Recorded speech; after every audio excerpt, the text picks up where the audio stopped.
We have gathered today to bear witness to what is about to become the most intense, stupefying, and engrossing hours of our VCS lives. I stand here today to embark on a journey through the depth of despair to the apogees of joy and to take you all with me. It's time for VCS Winter Split Final, GAM Esports against Cerberus Esports. And to guide you and myself through the confounding jungle, I've brought with me Mr. 𝘀𝘀cie𝗰𝗶𝗹𝗀𝗀. But because we are also going to find ourselves lost near the pits of Baron and Dragons, I asked for the help of Sarah Mabinogi-Moss to navigate these waters.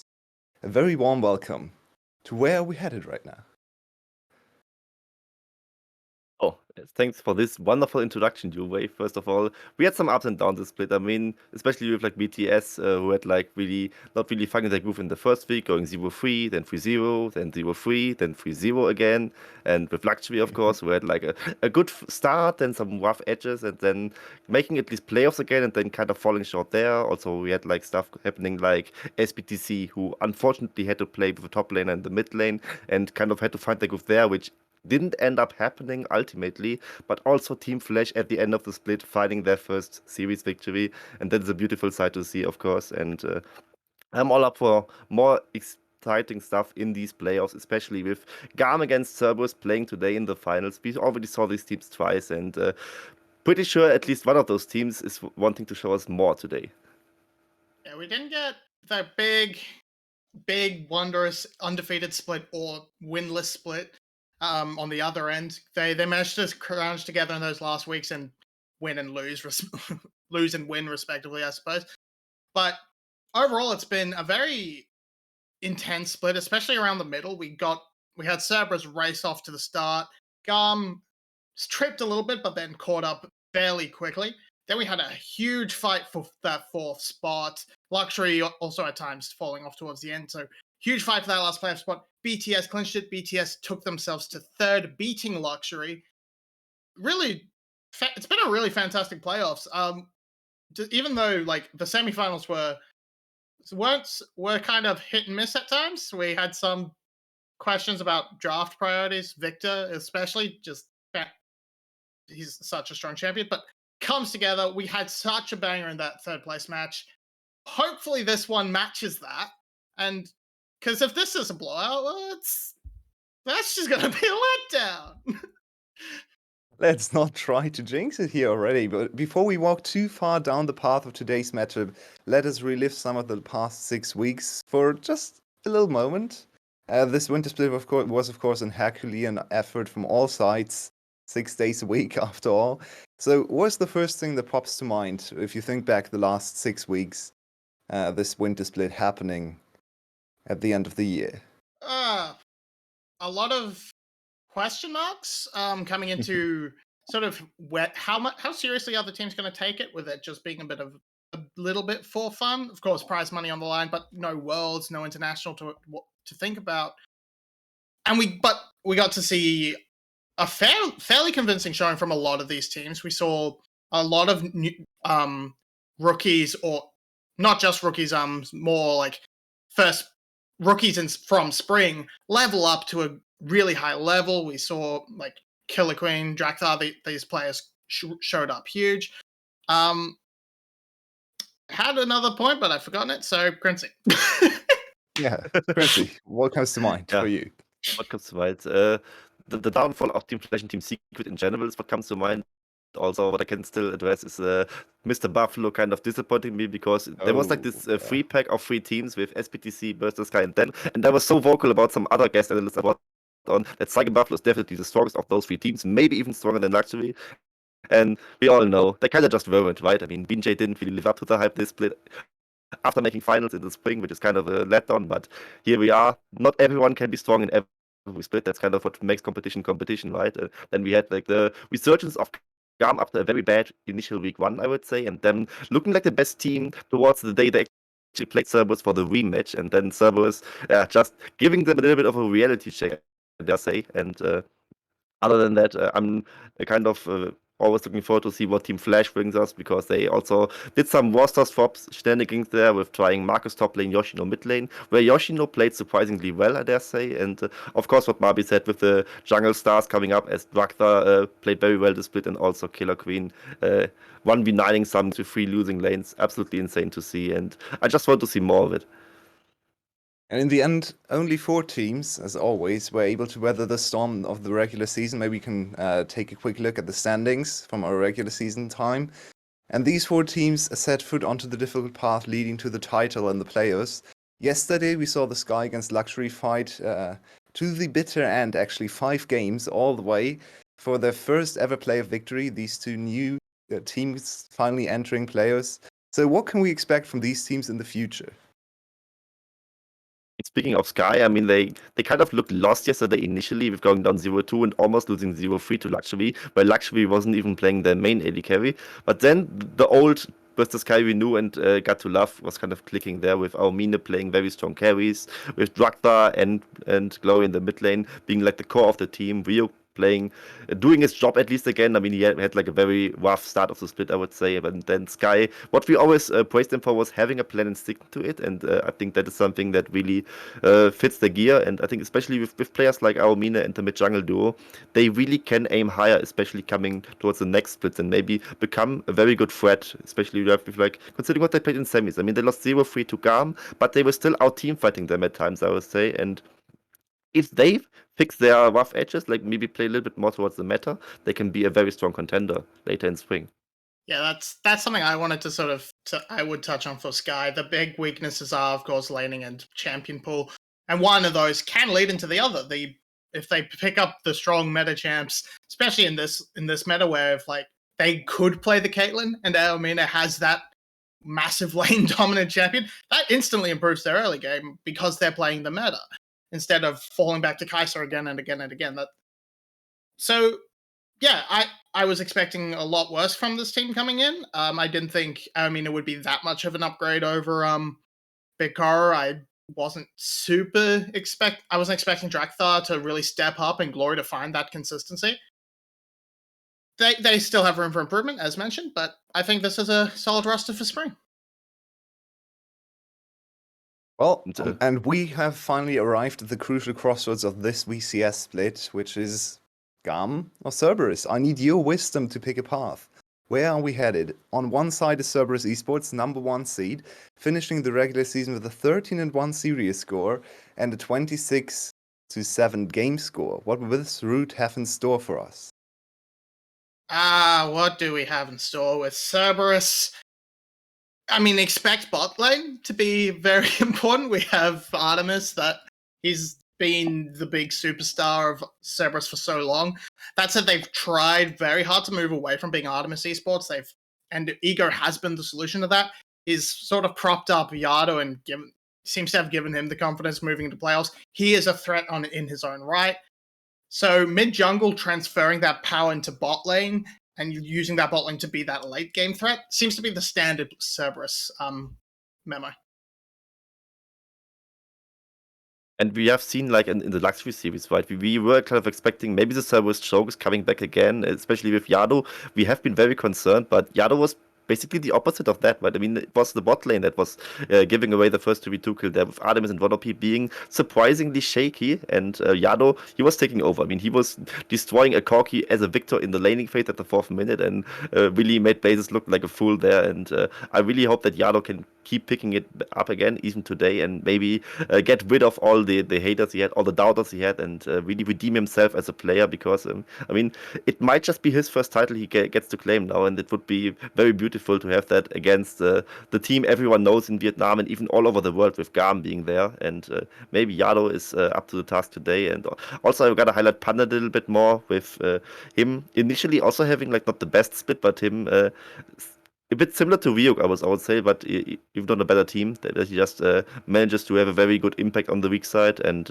having even his unique picks like the Mundo that maybe even gets banned away today. And on the other side, I can see the winding road ahead that GAM is written all over it. What will wait for us on that side? For once, GAM did not finish regular season in first place, finishing second with an 11-3 score, or record, and they have lost to Cerberus twice in the regular season and 𝘀liche once in round 1. Still scoring amazing early game numbers. This was the first split in more than 2 years, regular split I should say, since spring of 2019. So since this broadcast, this VCS English broadcast started, that GAM did not finish in first place.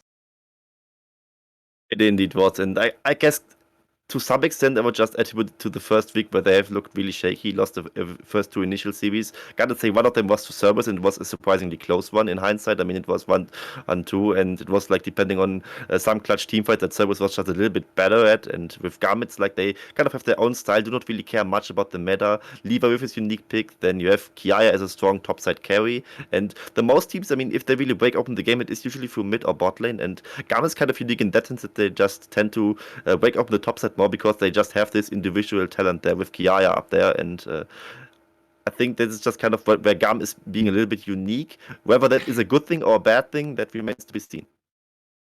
Yeah, the meta issue is sort of something that has plagued GAM forever in not necessarily a bad way. They've ever since 2019, they've kind of played loosely around the meta, but towards their own style. 𝘀𝗀𝗃 in particular has his preference in the jungle, and they very much lean into that. He is the superstar of the VCS, and that's continued. It's worked out for them extremely well, except for that Cerberus loss. They pretty much didn't lose a game in the back half. I think they lost one other game to their second Saigon Buffalo. Wait, no, that was even in the first half. It doesn't matter. They didn't lose a single game outside that Cerberus series in the second half of the split. It was really insane showing from them. But then we got to semis, and it was fairly rough. As we said before, they're getting outfought by BTS, despite getting to really strong leads because 𝘀𝗀𝗃 was having an off day or something, but 𝘀𝗀𝗃 was just gapping him and being everywhere on the map early and getting these huge leads. They won 3-0 off the back of that, but it was much closer than those leads should have been. So they are very unlikely, at least, to get that against Cerberus, and if they don't clean up that mid game, it could be a problem. Makes a lot of sense to me, so thank you very much. Now we know what the teams will look like in general, but I'm still curious to learn more about the individual players today. And we all know about every single one of these players, because, of course, these are the 2 best teams of our league. Both sides have multiple MVP candidates, actual MVPs, all pro members all across the Rift. So let's start with the overwhelming MVP for this split. Finally able to perform for more than just half of his matches, this player was dominant in and out of lane, consistently scoring the highest CS numbers, kills and damage shares for his team. So, of course, I'm talking about 𝘁𝗃, the star of the show for Cerberus, and only 1 series away from, well, crowning his regular season achievements and becoming a champion of the VCS. Why is he on everyone's mind today? Because if you watch the VCS, he is obviously just a superstar solo carry. Like, you could replace the rest of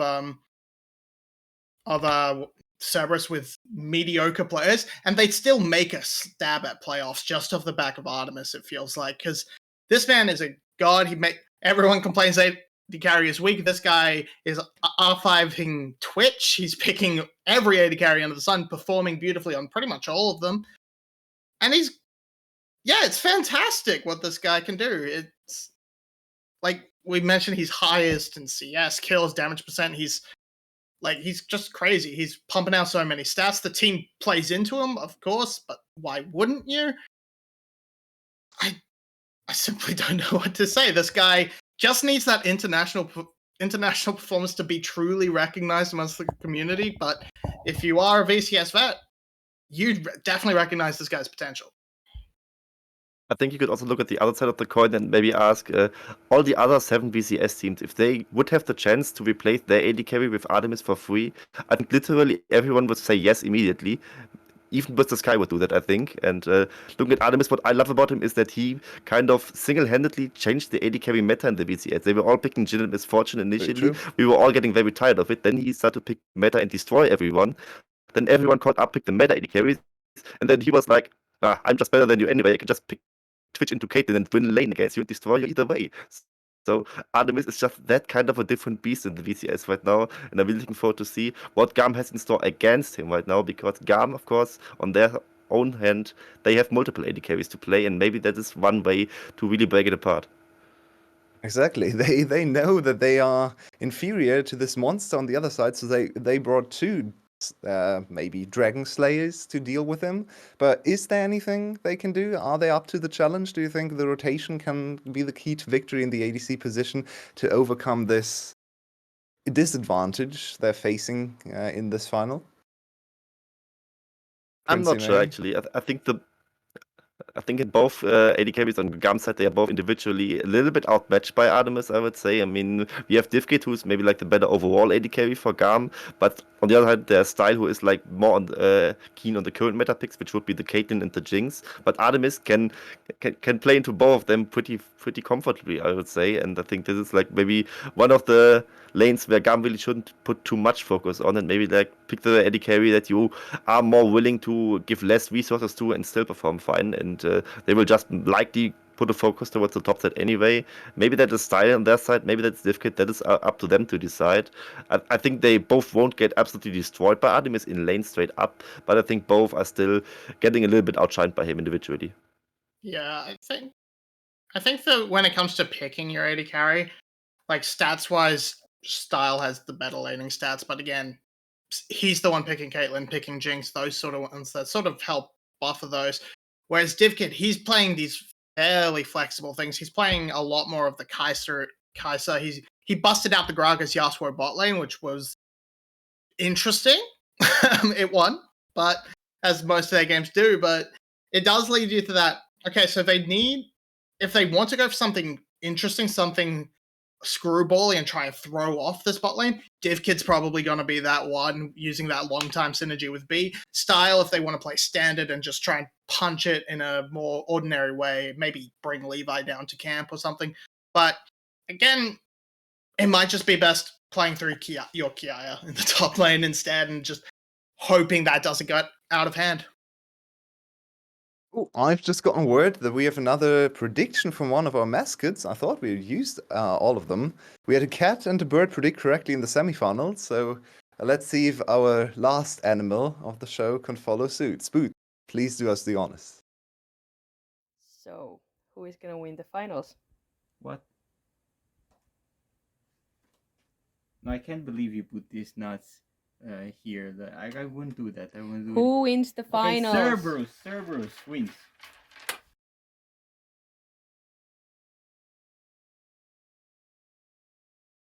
Okay, that's a server's prediction. Can I get your predictions as well? What do you think? 𝘁𝗶𝗶, maybe let's start with you. Do you agree with our third animal of the show, 𝘁𝗁𝗺, predicting... we love you, 𝘁𝗁𝗺, so much. Thank you for this. Do you agree with them? Do you think Cerberus is going to come away with their first ever VCS title and complete the almost perfect split? Yeah, I think it is. Like, they showed a little bit of weakness in the bot lane against 𝘁𝗁𝗺 and a little bit of draft problems as well, not fully knowing where to put your 𝘁𝗀 in and making sure you have others that can carry in her place if she's too short range. But the solo lanes, I don't think the usual strength for GAM aren't gonna do well into 𝘁𝗁𝗺. Like, they'll do fine, but Yardo's been killing it all split. Cardi's been mediocre. And in the top lane, 𝘁𝗀𝗃 has been fine, but 𝘁𝗀's just been about as good, I reckon, just up there, just below him. So that difference in the top lane won't be enough to overcome the mid and bot gaps that are going to exist. Plus, macro generally looks cleaner from the side of Cerberus. They can still grab a game because it's GAM, so 3-1 is the safe bet. So 3-1 Cerberus. 𝘀𝗀𝗃, I saw your prediction being a little closer, so you think it's going to be Cerberus, but not quite as easily as 𝘁𝗶𝗶 predicts them to win today? Yeah, but first of all, I'm a little bit offended, I gotta say. Like, we always make some room for these superior analyst prediction videos, and now we get 𝘁𝗁𝗺 before us. I mean, that's just a very change of pace, I would say. But either way, that aside, Cerberus edges out GAM, I would say, in both like the current meta read and also like where you have to play a lot, which would be the bot lane. That's why I think they will eventually win. But I expect them to like get out team fought maybe once by GAM by being like a little bit of chokers, and once because GAM's early game plan just gets executed cleanly. So I think GAM can take 2 games, but in the other games, I think 𝘀𝗏𝗺 will just play their style and end up being the superior team, and thus will win in a very nail-biter Game 5 series, which will be a 3-2 for them. Okay, that's the game scores. I personally agree with you as well. I think a 3-2 is very likely today, especially because GAM has so much experience in finals. They know how to come back from... They've never actually won a final in Game 5, so maybe something we have to look back into. But they have made it to a Game 5 multiple times. But now that we've kind of established what we think about the matchup, let's dive into the actual analysis of the current meta. We were playing on live patch as far as we know, so 11.24b. The patch everyone is playing solo queue, hopefully not solo queue, hopefully that's just normal games, but you do you. On in this preseason, this crazy preseason, and there has been almost no time to adjust and learn from the semifinals. Usually you have a week or even 2 weeks. We just had 4 days for Cerberus and only 3 days for GAM. So is there even anything they can take away from the semifinals? What are the biggest draft priorities and the biggest adaptations both of these teams are going to have to make to win today? Victor? Especially for GAM? Victor. Yeah. That's the big one for GAM. They didn't touch it at all in their match against BTS. BTS led it through the first 2 games against 𝘀𝗏𝗋𝗋 and lost the 2 games, but then as soon as that problem was removed, they won the next 3. So clearly it's strong. It's a really good pick. 𝘀𝗀 has shown absolute prowess on it. 𝘁𝗏 has also shown he can play it. So has 𝘁𝗏. So they've got that flex option, but again, it's not one they really like to go to. They shied away from it a lot in regular. They didn't show it at all against BTS. So that's going to be a huge advantage for 𝘀𝗀. Let me ask you a very specific question, 𝘀𝗀𝗰𝗶𝗹𝗀, about the Victor. I know you are definitely keeping your eyes on the Victor all the time. So, would you like to see the teams leave open the Victor, especially if it's GAM, maybe on red side, to try and counter the Victor, akin to what 𝘀𝗀𝗋 tried against Cerberus in the semifinals? Or would you just like to see the Victor being removed from the start or just first picked on blue side? Which of the 2 ways do you think is more advisable today? 𝘀𝗀𝗰𝗶𝗹𝗀, are you still here? Nope, seems to No, have 𝘀𝗀𝗃 died. yeah, seems to have become stuck. Would they leave it open? I don't know. I don't think you can.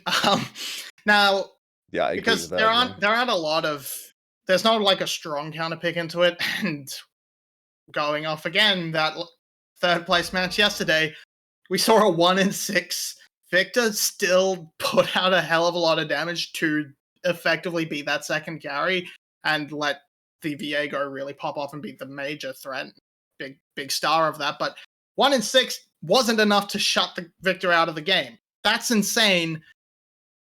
So I don't think you can risk it. It's Yeah, I not think the worthwhile. evidence definitely points that way as well. It's 6-0 in playoffs, and even in the matches where you would expect the teams to be weaker, the Victor still reigns supreme, right? The 1-6 Victor for 𝘀𝗀𝗋 still won. The Victor for 𝘁𝗍𝒂𝒃 against Cerberus after Cerberus was already 2-0 up, still won the game, so I definitely agree with you on that. Let's look at the jungle matchup a little bit, because we actually see a huge mismatch in terms of picks and priority picks on the preseason as a whole and on this patch as well. We have 𝘁𝑎𝑖 much more individual, or much more, let's say, egotistical in his jungle picks, with a lot of like assassin picks, with strong individual junglers, and on the other side, Ego, interestingly enough, yeah, as you say, much more the team player, with Lee Sin, J4, a lot of J4 games actually, Xin Zhao. So is the jungle going to be one of the key positions in the draft as well, or do you think one of the 2 is going to adapt to the current, more early game jungle-focused meta? 𝘀𝗀𝗰𝗶𝗹𝗀, maybe, because you're back finally.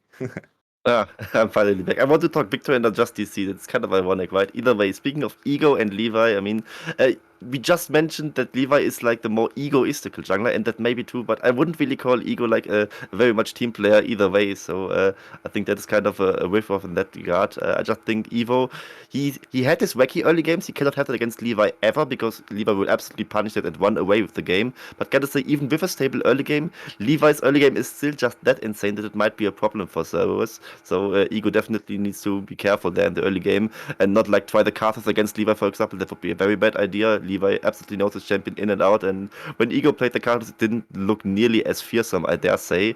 And on the side of 𝘁𝗀, of course, he has his wacky picks. He could pull out maybe even some of those incessant junglers if you just try to run away with the early game there. I mean, I don't want to see the Renekton Z against Ornn again, but there are like some things you can pull off, maybe like a Talon or something, to really like shake off the early game of Cerberus, where you really have to strike there on the side of GAM, in my opinion. And yeah, just want to see those kind of picks. But I don't think Ego is that exploitable if he is on his A game, and that's what I want to see from him. And we have gotten all the guidance from my two wonderful analysts we could ever hope for. So now it's time for the two teams to present us their arguments. So GAM versus Cerberus. Game 1 is into pick and ban into draft. My apologies. So here we go, and it is Cerberus Victor first pick. We start off with a bang. 6-0 so far on the players, and GAM did not listen to my analysts' arguments. It's a convincing first argument, yeah, I have to say, getting that Victor down. Match is going to be an interesting sort of matchup, just picking up immediately into this Tristana. Might see a Rel to follow in, and then we see a lot of an all-in style bot lane try and bring 𝘁𝗀 down and match up. This is one of the few things that can match into the Victor, but it has barely been played, so I kind of forgot about it. The 𝘁𝗀cie, interested to see where it goes in terms of build, but that'll depend a lot on what Cerberus drafts. I mean, I want to see the poke build from Big Cocky now, because there's one thing you can do against Victor that is, despite all-inning him early game and just running away with the game, and that is outranging him. And Cocky is like one of the few champions that can actually do that. And the big one, Rockheads, with the item build with the Ludens and the Muramana and the penetration boots and the Hydra, can do 80% of the full HP bar of an AD carry. And also the Victor himself, you can at least bait out the Crown Proc there and make his new wonderful item build a little bit weaker like this. And I like them going for the Cocky to at least have somewhat of a plan against it. I'm still not convinced it will actually end up working, but at least GAM is not completely going planless into this Victor pick here, so I like that from them. Also, pun for Renekton is something that could work, because he will be weak side anyway, let's be honest. 𝘁𝗀 on the Jax, of course, with a strong counter against it. I just now want to see what Artemis is going to pick up, because Jinx would be open, but Tristana is also not that much of an easy matchup for the Jinx. There's a lot of options left. Taking away a lot of the small lane dominant champs. I imagine this sort of leaves a bit more of a interesting. This gives a lot open. If I'm GAM, I'm looking to put the pressure onto the jungle and take that now. You already know what you're up against, and okay, because if you pick your support here, Artemis has free reign to reach deep and pick out whatever he wants. Lucian army. It could work. I don't know how. I think that's sort of fallen out of favor. The Aphelios, that's much more likely. It's much more stable, leans into the team fight identity. But there's still music on it. Yeah, the announcement is locked as well. I'm not sure how much behind I am, but there's no AD carry pick. Oh, it even hovered for me. Yes, I have seen the Aphelios hover earlier, but it might just still be the Aphelios. I think I like the Aphelios in the later stage of the game, but it might just get outranged in lane, and you usually would want to give Artemis some lane agency. And yeah, also the 𝘁𝗀cie, it's kind of rough, so maybe it's not the ideal pick for him. And I think Aphelios is not the ideal synergy. So the top side I really like from Cerberus, the bot side not so much, but I don't hate it either. Yeah, the top side I'm not a huge fan of, seeing as it was drafted after the 𝘁𝗀cie pick. There's not a lot of that big engage to sort of like try and force it to play that more close range shield bow. As right now, this 𝘁𝗀cie, it's going to be fairly hard to get on top of them without the Nautilus ultimate, and that gives them free range to go into the poke build, which is absolutely insane if you can't counter it. I'm very happy we actually talked about the jungle matchup just a little bit, because we actually see this assassin versus early game jungler here. And we had the drafts, or the drafts are completed now for game 1. Very different looks. The Victor was first pick by Cerberus at 6-0. So, 𝘀cie, I'll start with you. Do you think Cerberus has this game in the bag once again with the Victor going 7-0 in players, or is this going to be the first time someone can beat this seemingly unbeatable champion? I mean, you kind of answered your own question there. I won't bet against Victor. I think Cerberus has game 1. Not that convinced by the bot lane, as I said before, but I still like top set draft very much, and I'm not brave enough to bet against Victor, so Cerberus takes game 1. 𝘁𝗶𝗹𝗀, do you agree with that? A lot of it rides on how good 𝘁𝗀𝗆 performs on this what's it called? This 𝘁𝗀𝗆, but outside that, I think generally Cerberus has a much more comfortable draft. It's much more standard for them, and I feel like they should win it. But if it's gonna go GAM, it's gonna be off the back of this 𝘁𝗀𝗆. Okay, so we are now just moments away from the promised Summoner's Rift as we head into game 1 of Cerberus versus GAM. Thank you again for your guidance, 𝘀𝗀cie and 𝘁𝗶𝗶, and we'll be dependent on it for the rest of the day on the desk, of course. I'm thrilled now to announce my 2 lovely co-casters for the night, the voice of countless VCS teamfights throughout the years, bearer of the biggest ints and the greatest pentakills, harbinger of wit, puns and metaphors, 𝘁𝗁𝗆. And to my biggest joy for this holiday season and the greatest Christmas gift, one last time this year, awoken rudely in the middle of the night to make sense out of the VCS and is the treasurer of Rebel Franks, 𝘁𝗁𝗆. It feels like we just got here, doesn't it? That only last week we were reacting with excitement as a winter split was announced. But now, at its terminus, we have arrived. Its last hurrah. The other teams have fallen by the wayside. They no longer matter. Only 2 remain. GAM, the eternal kings, reigning champions, the lads with 𝘁𝗁𝗆. This split's been a slight detour for them. They didn't finish first on the ladder. They will want to be fixing that. On the other side, of course, is Cerberus. They're blocking the doors to the championships. The regular split heroes, but playoff zeros. They want to make us forget that narrative. The VCS winter is coming to its climax. My name is 𝘁𝗁𝗆, and I wouldn't want to be here with anyone else but these 2 gents as we head on to Summoner's Rift for our final series of 2021.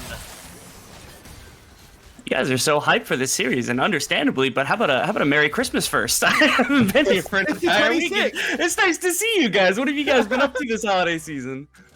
I mean, it's the 26th. It's over. That's fair. We do have a bit of a scuffle in the bot lane breaking out early, and 𝘁𝗀𝗆 is looking for a level 2 gank.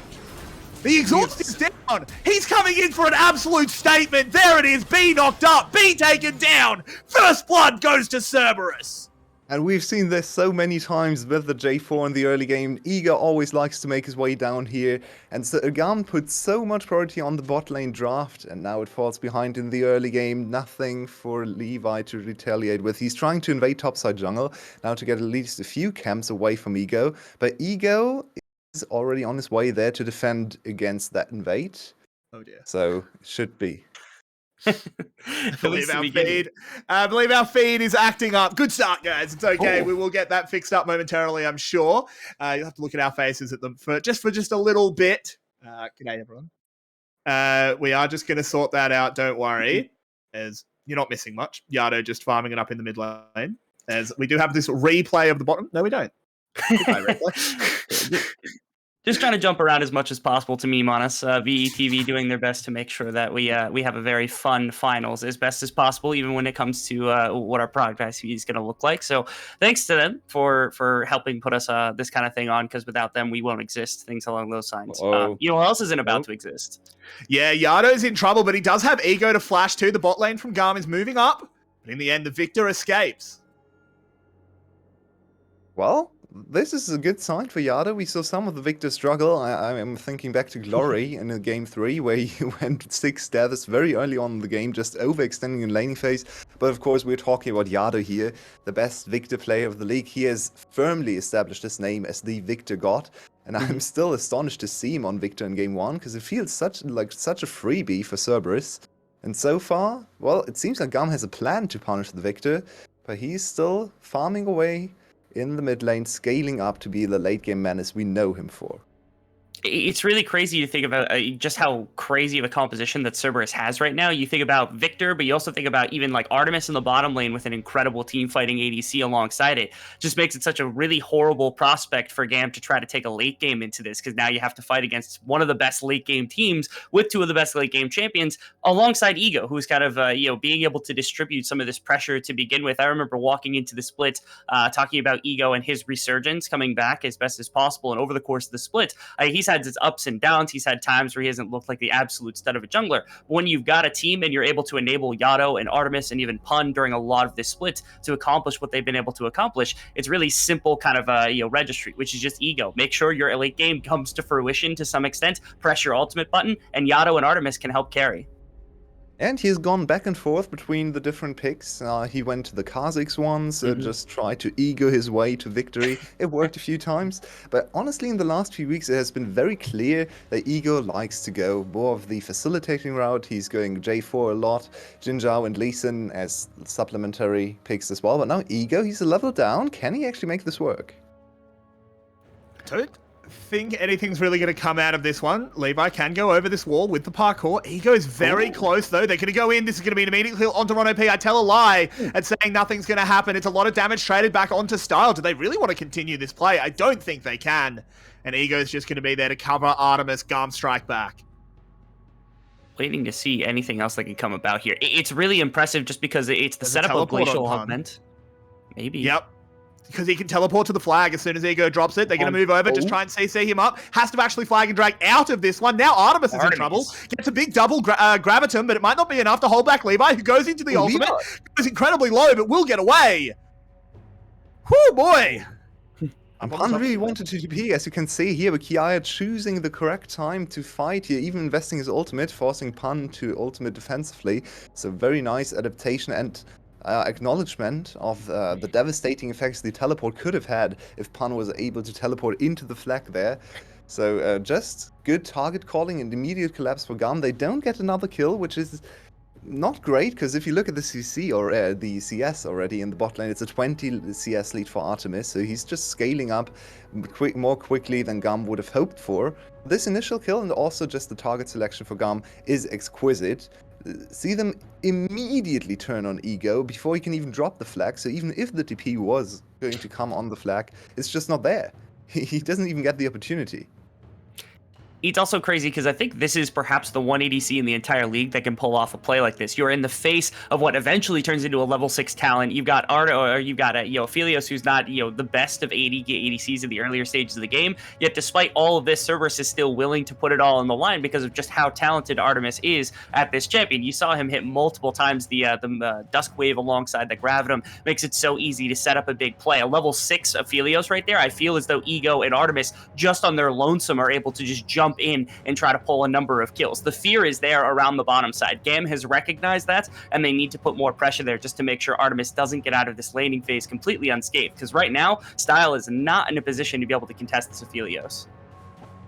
On the other side, though, this Aphelios is going to take some time to really impact the game, so now is the time for GAM to really make something work and get into a nice lead into the late game against Victor and Aphelios. You never want to be on even footing against these two champions.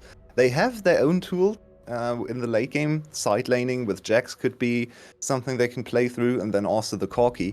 So far from what we've seen from 𝘁cie into Victor, it hasn't been the greatest counter matchup, but the potential is there. And 𝘁cie into Aphelios is also a very strong matchup, so it's really on 𝘁cie to carry in the late game.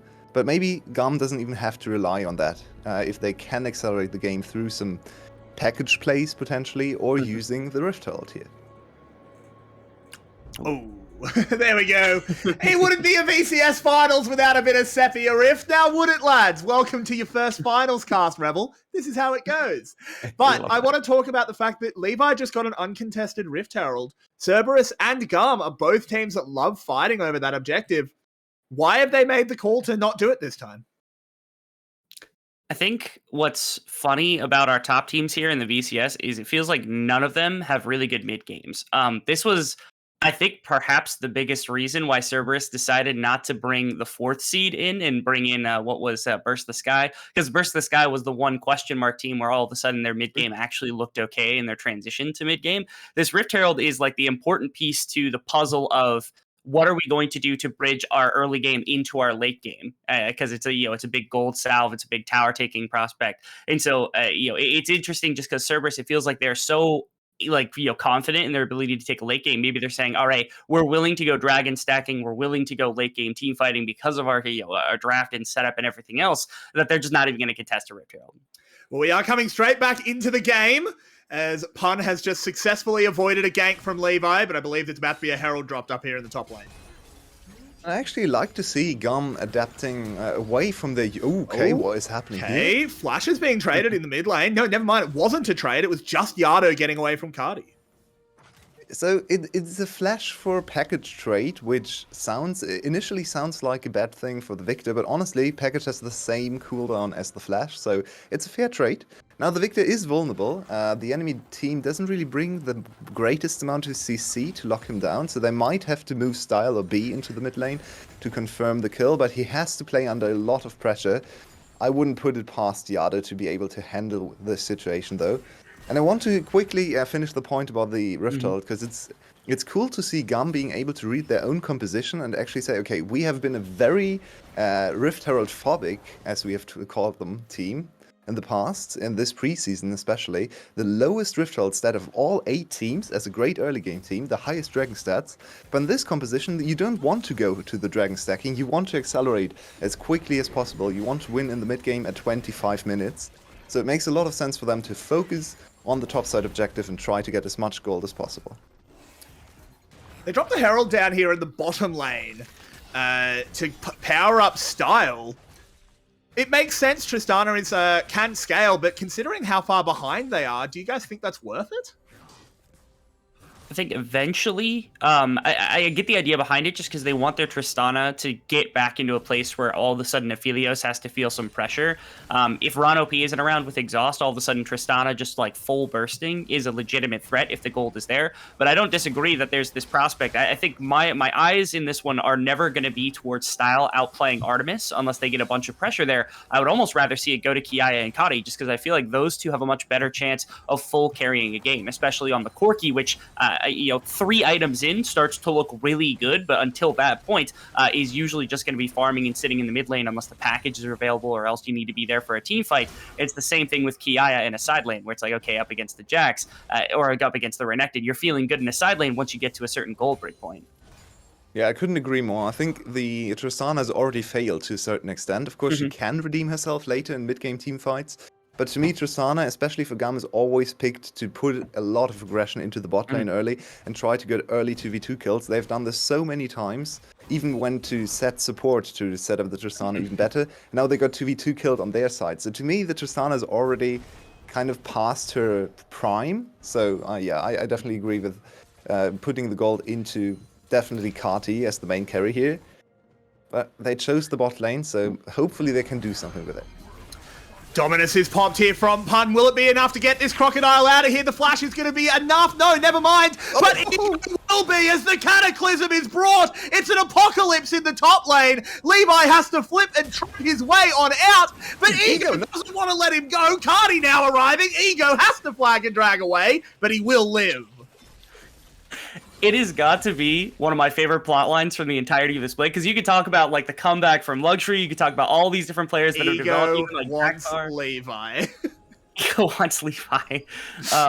But my favorite thing of this whole split is this Pun v9 angle that we've been able to actually generate. Because Cerberus last split just did not look like this at all. Maybe it's a part of Ego, maybe it's a bunch of different aspects that have come together. But Pun has just looked so much better. He is basically not like broken to a single bit of pressure that has been applied to him the majority of this split. Yes, he's on most of these salvaging champions, things like Tahm Kench and Mundo, but it doesn't matter because he just does not fold. He is supposed to be the weak side for Artemis, and he plays that role immensely well.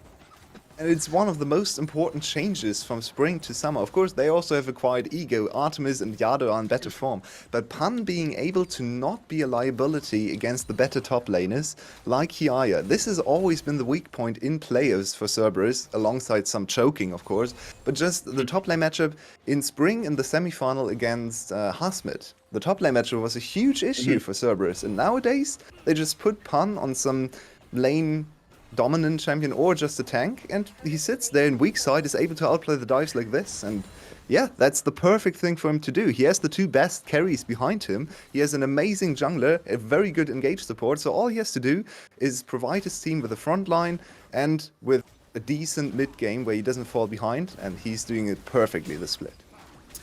And I briefly mentioned it, but 𝘀𝗀, I do think he has a lot to prove here, because he comes in as a rookie in 2020 summer on Flash. He beats Levi. In Game 5 of a final, he was a critical part. We're going to have to come back to it, because they're trying to pun V9 once again. They are actually going to kill the Crocodile this time, but Levi's going to pay for it on the other side. They're bringing a teleport, they're bringing a package. 𝘀𝗀's going to fall as well. Really, if at first really you don't succeed. go to bot lane instead, I guess, is the ending to that statement, all things said and done. They end up getting the 𝘁𝗀 package on top of everything else. It was a solid little bit of counterplay without a third member that definitely doesn't go down. The trade-off here... Oh my goodness. Jump interrupted. That's a disaster there. The depth charge does take him down, and he's dragged to the depths by Artemis. Why 𝘁𝗀? It's too much gold that's traded onto Artemis here. It ends up just being not that, great of a play. Yes, you end up getting this dive off onto 𝘁𝗀, which goes respectably well, but you're trading so much gold into the biggest carry you can see. They ended up actually TPing 𝘁𝗀 into the bottom side here just to make sure that this dive ends up going smoothly because of how well that 𝘁𝗀 and 𝘀𝗀 ended up playing this one. They almost lose 2 full lives after disrupting Styles' jump with that little bit of Cataclysm. That was incredible from 𝘀𝗀, a little bit of a counterplay, but again, setting up Artemis to just pull this tower gold for absolutely nothing and getting the kill on the 𝘁𝗀 is a ton back into the pocket of one of the biggest carries for Cerberus. I think there was a huge issue. You saw the differences in the two dives, or so-called dives, because it wasn't actually a dive for Cerberus. Cerberus focused on the tower first. Yes, they put 𝘁𝗀 under some pressure and poked him down as much as they could, but focused on the tower. On the other side, GAM could have done the same. They have Tristana on their side, and the tower was low. You even get damage from the explosion from the Tristana. 𝘀𝗀. Good dodge. Well played. Styles going to jump forward, take a bit of a zap on the way out, but now 𝘀𝗀 moving in, has a blast cone. Do they actually want to go for this? Of course they do. Why do I even ask? As 𝘀𝗀 picks up a kill. These solo laners from Cerberus are just absorbing everything. 1 kill between them after, I think 4 or 5 ganks over the course of this entire early game. And you're talking about, Renekton was the one that died. The Victor has absorbed a couple. That was even without Flash, because 𝘀𝗀 saves it for that gank, and it sets up a mid lane play. And look who's here to collect the gold. It's Artemis once again. Cerberus have a game plan. They're not bending to the pressure that's being applied by GAM in the early stage, and they're putting everything they've got into this 𝘀𝗻𝗋𝗋s.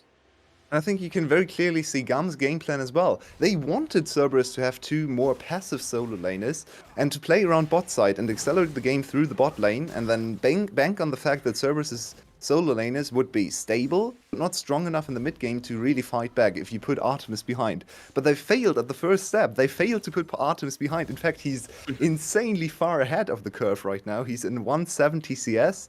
And 16 minutes 40, so they've basically failed or faltered at the very first step of their composition, and now they're just struggling to find other ways to play their game, because you don't want to fight against Artemis now, especially with the way Artemis is controlling his weapon rotation right now. He's always showing with the best possible combination for the fight, if he ever steps out of line, and then just goes to the other weapons to rotate through while he's just farming away.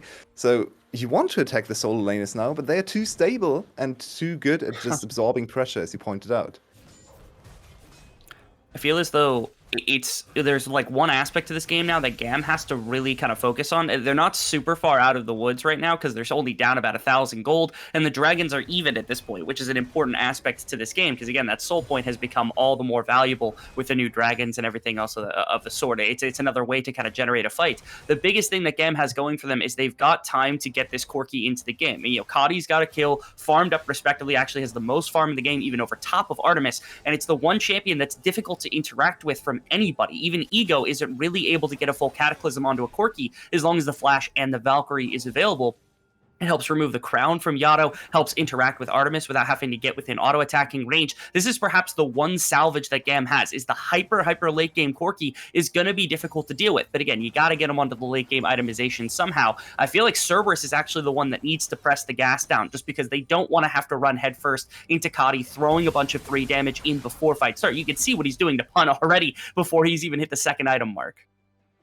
Yeah, that's definitely a prospect for later in the game. My issue with this kind of hope is that the rest of the team is hopelessly outmatched in team fights, right? We have Talon in the jungle compared to J4. We have Jax going for the split-pushing 𝘀𝗰𝗶𝗹𝘀𝘀 build against Renekton. And sure, Renekton, maybe not the greatest team fighter himself, but better than Jax on full carry mode. So the rest of GAM really needs to buy some time for 𝘁𝗃. This is quintessential GAM team fighting, so-called, where they don't go for cohesive compositions and just focus on individual agency. Interesting trade here, attempted by GAM, but 𝘀𝗏 is ahead of the curve. And 𝘀𝗏 doesn't care. They're just going to keep this push going. They're calling GAM's bluff here. They do a fair bit of damage to towers, not enough that they're actually going to stick around for the inhib. But with the dragon spawning in a minute, they back off, get vision, should have time for a reset for that objective.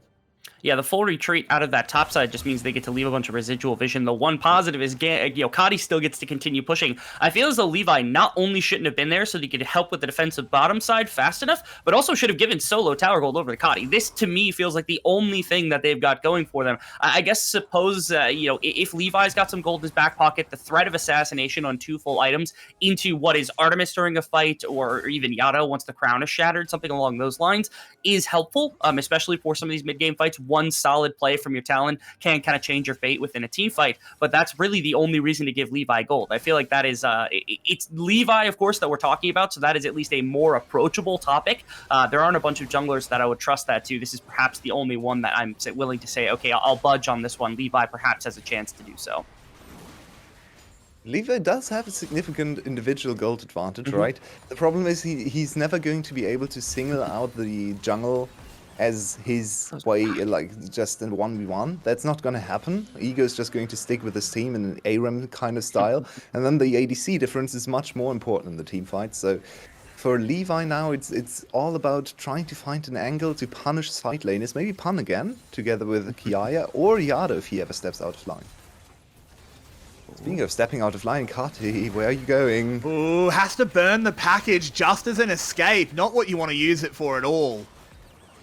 And this is what we referred to earlier, which is, that of course is the package burn, which is really positive for the side of 𝘀𝗏. But again, it's really difficult to try to lock down this 𝘁𝗁𝗃 in pretty much any way. Style, one misbuffered rocket jump, he just gets assassinated, and that's an immediate Baron from 𝘀𝗏. So thankfully, Style not going to go down right there. But again, GAM is feeling the effects of this map right now. 𝘀𝗏 interestingly also gave up that dragon. I think this is also something to track, is how much are they willing to give up just on the prospect of being able to threaten with all 5 of their members together? Because this team fight is disgusting when you put it all together, because you've got so much AoE damage, good CC to throw into the pile as well, and that kind of puts everything into one really good situation where you want a 5-on-5. But you also don't want to let GAM get into like Soul Dragon point, because of course that's going to lead to 𝘁𝗁 being on 3-4 items and having this massive advantage of the Mountain Soul, where all of a sudden, even if you get damage into him, it's not going to be simple enough to kill him with just a handful of auto attacks.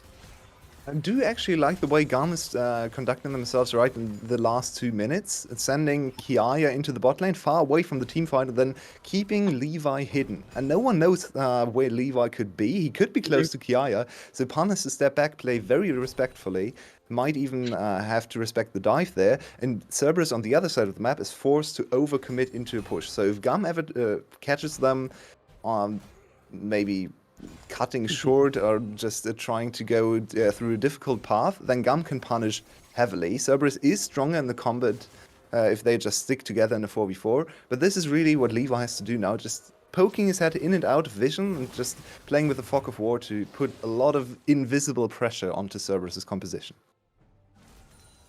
we approach what eventually will be a breaking point that's set up from 𝘀𝗏. I've actually noticed something. I want to get both of your takes because you guys have been here the longest. I feel as though VCS teams have a really hard time beating other teams. And that sounds weird because somebody wins every single game. But it feels like the team, especially this split, maybe this is partly meta, maybe this is partly everything else. But if you set your team up to win ambiently with like better scaling or better team fight setup, something like that, and the other team has to attack or do something proactive to win, it's so difficult for them to actually accomplish that over the course of the split. And I'm curious what your takes are, not only on that, but also in this game, who actually wins ambiently. Because on its face, I would say 𝘀𝗏, but again, this 𝘀cie is kind of throwing me for a loop.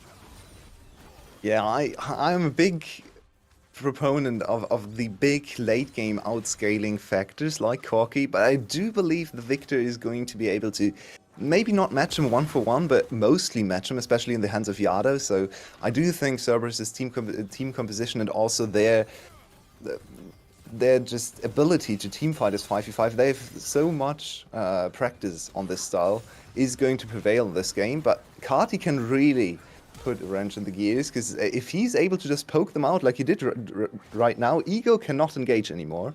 And 𝘀𝗀 had a prime opportunity to go on 𝘁𝗏 just 30 seconds ago, where 𝘁𝗏 blew his W, and that's on a 20-second cooldown. So if you flash EQ on top of 𝘁𝗏, he has to flash away as well. But he wasn't able to capitalize on that mistake, so this is really the way to win for GAM. Just use the poke from 𝘁𝗏, but it's all in the hands of just one player.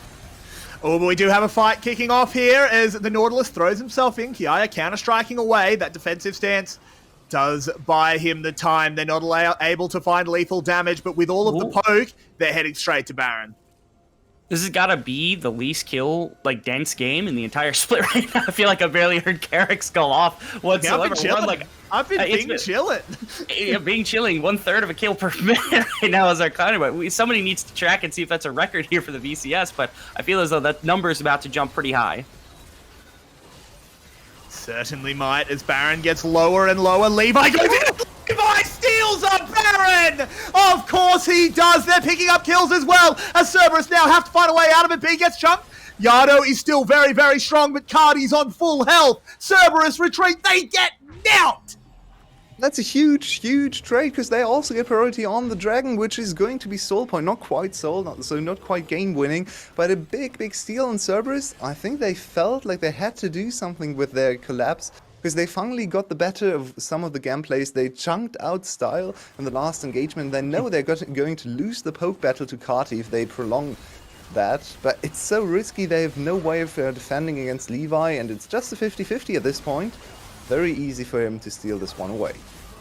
It was a tenuous setup, I think, at the beginning of this fight, and then they're willing to take a team fight afterwards. But look at Artemis's health bar. He got nearly assassinated just on the jump in from the combination of 𝘁𝗏 and 𝘀𝗏 alone, and it prevented him from using this massive 𝘀𝗋𝗋 ultimate that had just been popped off. So he's got this massive stack of shuriken or of 𝘀𝗋𝗋 to be able to use, but it just is not enough because he can't walk forward, he can't auto attack, can't regen himself back up in the face of everybody on the side of GAM, who are playing this game immaculately. This is one of the best defensive games I've ever seen in VCS history, being orchestrated by the side of GAM, one of our continuous champions. Not shocking in the slightest to see them finding a bunch of success here in the final.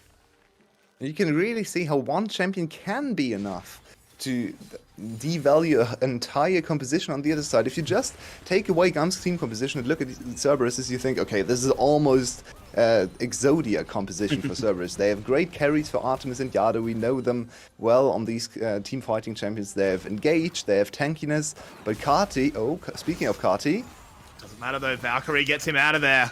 The Jarvan CC not particularly useful against the 𝘀𝗀, and Pun's in a lot of trouble as Style hopping on forward. 𝘀𝗀 wants to chase, jumps to a ward, has the counter-strike and takes him down! Inhibitor open. Oh my goodness. There's a collapse coming in. 𝘀𝗏 is almost certainly dead here. Yeah, but if it's only 𝘀𝗏, I think they're still happy because they picked up towers as well. 𝘀𝗏's buying so much time, he hits a 3-man stun, and here comes Style! Never mind, he jumps away. The Victor will get a kill as well. I built him up and he just leaves. GAM, they're not going to overextend. They don't need to, even as they pressure this inhibitor. The Victor is on the verge of losing this game, but he found a crucial burst there in the last team, but they still lose the first inhibitor on bot side, and now this really opens up the 𝘀cie win condition. Even 𝘁𝗏 can go to the side lane, in my opinion, but so far he's just been sticking around and poking all 5 members on the other side. Cerberus, they need to calm down, they need to find their ways back to their own strength and go for teamfight engages, not getting caught all the time, like here. Yeah, I mean, that's tough for Pun, just because you don't expect Style to be over top of that wall, but the preparation's there for GAM. The rest of the team does end up getting here, and ends up, I wouldn't call it necessarily a punishment, but they at least get quite a bit back. Biggest thing is that there's still this massive team fighting potential. You could see the combination of Artemis with Yado inside of this one, with the Moonlight Vigil in the midst of everything. Had 𝘁𝗏 not face tanked the front end of that, I feel as though Artemis could have literally carried that fight almost in a 1v5 situation, especially when he hits his 4th item. This is a far more interesting version of this game, right? We were expecting with the early game that it happened the way that it did, that Cerberus just runs away because they've got the superior team fight, they've got the Artemis setup, they've got the Yado setup, but GAM has made this a lot more fun than we thought it was going to be, just off the back of, 𝘁𝗏 on the Baron Steel getting this gold lead back in their favor, having 3 dragons in their back foot. I actually even think on 4 dragons, it's not a sold and done deal for the side of GAM. There's still too much team fighting power on the side of Cerberus to ever really call this done. A hook lands onto B, but they don't want to follow up on that one. Leona ultimate does go down onto Artemis, who now has to be so careful. As look at all of the damage coming in onto this 𝘀𝗶𝗹𝘀. There's going to be a Jax arriving as well. 𝘀𝗏 moving over. Bang! Wow. Down goes the 𝘀𝗶𝗀𝗀. And suddenly Cerberus is muted. They can do nothing about 𝘁𝗏. They can do nothing about Style, who has picked up a double kill. On the other side, we see Jax taking down the Victor. And Cerberus have been beheaded. They're just going to push in through the bottom lane. And GAM assuages the doubt that so many had as they take a dominant game 1. That they Somehow. do, and they beat the Victor. Yado Victor finally losing GAM in sub 30 minutes. Yeah, I mean, they have to keep the Union happy. I don't remember exactly what the meme. You two are the experts of this meme, so I don't get to use it that often, the Union takes a break in finals. They went past 26 minutes. That's okay. We can go to 29 in finals. We've banked up a few. Completely reasonable. It's just astonishing that GAM, I mean, they had this very quick kind of to act composition where they have a very brief window in the midst of this game where they're able to take advantage of the fact that the full scaling's not there for Victor, the full scaling's not there for Artemis, and they somehow find them kind of on the back foot every time a 5-on-5 is looking to finally be approached. Big props to 𝘁𝗏, who is this massive disruptor in fights, and just them just being this kind of very patient and finding the right moments. This was GAM, I think, on full display, not necessarily showing that they were the best player to player to player positionally, but instead actually their team play is something to be very feared as well. The coordination was really on point for them this game. For sure.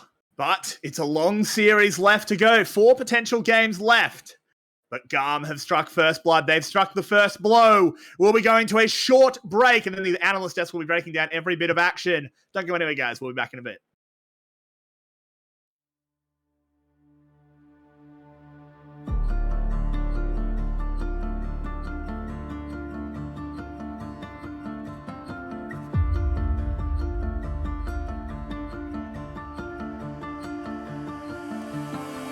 I hear the sound that goes beneath angels and skylines meet.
want to move on.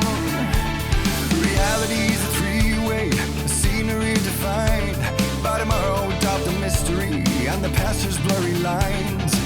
And if there's ever been injustice in my name, I bow on to blame. And you can give me everything I need this way. We'll be love until the first light of the day. Set the world on fire with bittersweet desire to chase away the night. Let the whole world go. Set the world on fire for bittersweet delight. Oblivion and peace. Will you let me go?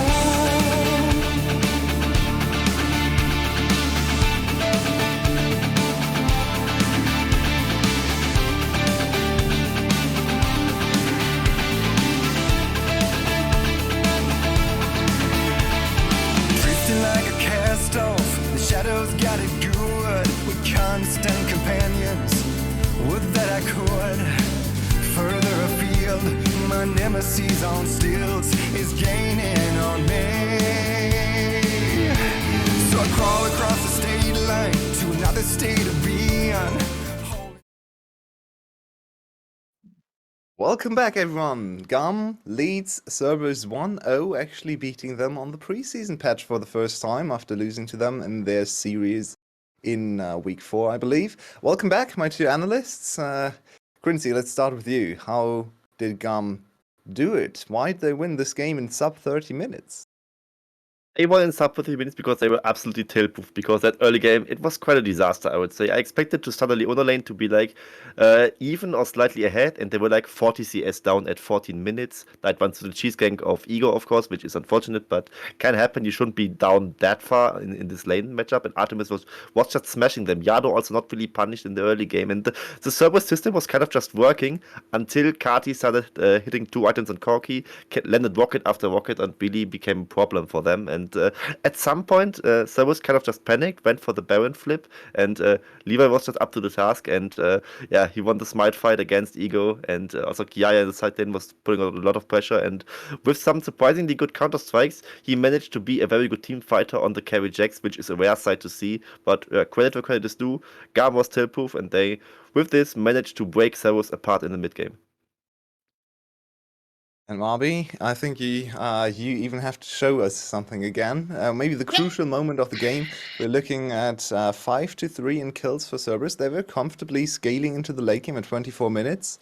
Take it away, please, and tell us how this all turned around. So this is something we did overlook in draft, but here we see such a big engage onto GAM that by Cerberus, where they commit everything, like huge amounts of ultimates, and use all their tools. They get 1 flash and half a health bar. They commit so much, they get nothing out of it.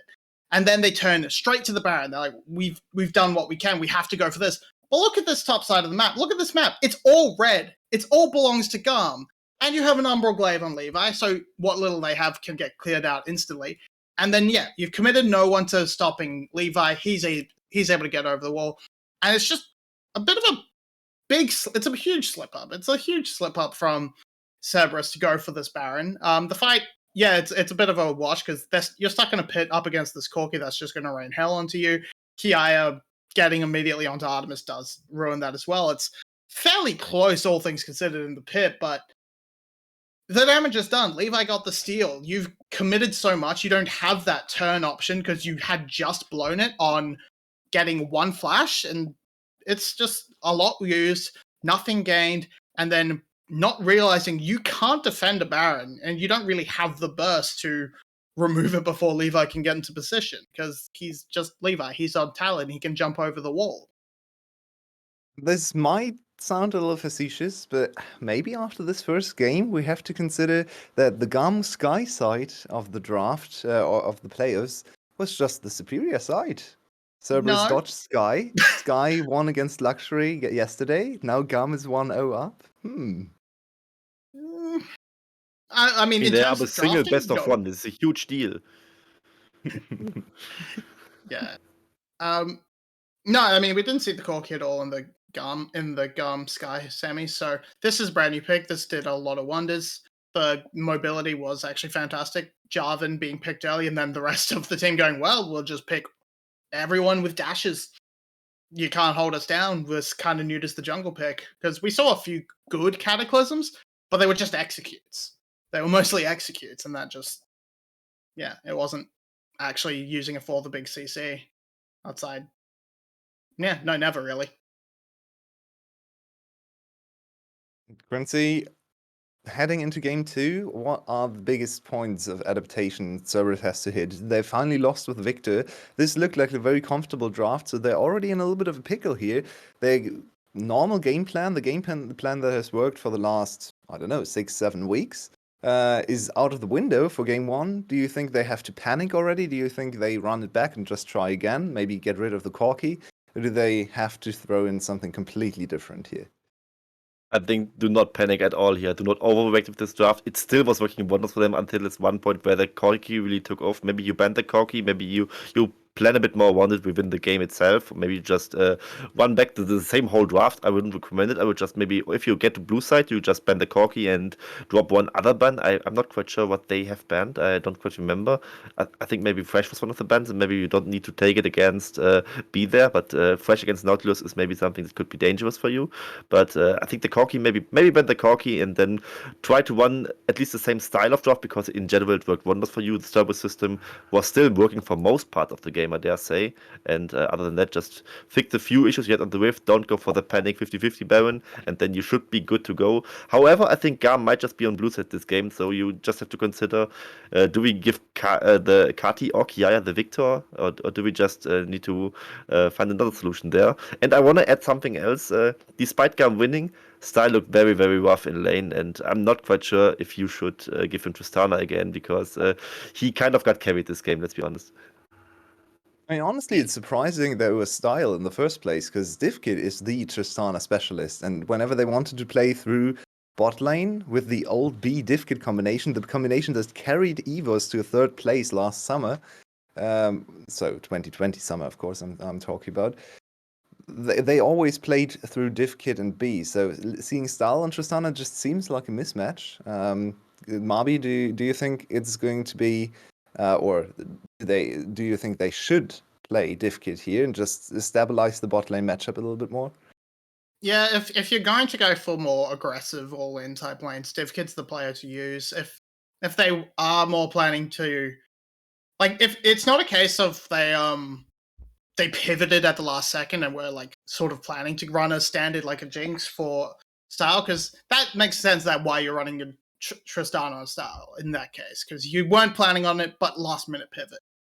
But that was first pick for the side of GAM, so I feel like if you're doing that, you should run 𝘀𝗀𝗋 for 100%.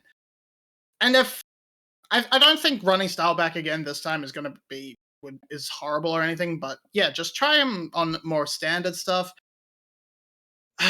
But where does, if I'm looking where Cerberus changes the draft, I would only say either don't show 𝘀𝗀𝗋 so early so it can get picked against, or pick up a better form of engage, or at least something else in the top lane. Maybe just hold that back.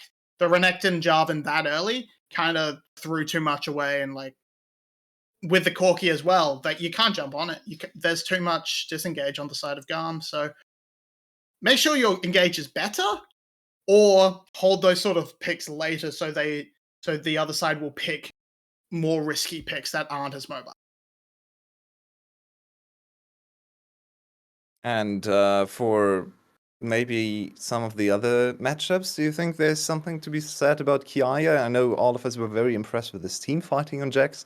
The lane phase was even, which is actually quite good, considering Jax into Renekton is not supposed to go even early on. So does Cerberus have to consider maybe putting some bans onto 𝘁𝗋𝗋? Do you think his champion pool is too deep to really attack him through the ban phase?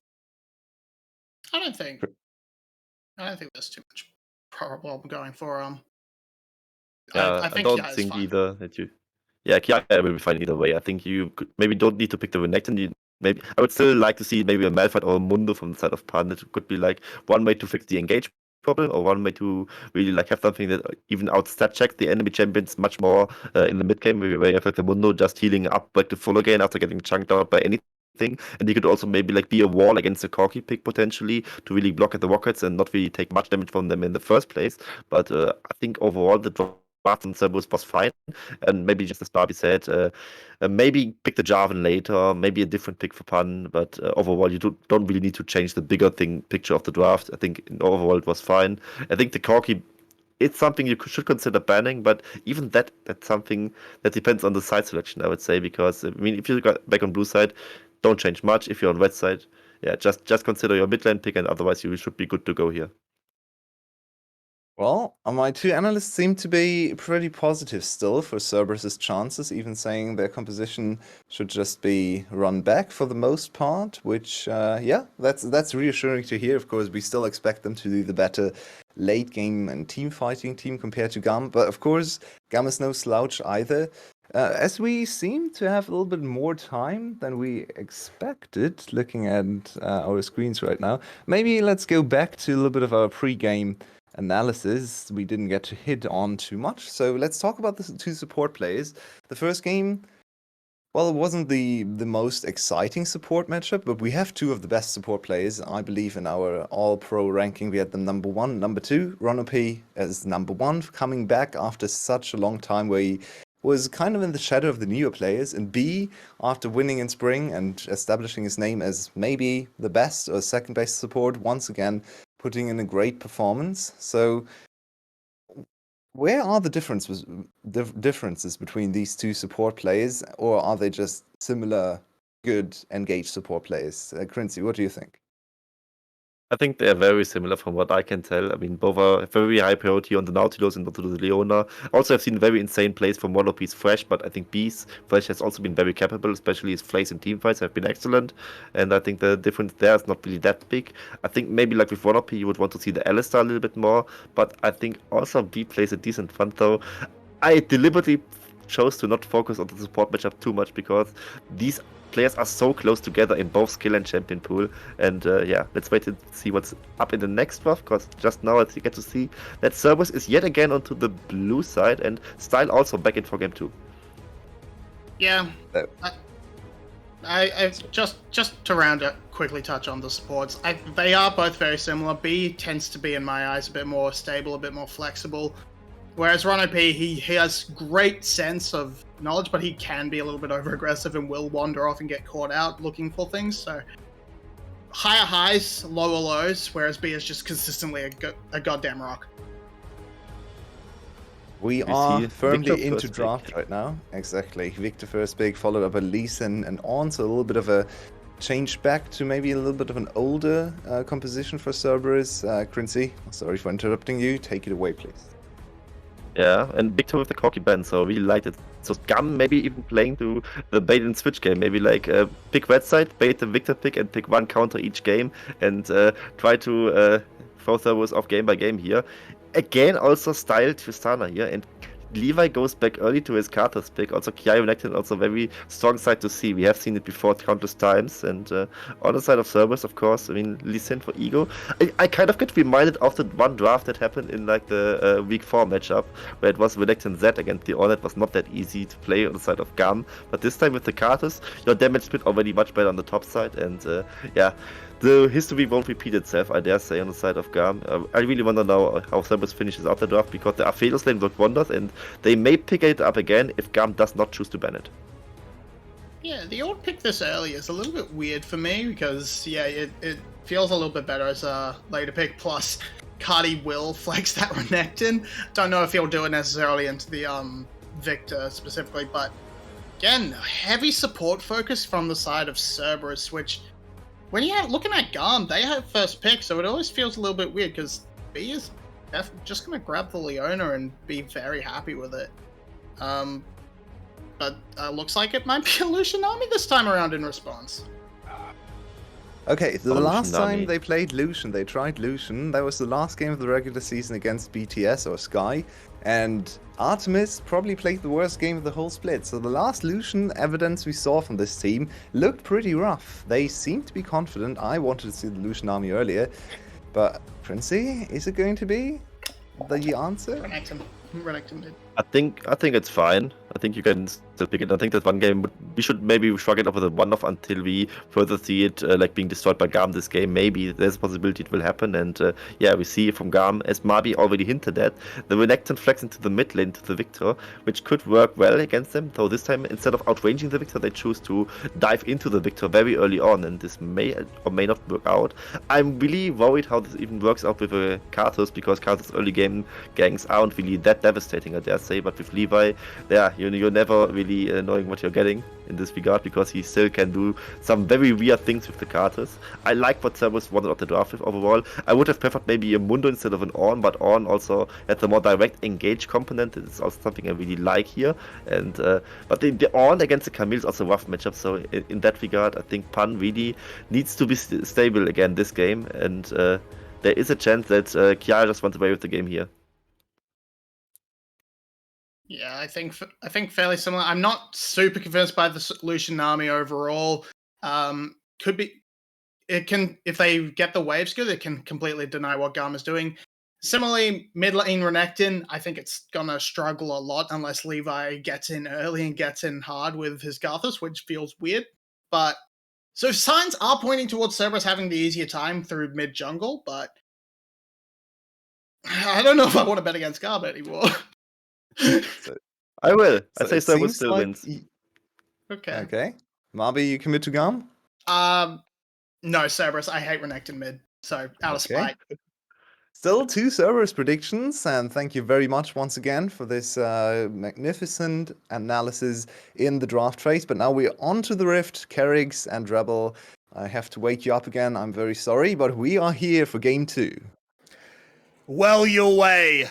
GAM do strike first, but when the kings overreach, you take them down with a revolution, and 𝘂do has round 2 on the Victor. He played well in game 1. It was not his fault that the game went as it did. So I'm excited to see if he can redeem the dogs in the second game. You know, I was really hoping there was going to be like a first strike meme in there somewhere about Levi's jungle pool only having first strike on every single champion he's played for the majority of the split. He plays like Talon, he plays Zed, he plays apparently now 𝘁𝗏𝗏𝗏. And this is like an old school special of Levi that I'm really excited to see him pop back out, just because, I mean, this even gets banned from him still, even though he hasn't really popped it out over the course of the split. 𝘁𝗏𝗏𝗏, you are a maniac, but I guess they're not going to punish you. There's no bubble maybe available. I don't know what that was, but that easily could have been a dead crocodile very quickly.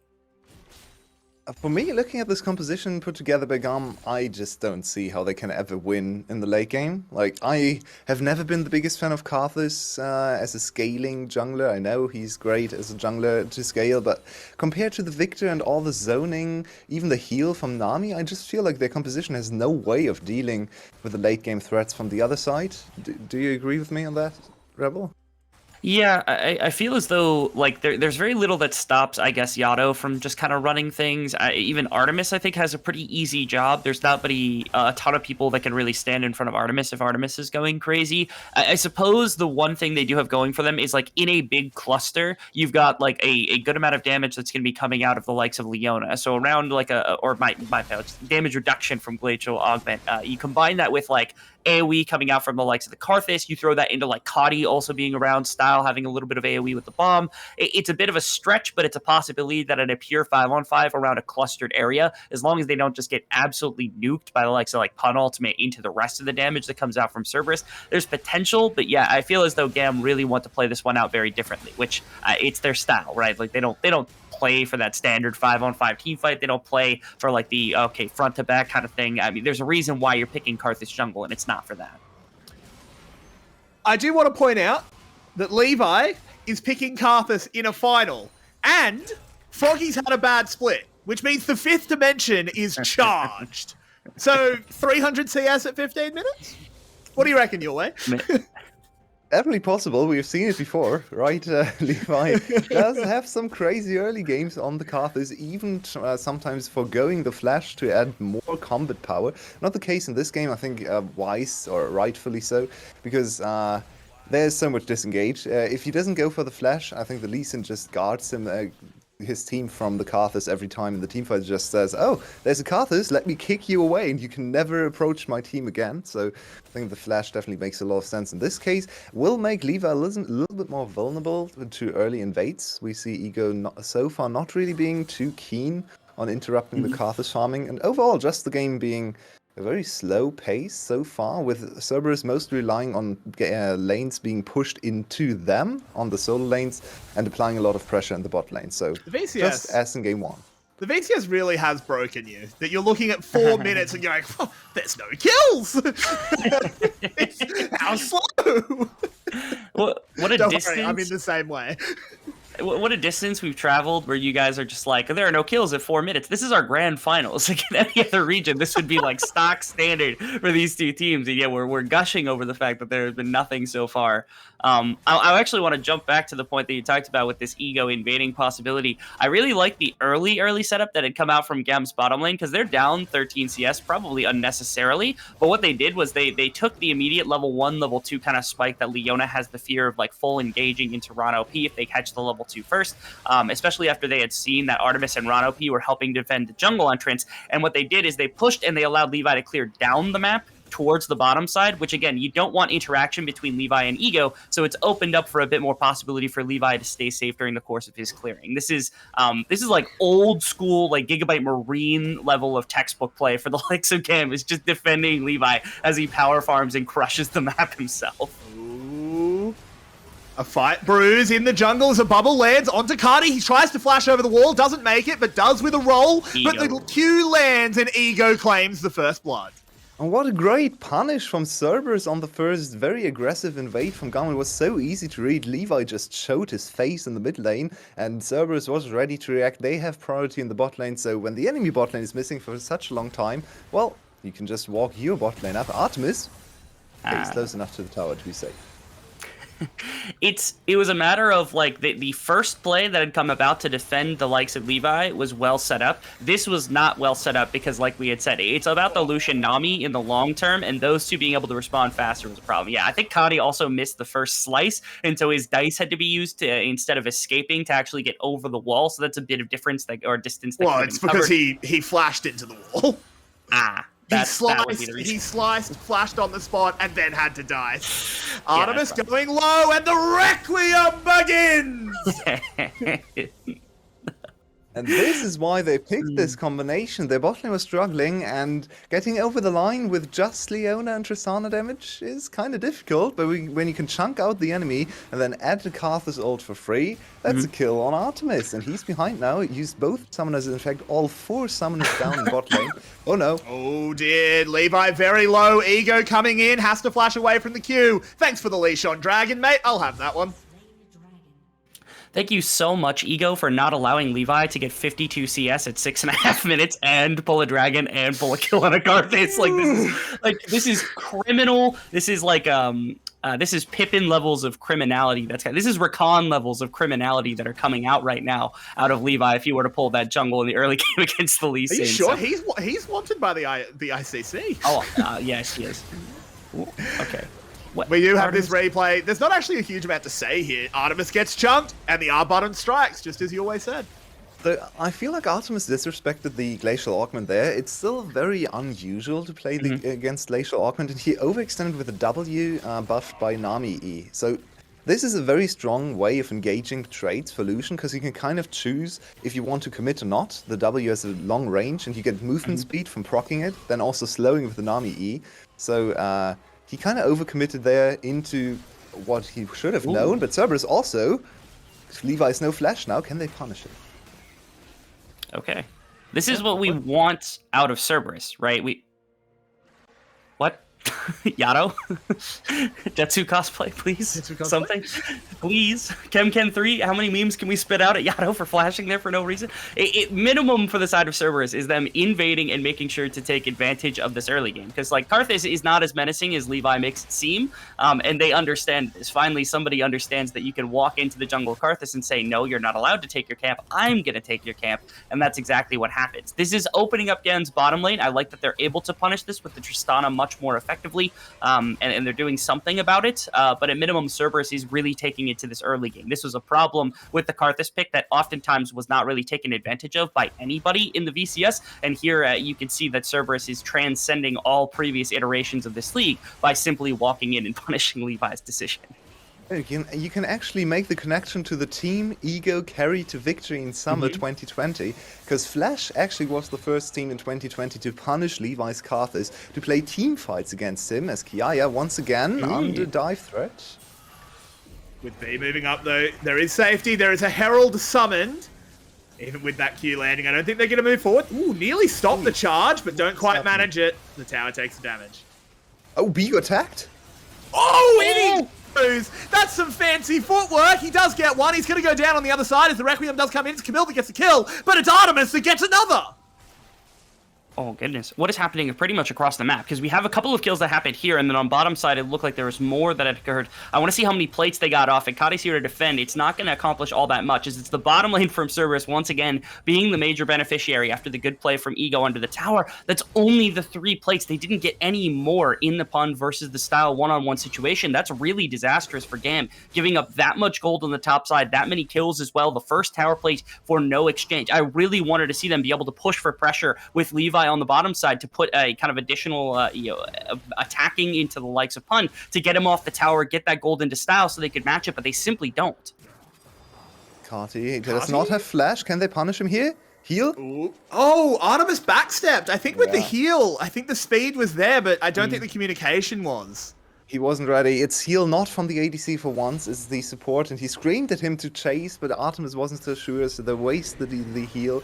We see this dive again, and this is something GAM does a few too many times in my opinion, just staying too close, or trying to fly too close to the sun, defending the tower in a very weak side situation. They've invested all their time onto the bot side, and yeah, 𝘁𝗏 is there to impact a little bit, but it's a level 1 𝘁𝗏's ultimate. It's 200 damage. It really doesn't do that much. So in the end, Cerberus show mastery of the whole Herald situation and the swap, and once again move their bot lane into topside. They've done this many, many times, caught 𝘀𝗀xe off guard in the semi-final and even in the regular season. And Pan immediately teleports into bot lane to defend. So this is a very clear, planned out strategy for Cerberus that brought them 1k gold ahead at 11 minutes. Props to Cerberus. The dive was actually really close to going really awry. If 𝘁𝗏 and B are able to full stun lock 𝘂o underneath the tower without getting off the Dragon's Rage kick and without getting that kill, things go very badly for them. I guarantee almost certainly they don't get the tower. Probably can't make the dive happen, especially into the 𝘁𝗏 ultimate that was coming through, even if it was level 1. But because they were able to get that kill, get the full rotation out of 𝘂o before he ended up going down under the tower, kind of saved the rest of the play. That allowed for Artemis to get that first tower gold, and the rotation to come back to bottom side, where all of a sudden, Artemis is stepping back in with a full Gale Force into just components for the likes of style. You still have this insanely powerful Nami with the Electrocute to start with, and it helps them control this bottom side. Now Yato can also assist in this process of making sure that there just isn't any contest. Although, interestingly, they're backing off completely. They're afraid a little bit of the damage that can come out. 𝘁𝗏 is still relatively powerful on Renekton. There is a Almost fight. no damage from 𝘁𝗏. Yeah, it's really low. Over the wall goes 𝘂o. Can he go back in, take Wow. steal? No, he doesn't get the dragon. He just gets the 𝘁𝗏. 𝘁𝗏 hits the smite. The safe hands are good once again. Tagged up by the Q. I don't think you want to go in the middle of 4. Who am I kidding? It's 𝘂o. Of course he does. They flash forward. Look at the damage coming in as the Horn from downtown will make sure 𝘁𝗏 falls. And no king rules forever. And I think we have to go back to what Rebel said earlier in this game. 𝘂o is maybe the only jungler in the whole of VCS that is not going to respect 𝘁𝗏, not to let him get away with everything he wants to do. 𝘂o knows what to do. This has been the case ever since he's come into the league, and he's showing it in this game once again, completely controlling everything around the objectives. Yes, he's almost 40 CS down, but that's to be expected in this matchup. Much more importantly, he's running the show. He's the one dictating the pace of the game, and 𝘁𝗏 almost looks a little bit flustered. That ultimate to start the fight was not the way to go. Really weak performance from the 𝘁𝗃 so far. Single auto attack as well away from Ego. If he presses his auto attack one time before that smite comes through alongside the Q, the execute damage is there, and they get that dragon alongside everything else, which would have just been disastrous for GAM, all things considered, because then they don't tie the dragon. They're down 2, and this team has been taking advantage of them basically the entire game. They've got nothing going for them. The pull off there from Cerberus, I didn't respect at first, but when I saw that Pun was able to make a trap down the river to be able to make that team fight happen, I'm actually fine with the way that things turned out. They claim themselves 2,000 gold. They'll claim themselves probably the second Rift Herald on top of it, and they've got enough gold everywhere that they need it to be right now. Artemis is feeling fine. The Victor is completely unscathed in this laning phase whatsoever, and Ego, while he isn't farmed anywhere near this 𝘁𝗁𝗁𝗁𝗁, which again, we can't possibly speak to the level of 120 CS in 13 minutes for a jungler at any point, because he is yoinking Froggy CS from the number of bad games that he had. But Cerberus, I feel like they are getting out with pretty much everything they want. Yeah, and now my eyes kind of focus on the top lane, because in the last game we had a similar occurrence with GAM on the late game scaling side lane threat. I mean, 𝘁𝗁𝗁, in my opinion, is also a very decent team fighter compared to the Jax, who's much more focused on the 1v1 and pushing down the towers. But 𝘁𝗁𝗁 can do both of that. She's now 40 CS, almost ahead, now back to 30 as Pun collects a wave. But she's scaling up nicely, and 𝘁𝗁𝗁 maybe could be the answer for this composition, especially if Pun keeps falling behind.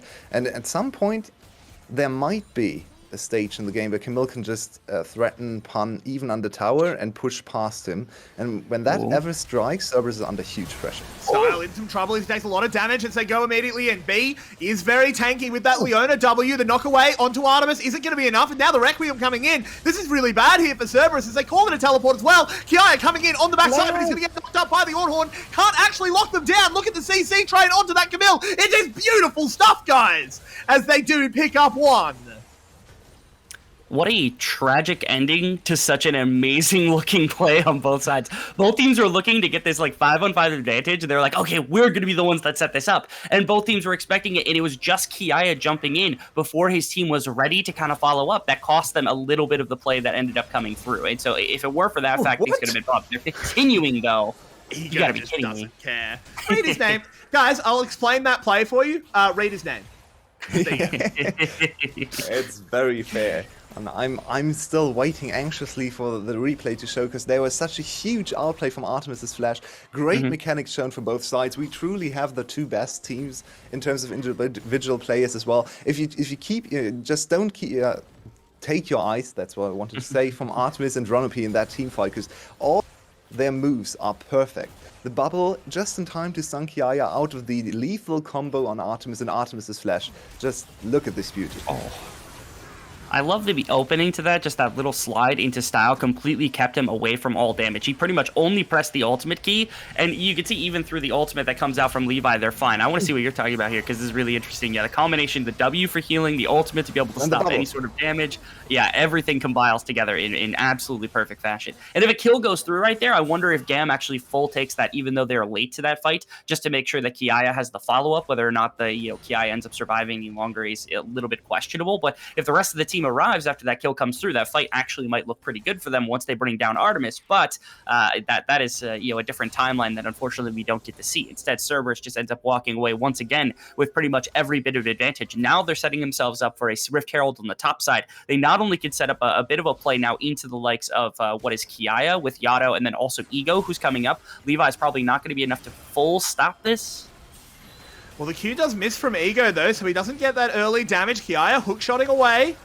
It's just going to be a bit of a pushing back. A comedy of errors there. Not really sure why Yado Zhonya's on full HP while still having flash available, and his jungler kind of guarding him anyway. Don't make fun of people with fat fingers. Well, Yado, usually not the one to do such a thing, but he had the flash in the top side, where Rebel almost lost his mind watching him flash for no reason. So maybe Yado's still a little bit nervous, understandably. It's his first ever final, right? And he just overcame the choking of the last series, so maybe it's still a little bit of nerves trickling in, and Cerberus. Uh-oh. Mercy. It's round 3 at the Dragon Pit. There's the Ornhorn going in, gets 2 knockups. The Crocodile will be immediately removed from the fight. Victor will actually get the Dragon as well. And 𝘀𝗀 being routed. The revolution rises as 𝘀𝗀 flashes forward. They want to get the slows down. 𝘁𝗀𝗆 over the wall. Can the 𝘁 escape? I think he just about can. I don't think 𝘀𝗀 can continue chasing, but they don't need to. They've already won. This is the 𝘀𝗀 we expected to see in team fights. What a performance so far, just staying together. They finally settled into the final stage, and this game looks much more like the 𝘀𝗀 we saw and loved for all the weeks of the winter split. It's just super clean and decisive shot calling, and the team fight formations are a beauty to behold. I was really big on topside play actually going pretty badly for them, right? Because they ended up with 2 versus 2 in a situation where it feels like they had a split decision, where like 𝘁𝗀 got focused by 𝘀𝗀, and 𝘂o went onto 𝘁𝗀 just to push everybody off, and they didn't go to Rift Herald. And I was like, okay, now you're also going to take a chance at a team fight around this dragon on the bottom side. Yes, you have an advantage, but you're potentially giving over the entire game just off of that prospect alone. But it ends up working out for them. I want to give over heroics to 𝘁𝗀. If we ever get a replay of that fight, you could see how hard he worked just trying to get into the face of 𝘀 to stop that Ornn ultimate from coming in, so maybe the fight could actually turn into their favor, but it ends up going very against them. You can see, you can actually watch him, he gets right into the face of 𝘀 to try to get this stun off. It just barely can't get there in time. Drop the pink ward and everything just to make sure. And from that point, basically, now there's no front line, now there's no Renekton, your damage is missing, you didn't do enough damage, pretty much to anyone else, and afterwards it's just a bloodbath coming through from 𝘀𝗀. You also pick up the Rift Herald on the back foot as well. So they've got pretty much everything in their back pocket for this game. And basically every single champion on the side of 𝘀𝗀 is bet into Victor. Not to speak of Nami too, who has kind of the same tools in her arsenal. So you're dealing with double ranged zoning on the side of against 𝘀𝗀, and 𝘀𝗀 needs to get on top of the targets, but they just can't manage to do it. The Tristana, how can she get past the gravity field and the bubble, or the threat of the bubble? More so. Also, ultimate from Nami still in the back pocket in some of the situations. And the same is true for 𝘁𝗀 as well. This 𝘁𝗀, he's just not really able to do anything. And sure, he has 2 items now. You might look at this 𝘁𝗀 and get scared for 𝘀𝗀, but honestly, after the last 2 team fights, I just think this 𝘁𝗀 is just going to use ultimate and nothing else, and that's not enough to win a game. It's a bold call your way. Counting out 𝘁𝗀 𝘁𝗀, only 20 minutes into the game. I am not so bold. I think this is still a potential win condition, but 𝘀𝗀 is playing so well. And we want to see them fighting back. A 3-0 is no fun. We want to go the distance after all. There is the 𝘁𝗀's ultimate coming in. 𝘀 going down. 𝘁𝗀 loquaciously donating a kill to his beloved jungler. I actually thought he was TPing there. I'm really happy he didn't get it. We ended up getting... I thought what happened was he started TPing, got stopped by 𝘁𝗀, and then got killed by the combination of 𝘁𝗀 and 𝘁𝗀. I'm happy that that was not what happened with 𝘀 right there after talking him up in the first game. Close. Ooh. And we can see a little bit of a glimpse of 𝘀𝗀 hope there, because being able to kill the Ornn in the side lane is very important. This opens up the split push win condition. If the Ornn is just able to stay under tower forever and fight off 𝘁𝗀, even when 𝘁𝗀 slowly advances, that's not good enough to win. But if 𝘁𝗀 and 𝘁𝗀 together are able to punish 𝘀 on the side lane, and 𝘀𝗀 can't retaliate on the other side of the map, sure, they actually traded the tower back, but it's still tower plus kill against just the tower.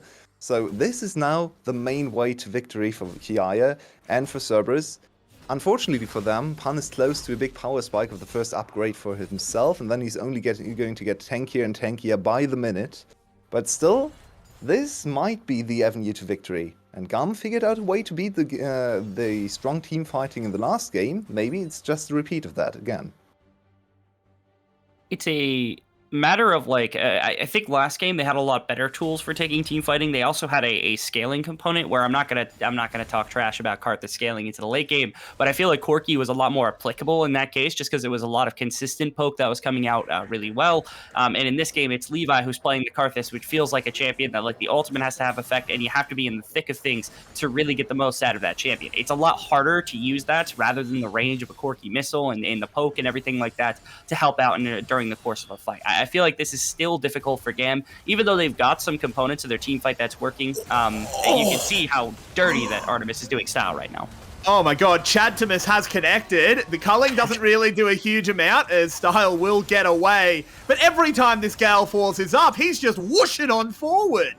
Oh, And every time I see Style on screen, I still don't understand why this priority for Tristana is coming in. 2 games in a row, he's gotten beat handily in laning phase, and they also gave Cerberus ADC counter pick while first picking the Tristana, so they really put a lot of stock onto this Tristana early rotation, and it's not really accomplishing anything. It hinders them in team fights. It's not doing what it's supposed to do in laning phase. So I really want to see a change of ADC priority here for GAM, or at least put Divkit on the Tristana, because in my opinion he's the much better Tristana player. As 𝘀𝗀𝗀𝗀, what is he doing over there? Moving in onto Yado, getting absolutely blasted. Levi goes down as well. And this Victor is activated. 𝘁𝗀𝗶𝗃𝗀𝗀 falls before the Requiem even goes off. But now Ego tags onto Style, can follow back in, goes over the wall with him as well. Gives him the boot. The blast cone will do nothing. And it's a hippity-hoppity death. Okay, why is GAM finding themselves in a situation in this jungle is a question that you might be asking yourself. That's a worthwhile question. You give 2 kills over to Victor, which is already bad enough. Yes, you get 1 back onto Style, but it doesn't matter because you just lose this game pretty much handily now. You've given over too much to the Victor. Artemis is already strong enough to basically one-tap Style if given the opportunity, and now you're giving a Baron buff over, especially on 3rd Dragon. Even if they do nothing else with this, other than push mid and bot lane, even if it's not to tower, they pick up Infernal Drake, and there's now absolutely no counterplay, especially with no Zhonya's for Levi, to literally just a Gale Force on top of any one of their carries. Artemis just wins this game outright on his own with everybody else all together. This is disaster for GAM. I feel like we're just going to game 3 and a 1-1. How did this even come to be? I think 𝘀𝗀𝗀𝗀 probably overextended trying to punish Yado. Oh, Yado. Wow, that's rather fortunate. And then 𝘁𝗀𝗶𝗃𝗀𝗀 once again clutch with the bubble, saves his mid laner from the impeding doom, honestly, and he sacrifices himself. I've been so impressed with Nami for 𝘁𝗀𝗶𝗃. I was one of the biggest critics of Enchanter 𝘁𝗀𝗶𝗃, but he has gotten so much better, and on this game, he's heat-seeking with every single bubble. This is really the next stage of evolution, not for Victor, but for 𝘁𝗀𝗶𝗃 as a player, and his Nami is looking crisp. I mean, we even saw last split they were bringing in 𝘁𝗶𝗏 as like that pinch hitting Seraphine player, or like the other enchanters that might be about in the meta, just because 𝘁𝗀𝗶𝗃 really wasn't comfortable with that style of gameplay. They ended up going back and defaulting to 𝘁𝗀𝗶𝗃 because the playmaking supports with like the Leona never really fail out of favor. But yeah, this is a different look and a different step and a really positive look for 𝘁𝗀𝗶𝗃, who has reclaimed in a lot of people's eyes, I think, #1 support. At one point it was 𝘁𝗀𝗀𝗀𝗀. I still think 𝘁𝗀𝗀𝗀𝗀's in that discussion. I think B has risen to the occasion and looked like a really good support, but 𝘁𝗀𝗶𝗃, I feel as though undisputedly was the #1 support this split time and time again, game in and game out, without pretty much any question from any of us. And lads, we are heading past the union mandated end time. 26 minutes will be and gone in just moments. And of course, GAM are not the ones looking to end. Cerberus are, as they push in the mid lane, they push in the bottom lane. Levi taking so much. That Chaos Storm's going to kill him. Now, oh, it does! Is actually what finishes him. He's going to call down the Requiem just to try and add a little bit of damage. Ego is going to go low, but with that bomb, he will fall to 𝘁𝗀𝗀𝗀𝗀. I can barely track what's going on, as they're just going to try and end the game. One Nexus Tower will be falling here. Cerberus want to make it 1-1. Can they kill this before the teleport completes? No, not quite. 𝘁𝗀𝗀𝗀𝗀 will get back to base. Does it matter? 4v3 in the base. Only the Nexus remains. The knockup comes in. A lot of golden statues standing strong. Yado flashing away. He has to be the one to watch here. The Victor goes left. The Victor goes right. The Victor goes down. But it doesn't matter. He has done what is needed. The leader of the revolution need not see its ending, as the kings can bleed. GAM lose game 2. And you thought you were prepared for Yado Victor. You beat him in game 1, but you are not ready to deal with him in all the games. He strikes back with an amazing, outstanding performance in game 2. And Cerberus, 1-up GAM, beat them 2 minutes earlier than GAM did in game 1. We are in for what might be the best final ever in the VCS. 1-1 now. I have to be direct about this also. I feel as though putting 𝘁𝗀𝗀𝗀𝗀 onto things without that much influence, you saw game 1 the difference between the 𝘁𝗀𝗀𝗀𝗀 in the late game scaling and the Renekton in game number 2. He's playing very well. You got to give him more influence on the map. I agree, but we'll have to have a talk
them screaming out your name. Legends never die, they become a part of you. Every time you play for reaching greatness, relentless, you survive. They never lose hope when everything's cold and the fighting's near. It's deep in their bones, they'll rot into smoke when the fire is fierce. Oh, pick yourself up, 'cause legends never die. When the world is calling you, can you hear them screaming out your name? Legends never die, they become a part of you. Every time you bleed for reaching greatness, legends never die. They're written down in eternity, but you'll never see the price it costs. The scars collected all their lives. When everything's lost, they pick up their hearts and avenge defeat. Before it all starts, they suffer through harm just to touch a dream. Oh, pick yourself up, 'cause legends never die. When the world is calling you, can you hear them screaming out your name? Legends never die, they become a part of you. Every time you bleed for Welcome back, everyone. We are square at 1-1. Cerberus strikes back in even more dominant fashion than GAM did to open the series in Game 1. We haven't yet seen a 30-minute hit the rift today, but we're into Game 3 soon. But first, let me ask my two analysts, how did you feel about Cerberus's strike back? Have they finally arrived in the finals, 𝘀𝗶𝗶𝗹𝘀? Let's start with you. Yeah. Where is Cerberus at right now? Cerberus fixed a lot of their issues in terms of Game 1, mostly in terms of sort of the draft. Not so much in the sense that the draft was bad, but what they had was able to stick. We saw I called attention to it. Their engages couldn't stick last fight, and then the 𝘀cie was able to do a lot in terms of poke. The Talon with the 𝗀𝗿𝗀 shut out a lot of their vision, and that led to their downfall. This time around, that's not an issue. You have lots of you have a much higher success rate because they don't have so much mobility. They have Renekton and 𝗁𝗁𝗁 this time. So that you can actually land your CC. You have much better CC in the form of the Ornn. So it all came together a little bit, being a better version of what they ran in Game 1, and it meant they couldn't be exploited by. 𝘀𝗀𝗁𝗁, how did you feel about this game where Cerberus definitely looked much more coordinated, maybe got rid of their playoffs or finals jitters, their first ever finals after all? So do you think from now it's smooth sailing? Do you think Cerberus is going to go on to just basically sweep GAM after first misstep here? That's a bit tough to ask because I think they will at least play one game on red side in the series, and I think that Victor will not be open again from the side of GAM. I think if Cerberus goes to blue side, they will likely just ban out the Victor or just maybe depends on the 𝘀cie ban actually on side of Cerberus, of course. But this 𝘀cie will be banned, I'm pretty sure. And considering what Cerberus just now did, I like how they keep playing towards their strength, and this time they found it a little bit easier than the last game, of course, because as 𝘀𝗶𝗶𝗹𝘀 pointed out, the engage was easier to do, and I was a little bit worried in the early mid game phases where like Artemis wasn't pulling that much ahead of style at all on the Lucian Nami because of a good lane swap rotation coming out from GAM, and the 𝘁𝗁𝗁 was absolutely destroying the Ornn in the laning phase, which was kind of expected to some extent, but not to that much. And there was this timing where I really liked how Ego basically shoved 𝘁𝗁𝗁 away from the dragon, was looking into the eye, I will kill you if you try to sneak this dragon away. And I really liked how these skirmishes played around at this time for the side of Cerberus then, and What then happened to me was really Cerberus really showing me how they can really use their strength in the mid game, because all these champions they had, even all who gets covered by Camille, is still a very good mid game team fighter, while 𝘁𝗏 on the Camille just kind of wasn't. He was getting kicked around, bubbled around in these fights, and Artemis was just playing Lucian to perfection, I almost would say. And yeah, they kind of showed that the Lucian Nami game that they once lost was a wonder for them, and I really like what Cerberus showed this game. Gotta say though, smooth sailing is a strong word, because I mean GAM will surely adapt to that and either like ban away the victor, maybe threaten to pick themselves on the blue side if they happen to go blue side, and then I think from now it will just be a best of 3 where the priorities will change a little bit and the meta series will evolve. Yeah, I think some of the other picks are very important too. My eyes are always drawn to the jungle, of course, because narratives, and I am the most long-standing member of this team, of course, and 𝘁𝘁 against 𝘁𝑺 is such a prominent story. Now, 2 games in, we've seen 𝘁𝘁 go very 𝘁𝘁 with Talon and Karthus. On the other side, we have standard picks from �ＥGO. 𝘁𝑚abi, is there potentially a problem with 𝘁𝘁's champion pool? Is he just unwilling to pick the normal champs, or does he think he's inferior to 𝘁𝑺's Lee Sin, 𝘁𝑺's Jarvan, and 𝘁𝑺's Xin Zhao? Why does 𝘁𝘁 just keep picking his special champs instead of just going meta? So the thing is, it feels wrong, because it's wrong to say that 𝘁𝘁 will only play. Well, he will only play his picks, but he won't only play selfishly. He will play Zac, and Jarvan is actually one of his more played picks this split. So that being the focus for Cerberus is actually a really good idea, because it sort of forces him onto the more screwball picks, the ones where he has to be played around by his team, and his team aren't able to do that quite as much this game. I think we are seeing a little bit of that effect that has been called out, that ego doesn't care who he's playing against. It's 𝘁𝘁, sure, I'll kill you. I'll be better than you. Everyone else sort of gives 𝘁𝘁 that air, that grace that he carries. It's like 𝘀𝗀𝗀 in previous seasons. People would play differently around 𝘀𝗀𝗀 than other mid laners because they're just scared of him. 𝘁𝑺 doesn't have that against 𝘁𝘁. He's just going in. And now we're seeing the Victor ban come out, which is very nice to see. This removes a big point of pressure from Yado, and maybe it opens up 𝘁𝗏 more to help assist these 𝘁𝘁 picks like Karthus, Kindred, whatever.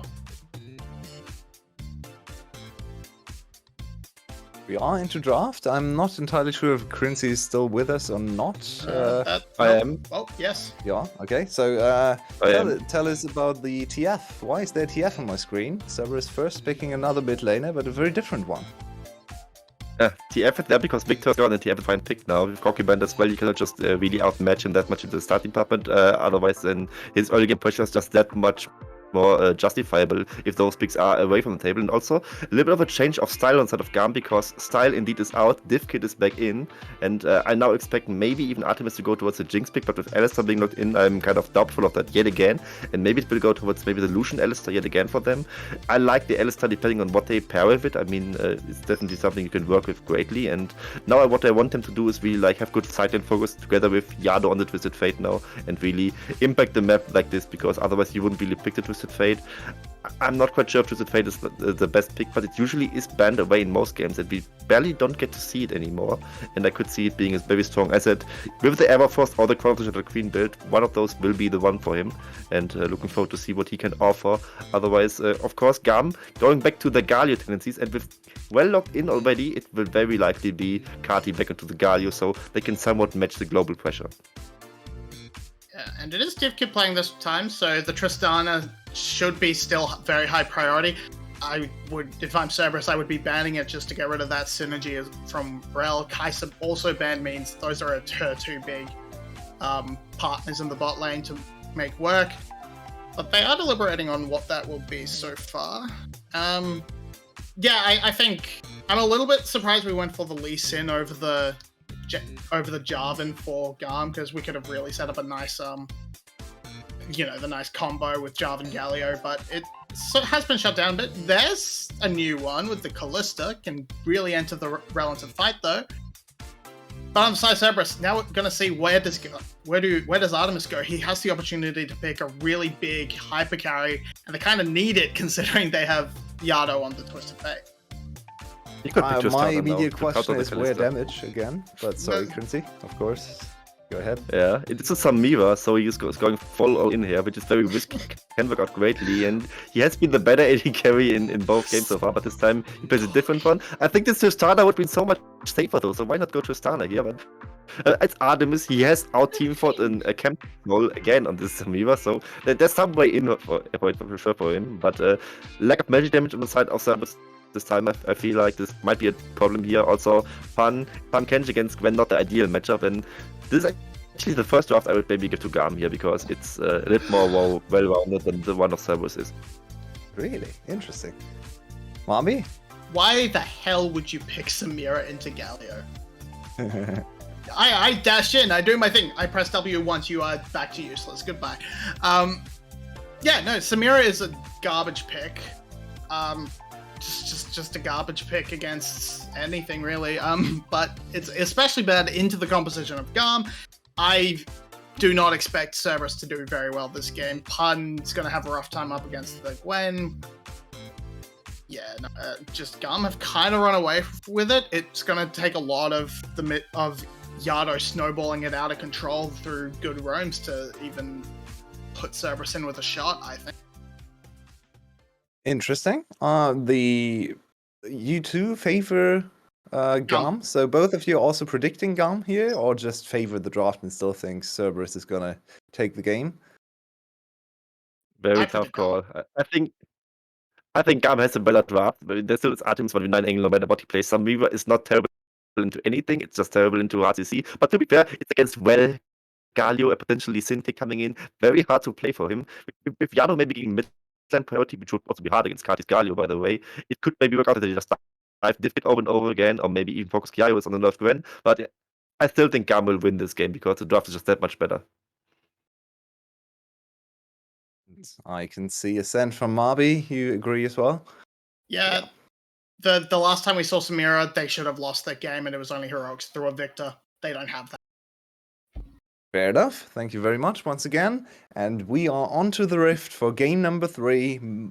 Many times game number 3 is where the series gets decided. And we have spicy drafts. 𝘁𝗏𝗏 coming in, Samira coming in. We have 𝘁 and the TK on the Rift as well. And with me to catch all that madness, once again, 𝘁𝗏𝗏𝗏 and Rebel. Glad to be back your way as we head on. And as you said, it is very spicy draft. The fish in the top lane as well. Not too happy going up against a 𝘁𝗏𝗏 this time, 𝘁𝗏, but of course that doesn't matter for the laning phase. Rebel, what are your thoughts? All right, I've done this. I'm going to get timed out for it because, of course, we're on the English stream. But I had to do something very special for both our other colorcaster, 𝘁𝗏𝗏, as well as 𝘁𝗏𝗏𝗏. 𝘁𝗏𝗏𝗏.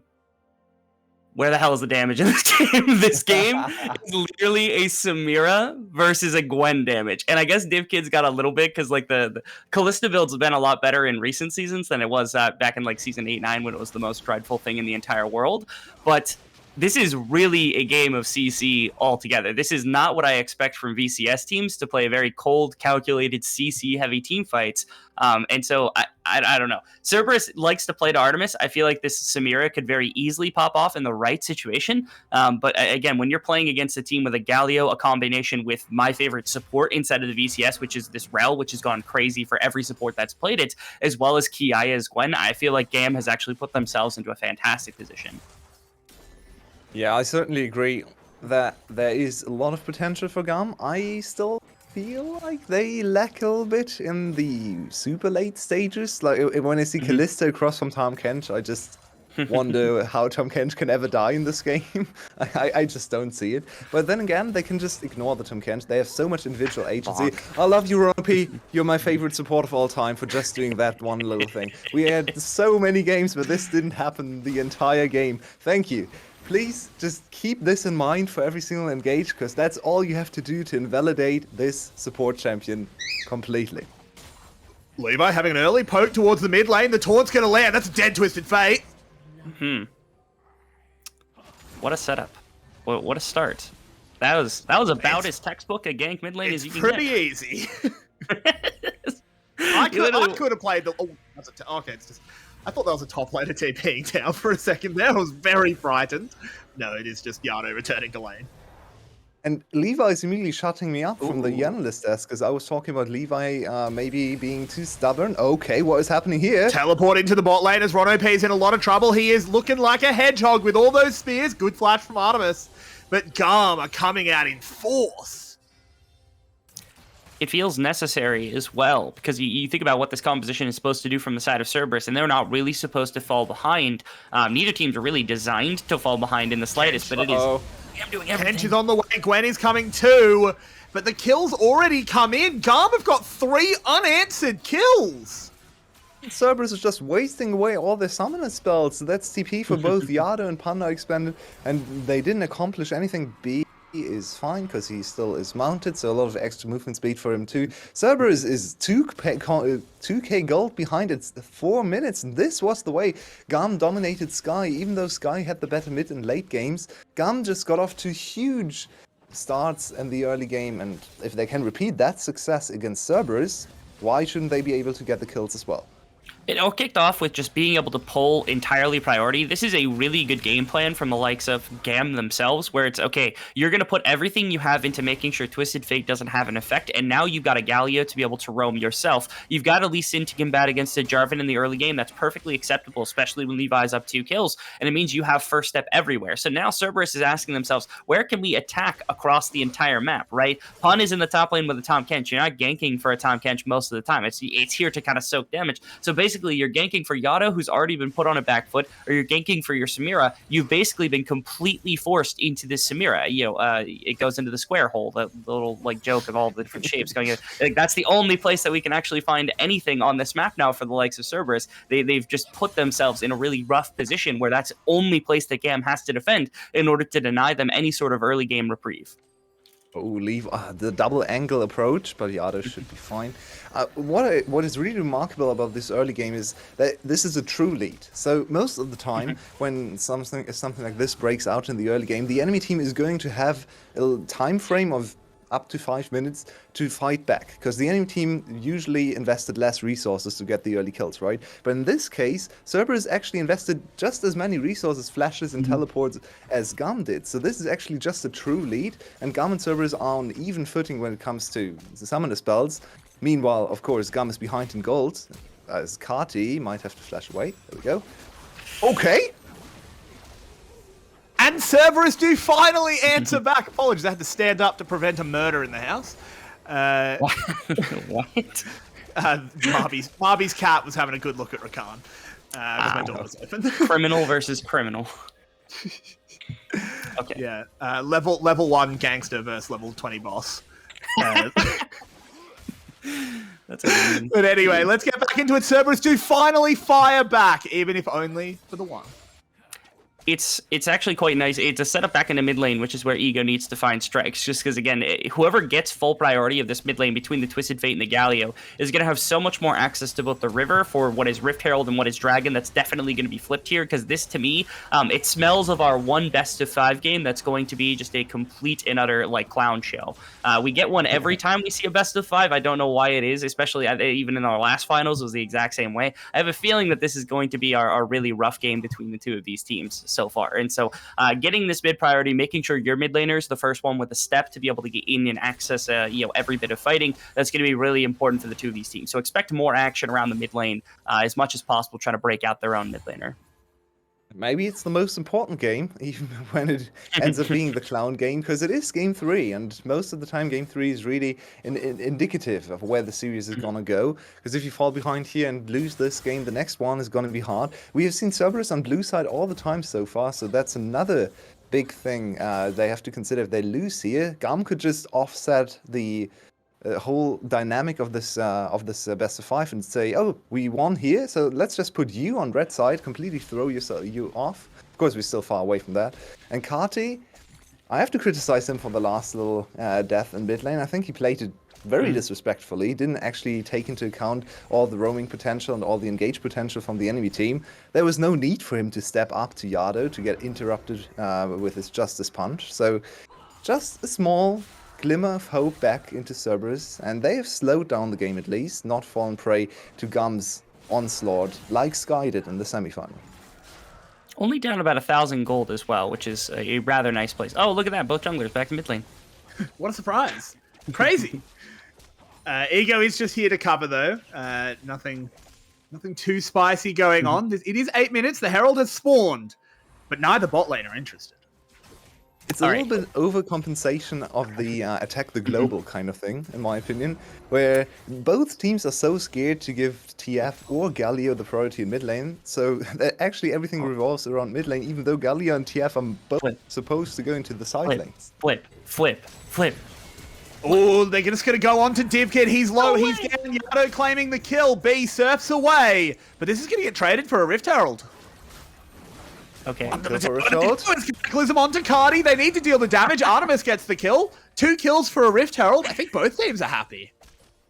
I was praying so heavily right here that GAM was going to flip around this Rift Herald because they've got the composition that kind of puts everything in together. And somehow Cerberus are able to walk away happy with the situation. As long as they don't give up too much with the Rift Herald, the one fear is that you actually don't have a really bad position to put this in. You don't put it into 𝘀𝗀. If you put it into 𝘀𝗀, I'm going to lose my mind. But if you give it to 𝘁𝗀 on top side, there's almost no way Pun stops it, and you get a bunch of damage for your team fight. And the response is the team's right back to even, and 𝘁𝗏 was able to pick up a kill. I think you hit the nail on the head, 𝘁𝗏. Both teams are happy with how the situation played out, and it wasn't around Rift Herald, so we didn't get the full fight. Maybe I was wrong. Maybe this won't be the Clown Fiesta we thought it was going to be.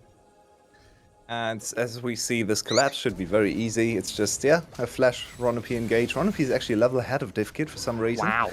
So, not entirely sure that happened. Cerberus may be setting up the big Herald swap, and I want to focus on that, because Cerberus is actually, I think, our most creative team when it comes to, top lane 1v1. Yeah, the top lane 1v1 is coming in. We go back to live just as he gives him a delicious little lick. Tom loves to lick as he picks up the kill. It's Pun v9, not on Renekton, but this time on Tahm Kench, his most played in players, as 𝘀𝗀 looks for another engage. Yeah, the Rift Herald charges, but Cerberus not too interested. They just want to zone GAM away, and they do that well. Good defense from Cerberus, making sure that there's no sort of full engagement on the bottom side. Oh boy, we get the Punisher here on the top side. Every single meme that comes about from Pun just going off, I'm so happy that this guy, there's just so much that we can do with it. Pun v9, Punisher, all these sorts of things. Look at this. He presses the auto attack key. This is insane. He got the one full stack, gets the ultimate, and then just has to auto attack, click, and hit Qs. That's all he's got to do. The Tahm Kench is the perfect champion for him. I love this in the Mundo, and no one has adapted to this in the slightest. Not one person has come up with a true response to anything like this. Oh, they're coming in. There's a teleport. 𝘁𝗏 touches on forward. There it is. The trigger is pulled. And the Inferno burns hot. And this is also very much Pun on his Tahm Kench. In one of the games against 𝘀𝗀𝗃, I think game 2, if I remember correctly, he fell down 30 or 40 CS in the early game, as this is not over. Levi is a little bit caught out. Ego sidesteps, so he doesn't actually get hit by the Dragon's Rage, and in comes the cards, and the dealer always wins.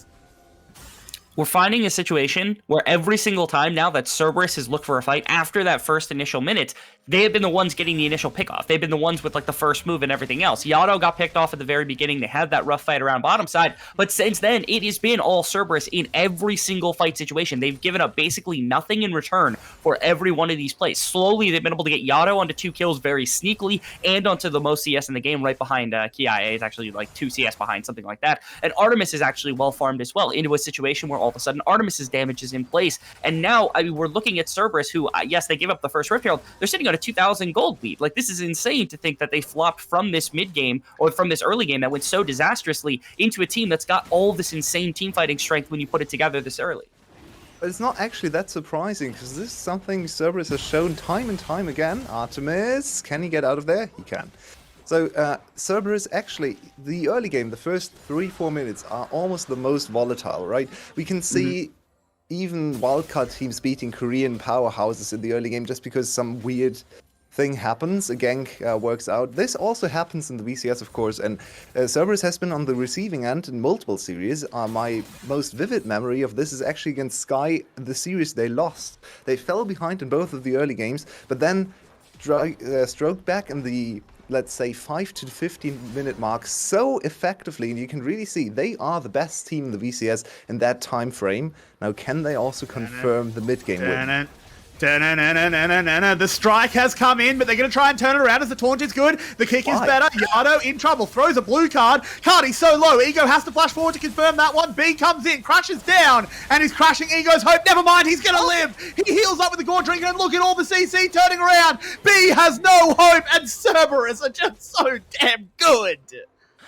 How is it that this continues to keep happening? They are using this mid-jungle kind of just like duo between Ego and 𝘀𝗏, and they've gotten to a decent gold advantage to the point where they're able to bully off 𝘁𝗏 and Levi under no circumstances. In fairness, I'm going to call him I guess 𝘁𝗏. I have no creative name here. 𝘁𝗏 misplayed this situation on the Galio a couple of different times. He missed at least one of these. This W ends up tagging. Like it was kind of a rough situation. That one right there is the one that broke my back. That's what makes my my situation pretty rough here. Just because watching that little attempted jump onto what was 𝘀𝗏 in an attempt to focus down the Twisted Fate led to this entire situation being so disastrous.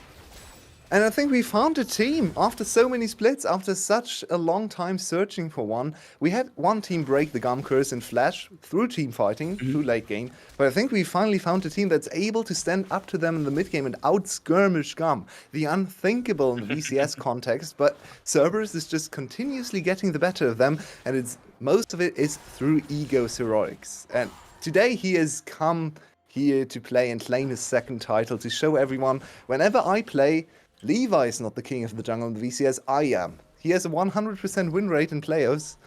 Not in terms of games, but in terms of winning the playoffs. And it's all looking his way again in Game 3 against GAM.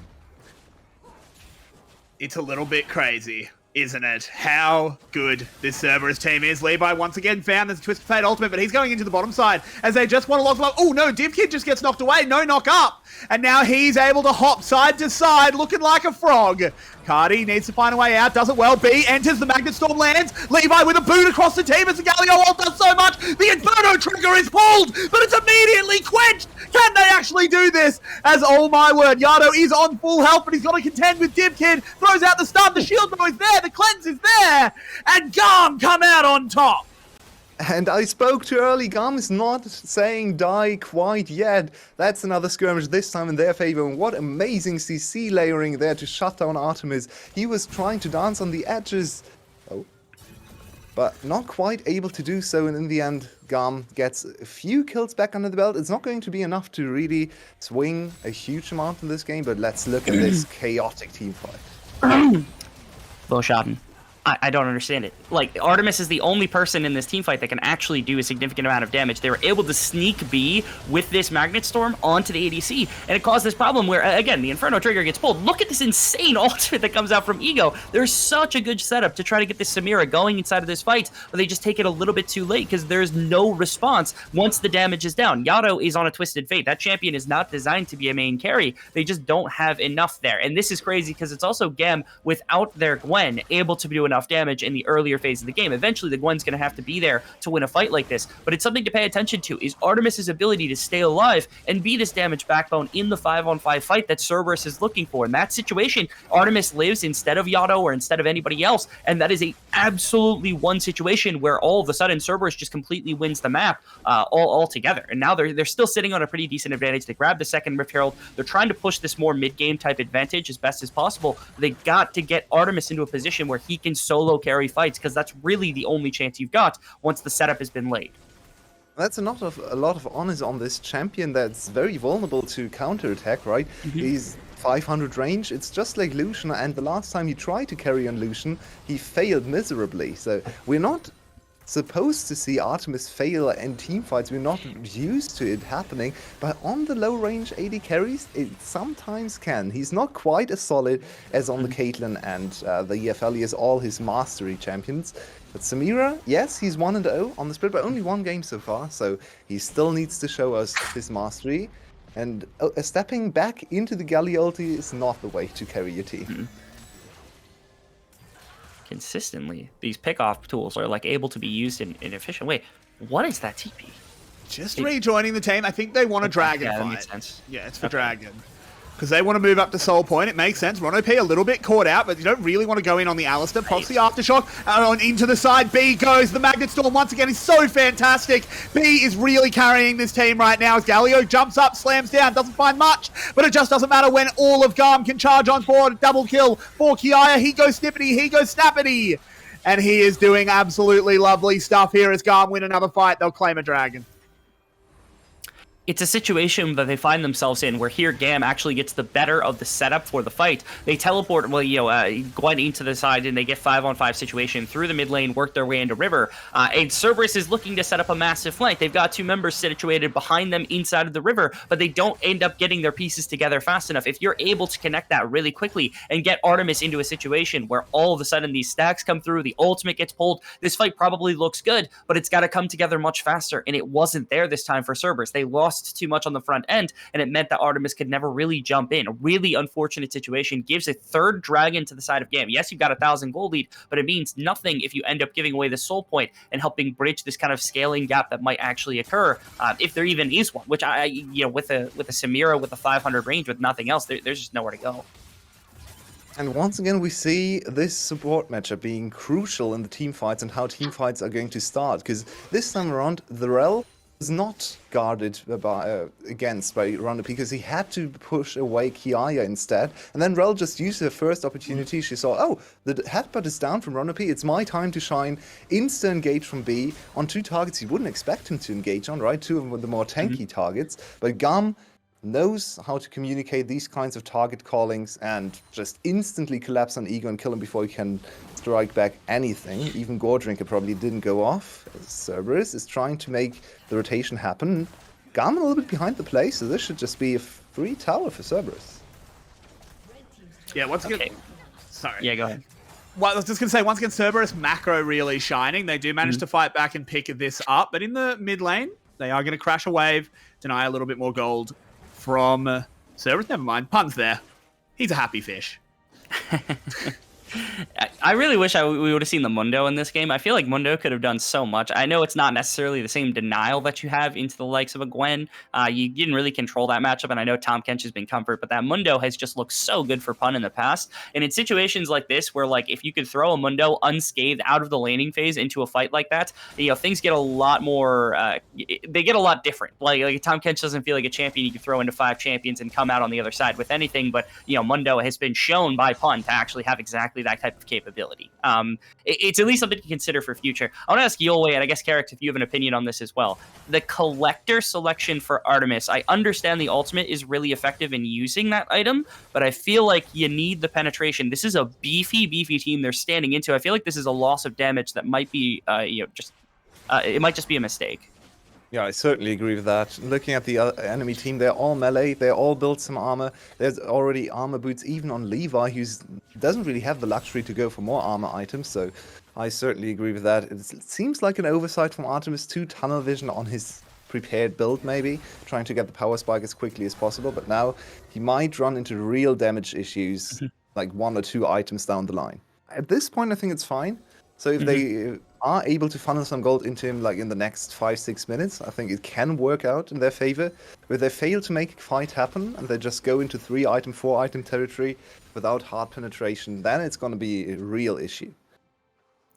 I guess you can assassinate 𝘀𝗏𝗏, because 𝘀𝗏𝗏 is not quite onto the Zhonya's yet, which could be kind of the breaking point, which is, if 𝘀𝗏𝗏 gets to Zhonya's before a 3rd item is completed and there's a bunch more damage for Artemis, there's a problem. But until that point, if 𝘀𝗏𝗏 is not careful, you can assassinate 𝘀𝗏𝗏 with relative ease, as well as, maybe 𝘀𝗏𝗏𝗏, which are the 2 main damage sources here. It just feels rough to try to, burn through the entire front line. Maybe the supposed idea here is just that, if Jarvan's carrying enough damage, if TF's carrying enough damage, they've got enough between those 2 to help the collector out without having to burn through the front line and play front to back, which isn't really a strong suit of the 𝘁𝗏𝗏 in the first place anyway. And that's maybe the thought. But again, that also presupposes now that 𝘀𝗏𝗏 is going to be able to set this up the fight themselves, because otherwise there's no way to get Artemis into a backline. There's no way to get a good engagement from Ego and things of that sort. GAM feels like they have a much easier and cleaner way to start fights and also to counteract fights that come through from 𝘀𝗏𝗏 for the future, and especially on 3rd dragon, now 4th dragon coming up in 50 seconds. seconds with the Baron available. These are really, really good areas where GAM, if they play comfortably, they don't have to give up the game. Instead, they could just take full control of the game. Even trading objectives feels okay for them because there's not much that Cerberus can do with the Baron if they've got the soul point and they can go for Elder and things like that with all the scaling they receive. We've been talking a lot about scaling, and I know we've been focused on the bottom lane. Quite rightfully, this is two very strange picks. But I feel like we have ignored this Gwen a little bit. Because, okay, yeah, 𝘁𝗃 doesn't scale that well. She's short range. Her damage is weird. But Gwen does. 𝘁𝗃, I feel like there's a real angle for 𝘁𝗃 v9. If, we'll have to come back to it as Ego throws himself in, but they're just not landing any damage. We might have to bring that German back out. They're all full health, guys. This is not good at all. On the side, Gwen does get gobbled up by the time 𝘁𝗃, but it's only temporary. 𝘁𝗏𝗻 has the ultimate shot, but he can't rip it off yet. In they go. There's the Inferno trigger, finally. They pick up that first kill, but it's traded back immediately. Can they get a second? They can. 𝘁𝗻 with a double. They're moving forward. Pun needs to land one more tongue, and 𝘁𝗀, there it is. And Cerberus win the fight. And you know, you've been talking about Cerberus not having any damage. What about GAM? They don't have any damage either. They can't get past Pun. Pun just... It's the wet noodle fight. Yeah, staring 𝘁𝗃 in the eye and just telling him, well, 𝘁𝗃, you can try to get past me, but I'm just going to annoy you, slow you down. You're never going to get to my targets. And yeah, it took Cerberus forever to confirm the first kill, but in the end, they still pull off the team fight as we know them. Yada with so many cards, so much CC, and GAM just not quite able to fight back. I think the focus on 𝘁𝗃 to push him out of the fight was very important here. Nobody could get to 𝘁𝗻, which is one big thing. And then keep your eye on 𝘁𝗃, because this is that big damage source that we were talking about and that 𝘁𝗃 was kind of hinting at, which is that this champion can do quite a bit. Oh, Pun absolutely just smurfed that. Yeah, being able to shut out 𝘁𝗃 and actually becoming the target of affection for 𝘁𝗻 on the right side of the fight once she jumps in, it sets up this Inferno trigger to beauty, because there's no damage, there's no CC, because they had burnt it all at the beginning of the fight, and it puts him in a situation where all of a sudden, again, 𝘁𝗏 comes up once again inside of these fights, which we talked about at the beginning of the game, and all of a sudden, this game, which was looking really good for GAM because they're in a situation where they can get soul point, which they did while we were off screen, and they're in a situation where their team fighting isn't looking horrible, now sitting down 5,000 gold. Now 𝘁𝗻 has taken over a fight. All of a sudden, Cerberus looks a lot more intimidating. And it seems like every single game today is decided at or around the 24-minute mark. We had the team fight in game 1. We had almost the same situation leading to a Baron in game 2. And now the same again, Baron at 24 minutes. This time again, it's Cerberus with now almost a 5k gold lead. And I think in this game, gold leads are more significant than in other games when it comes to the late game, because both of these teams lack damage so severely. So the one team getting one more damage, just an item, just a little bit more to work with, maybe one stopwatch more than the enemy, can really decide everything here, as the natural scaling seems to be not really in this game for either side, looking at these team fights. I also like the fact that Yado has not died since that gank at the beginning of the game, and since then has been stacking a Dark Seal, which is on 17 stacks, now as a Magi's, which means that that's really free, cheap damage that's held by the likes of the Twisted Fate that can kind of change the way that fights actually look, all things considered, because your Q does a little bit more, your W's will do a little bit more, the auto attacking is going to do a bit more.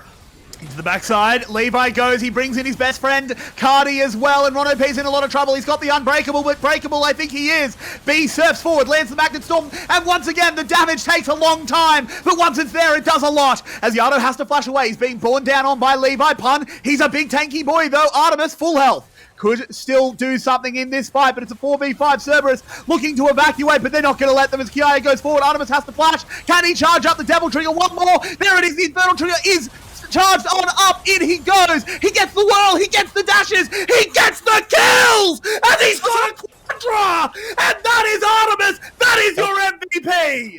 Wrong. 𝘁𝗻 takes over a fight. We knew exactly what was going to happen. He's doing his job. 𝘁𝗋, I know you're with me on this, that he's doing his job as a Samira. You want to know who didn't have to do their job? Pun went nuts there. The Flash ultimate to keep him out of that Lee Sin kick went crazy. That's a Pun v9 angle, baby. 𝘁𝗻 actually at the start of the fight, I was ready to flame him after this one because he had such a huge issue getting to his Inferno trigger point. He actually messed up some of the combo. GAM really the combo breakers on their side, but then at the end he turns it around. We are going to see this in the team fights, the replay I should say, as this is not over yet. 𝘁𝗻. It certainly isn't. It's round 2. 𝘁𝗻 has been caught and shut down. They couldn't let that play go unpunished. Oh, the tension is rising, and Cerberus gets away with another one. Inhibited down now in the bot lane. This should really give them the ability to win the game. But it's on a nice edge. I think this is not going to be over till the next Look at this! Oh, my boy. Pun. He's so clean Pun with is the grab. absurd. It's true. Oh, I didn't give him the credit he deserved.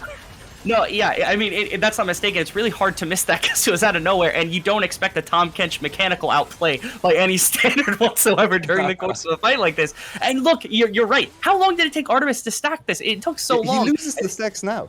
He actually has to build them back up. It's unreal. So at the start of the fight, he actually doesn't do anything. He has to flash away here. But now look at his patience, and all the time Cerberus buys for him. He could Inferno Trigger here, but he knows there's CC coming. So instead, he Inferno Triggers after the CC hits him, gets the HP back, and also relies on his shield bow. So amazing execution at the end, but I think it's more about the surrounding and the supportive cast. Because 𝘀𝗀𝗶𝗹𝗀 bought so much time, Ego added so much CC, and Pun with the MVP performance on 𝘁𝗀𝗃 of all things. They're playing the Piccolo role of we just hold them off until Goku gets here.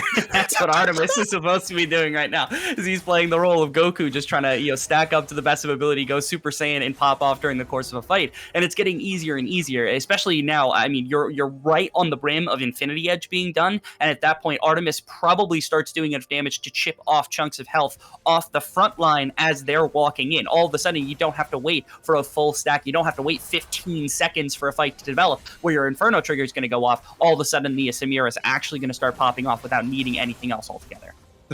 Ego.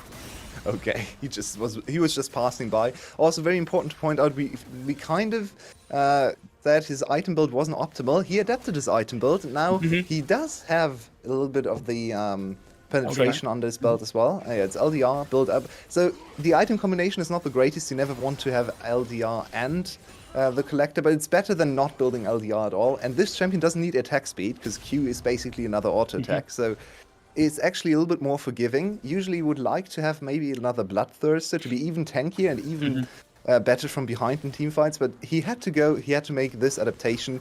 And with the quarter kill gold, he was easily able to kind of bypass his own item deficiencies.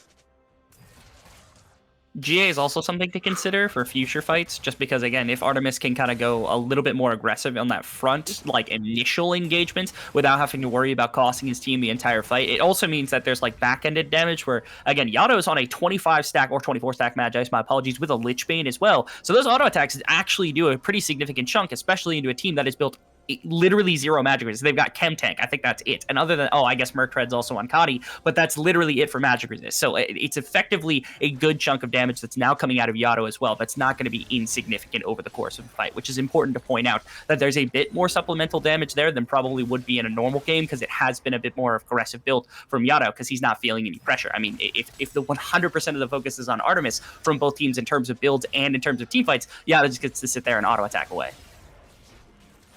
And I think you're dead on. And 𝘂TO has been quietly just overperforming on this Twisted Fate. I'm loving what I'm seeing, but there is an Elder Dragon on the map, my friends. There is an Elder Dragon on the map. What? Ego moves on forward. Here for Zhonya's. Uh-oh, Stinky. Not what you want. That's a bit of a mistake, and that could really cost them. There's an Elder. 𝘁𝗀𝗃. That's all it's necessary. They move on in, and there it is. 𝘂TO caught out for a moment, but he kites away very, very well. And look at all of the CC in the middle. Artemis in trouble. He has to use that dash to get away. He's flipping out. He's got 3 already. It's a pentarangle, baby. But no, denied there by 𝘁𝗃𝗃. But it doesn't matter, because in the end, Cerberus come out on top. Pun and Ego here to deal the final blow. Levi, you can run, but you can't hide. Oh, never mind. Maybe he can, because they're just going to go over to the dragon. In fact, they're TPing to the base. They just need to stop the backs as the Pun V9 is complete. He is going to move in. He can take down the base himself. And it's a delicious dinner for the Catfish as he comes from the depths to take game 3. What a game. We can see how... Oh, the inhib, get back up. It's not over. Oh, Pun! He took too long. He's the tank. He can't do it. Never mind. Tragedy. We keep on playing, baby. And Oh, now it's there's right on our 2Ps. screen. This is huge. Double TP too. 𝘀𝗃𝗃𝗃 is here though, and Pun will buy you a lot of time. Yeah, Pun's in a little bit of trouble though, but now Ego coming in to join him, but it's only the two of them. Pun's gone down, Ego's gonna join him, and there's an Elder Dragon! GAM might win! If they're just throwing the game away, Baron and Elder on the map, they can get both here and really dominate the next few minutes. Cerberus maybe overplaying, but 𝘀𝘀, oh no! Oh, yeah, they catch on to 𝘀𝘀 though, and you can't 𝘂𝗋𝗄 yourself out of there. As he gets up, he goes down! And now they're gonna try and keep this one going. 𝘁𝗏𝗻, he's fully charged, he has the Inferno trigger. He just has to find a way into the back line. He's getting ready, you know he's there. He is the storm that approaches. And 𝘁𝗏𝗻, you've got to watch him, but he just goes down! He's kicked to death by 𝘁𝑠inh. Yano will be joining him. It's an ace! And from Nexus to Elder to the other Nexus! I am beyond floored about the situation that we just found ourselves in.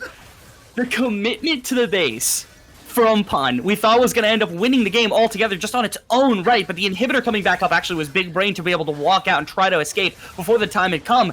Honestly, the thing that really broke this whole situation, though, is the fact that now all of us have to admit that Mobby was 100% correct about the fact that 𝘀𝗀𝗀 shuts down 𝘁𝗏𝗻's Inferno trigger in the midst of this. That could have been the deciding factor. If that Inferno trigger fully kind of goes through, all three of them died. This game is completely over. Cerberus ends up taking this, but the heroics from the 𝘀𝗀𝗀 and being able to hit that taunt in the midst of the end of this fight was huge, especially after this like recant of being able to catch 𝘀𝘀. The hope was there from Cerberus. We now have a lot of evidence about the team fights, and I think the same thing happened in the last two team fights about 𝘁𝗏𝗻. Everything was focused on 𝘁𝗏𝗻, and then the fight before, they actually landed a lot of their CC as well, but 𝘁𝗏𝗻 somehow stayed alive and then was able to use Inferno Trigger after the fact. But in this fight, he was the main target, and there wasn't enough protection for him to buy time. Pun wasn't there to just be annoying and deal a lot of AoE damage to soften his target. So 𝘁𝗏𝗻 had to be the main carry, and he just can't do it from the start. He is level 16 now, though, and that Inferno Trigger, if he ever gets to pull it off for more than a second, all of the enemies are going to die. We had a quadra kill already, we had a triple kill. This is really close to a pentakill in finals, and 𝘁𝗏𝗻 is just the perfect person to do it. GA is done. That means that 𝘁𝗏𝗻 gets a second chance at life if the situation comes about that an Inferno trigger goes wrong. Yes, full build. It's the situation. This is the best game that we've had, probably almost all split. If it's not the best game, then I would be hard pressed to find one that is better than this one. It's definitely the best game I've cast this split. Yes. This is incredible. I'm having so much fun. I hope everyone watching is enjoying it, because my word, I'm sweating with how intense this game is. 50 seconds. We got 50 seconds on Elder, and all of a sudden, then things go back to normal. Things go back to a normal team fighting phase. I feel as though GAM need to be comfortable just grabbing Inhibitor and maybe walking out of the situation. I don't think they can deal a death blow here with a full base take, and if they find themselves too deep in enemy territory, ended up flopping, losing their Baron, and giving that much holdback, it's a problem. Oh, they're just going to go forward though, because it doesn't matter, because the dragon is here! It is roaring! They've caught on to two, and now it'll be a third as the GA can't save you, 𝘁𝗁𝗻! Down you go! They'll get that in here, Rebel, but they're not going to stop! Yano, you are 1v5, my friend! Hun tasted the enemy Nexus, they tasted victory, they tasted match point, but GAM smashes the place to the ground and says, this is our banquet! How can this happen? Cerberus is usually so good at assessing the situations and rolling back the aggression. They were so close to winning. Maybe they felt like this game was already in the back and they overstepped when the Elder Dragon was so close to timing out. They lose a game that they should have never lost. And now all the doubts are going to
both heading to hell tonight. So don't ever listen to a word they say. It's time that you found out that I'm gonna get my way. Gonna light it up, then I'll burn it down. I'm gonna make you feel like you're invincible when no one's around. I'm gonna build you up, and then I'll strike you down. 'Cause you're about to know it's nothing personal. Sometimes good people do bad things.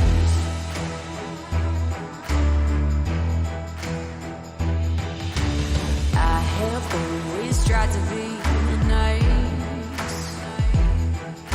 I've sat right back, I've tried to be quiet. But I can only take so much, and then I just explode.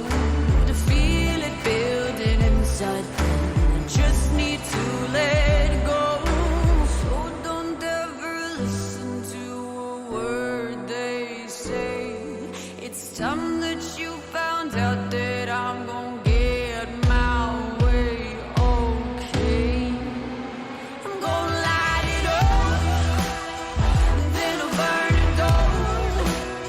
I'm gonna make you feel like you're invincible when no one's around. I'm gonna build you up, and then I'll strike you down.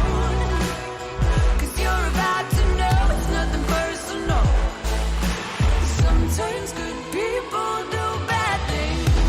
Oh, oh, oh. Sometimes good people do bad things. Oh, oh, oh.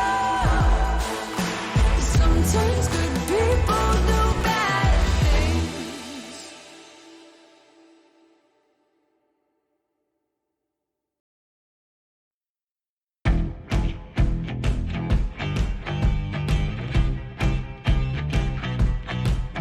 It's that kind of night.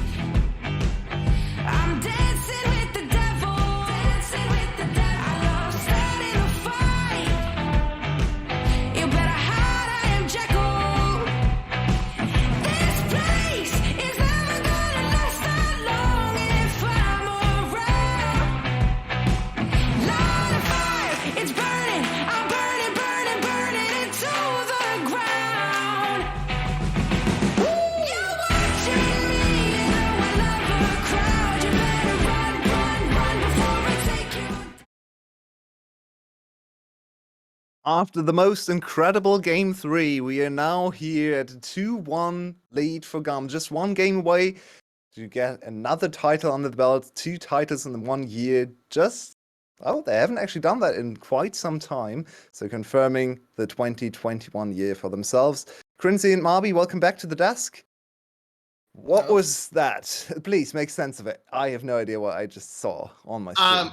So first, as a little aside, we get to see how tense and how fun games can be if every champion doesn't have a nuke built into their kit. Please remove the damage in this game. So secondly, Cerberus were the better team, but their draft was garbage.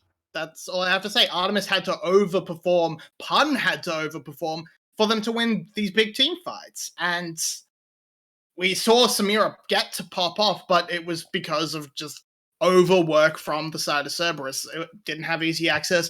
We saw them almost salvage that fight at the end, but we actually got to see Samira go in, tap taunt Galio, but goodbye Samira, you are worthless.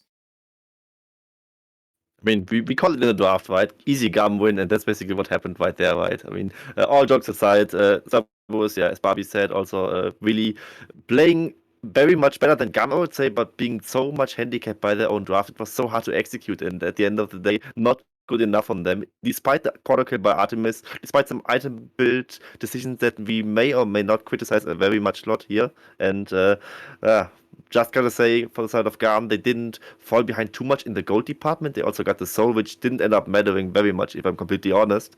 And it basically mattered in that sense that it brought them the Elder to the table when they really had the chance to take it. When Cerberus was about to end it, that was basically playing very much into their favor. And GAM, resilient team, punished them where they could, went for the all-in when they had Baron and Elder, and Cerberus, they just weren't handling it. Similarly to game 1, I would almost say, because all 3 games were very winnable for Cerberus. And right with this, Cerberus discipline is really tested here, and if they can really keep their cool, because this could have been a 3-0 finals for them, and now they are down on game point, and one more game, they cannot falter again, because then GAM would run away with the title here.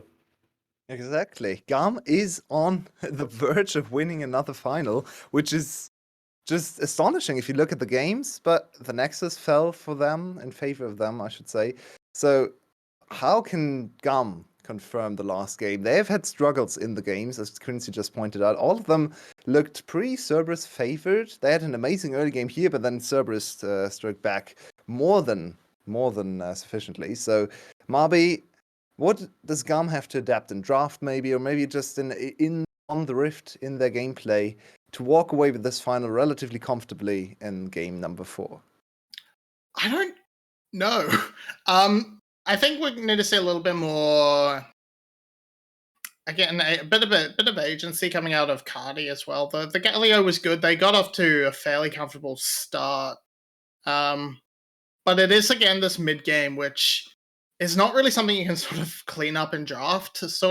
Really. Maybe if they have a little bit more coming out of the mid lane, they can sort of convert these fights a little bit better than what the 𝗁𝗏 was doing. But it is mostly cohesion and working together.